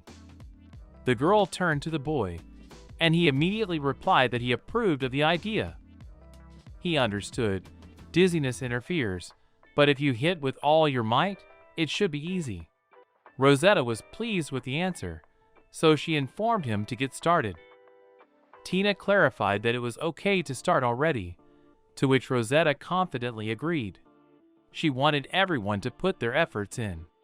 Tina began to recite the spell and summoned a magical tornado. The boy put up a magical barrier that began to protect them from Tina's magic. At the same time, the tornado began to injure the remaining bats, and they couldn't do anything against it. Will was pleasantly surprised that the girl could use the tornado, which made him curious about her age. After all, only he and Milt had been able to do it before. However, the boy decided not to get distracted anymore, so that his concentration would not be thrown off by the dizziness. After a while, the heroes stood near the fallen opponents. Tina, still not believing her eyes, asked aloud that they had really managed to defeat them. Artie looked at one of the bodies and marveled out loud that it couldn't be that. It was as if it was useless, for the bat was alive. And the enemy immediately moved to attack Rosetta, but she readied her dagger, preparing to repel the blow. She confidently stabbed straight into the bat's chest. The defeated bat fell right on top of the not expecting it girl. The boy was concerned and surprised. Artie helped the girl out from under the carcass, praising her for handling it herself. A confused Rosetta rubbed the back of her head. The boy suggested they take a break here, as he needed to examine the girl. Rosetta was shocked by his suggestion. She was perplexed as to why the boy would need to examine her, since she wasn't injured. Will succinctly replied that the examination was a useful thing to do.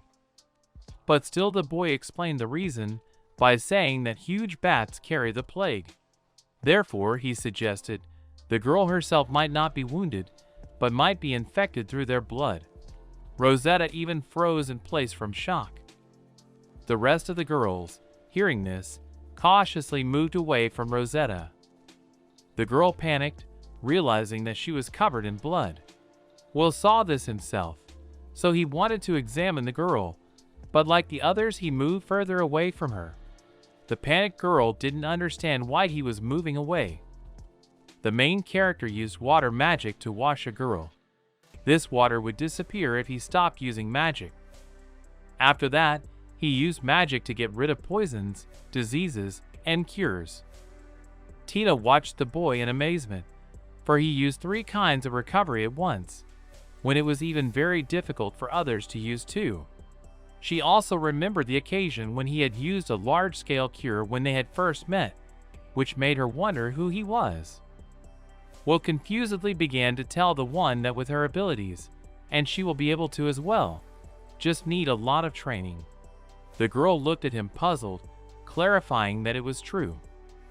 He supplemented with the information that before you treat, you need to know the type of poison or disease, then use it. The girl understood, but said that such a thing required the knowledge of a doctor or pharmacist. So Tina asked the boy where he got such knowledge from. The protagonist was confused and silent. He could not find anything to answer her. But then Artie came to the rescue and quietly informed the boy that it was her. Artie confidently answered him that she knew how to keep everything secret. Such an answer pleased the boy. As they talked it over, Tina watched them perplexedly from the sidelines. Artie began to tell the girls about his hard life. How he had been treated badly at home, underfed, slept in the wrong places, and so on. Artie assumed that this was how he learned a lot about poisons and diseases. Will, of course, realized that this was not a lie, but he was still surprised at the tone with which it was presented. The girls were so moved by the story that they began to offer Will their help. They asked to contact them in case of problems. Rosetta, and in fact was ready to share the supplies from her house. The protagonist felt sorry for the children, so he sadly kept silent. Some time later, after examining the body, Rosetta excitedly encouraged everyone to continue the search. After all, the boy reported that she was fine.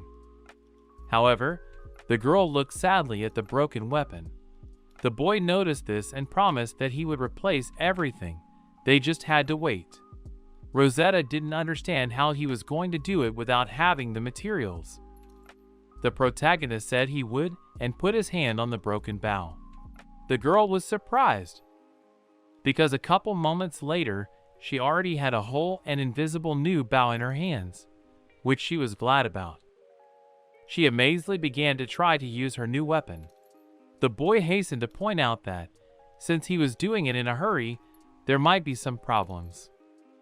The girl began to admire him on the contrary, saying that he was as fit and that he was better than the old one. The protagonist shyly said not to praise her so much, because he was embarrassed. Will said with a smile that the bow was made hastily, so it won't work very well, but he was willing to make something better for her after the test. The stunned girl couldn't believe her ears. He assured Rosetta that he would indeed make one for her. He would not be interrupted by sleep or training. Tina was interested in this and wanted to ask. A confused Tina mumbled short phrases from which it was clear that she wanted to, too. Will realized this and promised that he would make a weapon and staff for Tina too. The girl was very happy about that. Tina and Rosetta were filled with spirit and wanted to pass the test by all means. Meanwhile, Artie with burning eyes also wanted to ask for one, but Will noticed that she already had a weapon.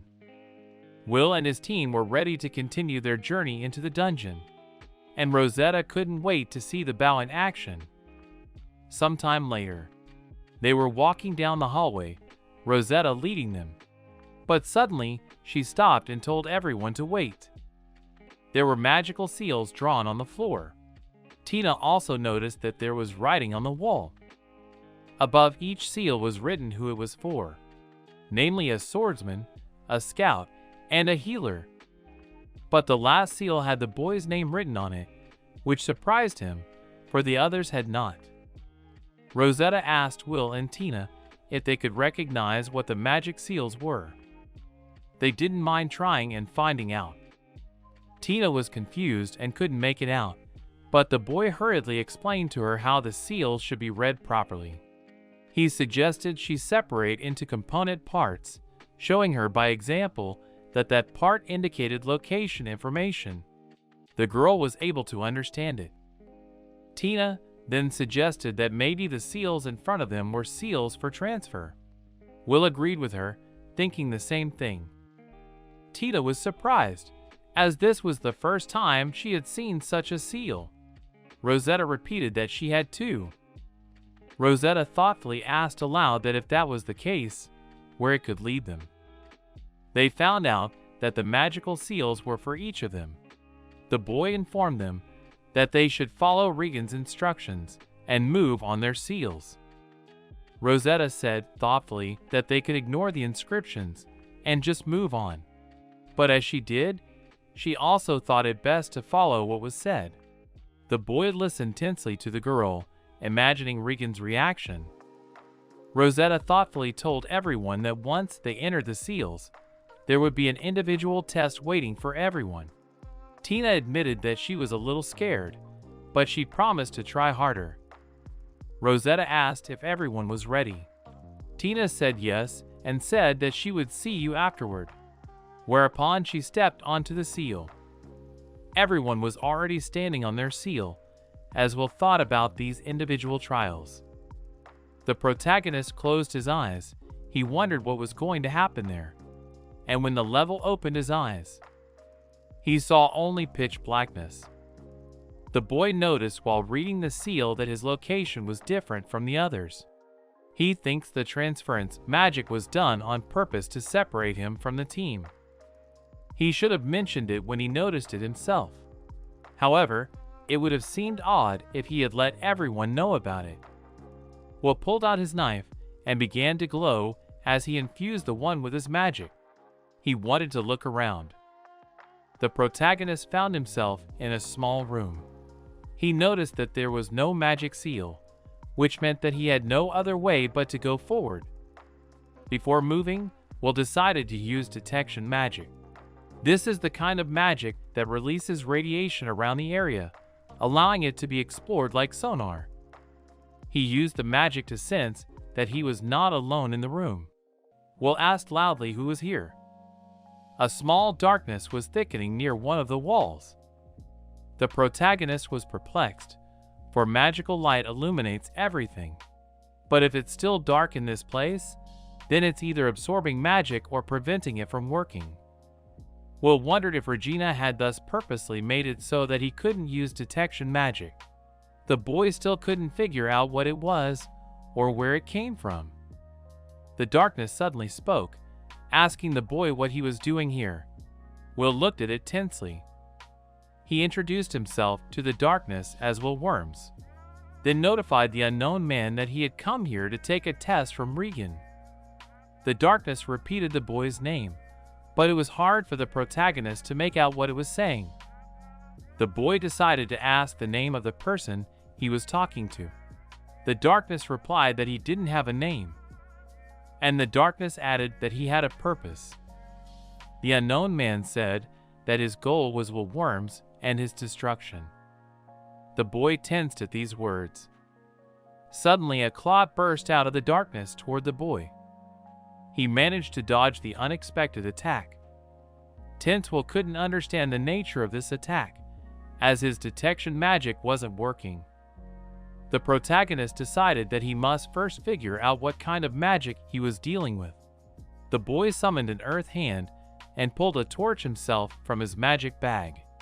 This expensive sack was once given to him by Zenobia. It holds a great deal more than meets the eye. The earth hand held the shaft while the boy lit a real fire. He thought the one could resist magical illumination, but would it be able to resist the true flame? The protagonist ordered the hand to throw the lit torch, after which the boy was surprised. The torch actually worked, driving away the darkness. The protagonist stared in astonishment in front of him.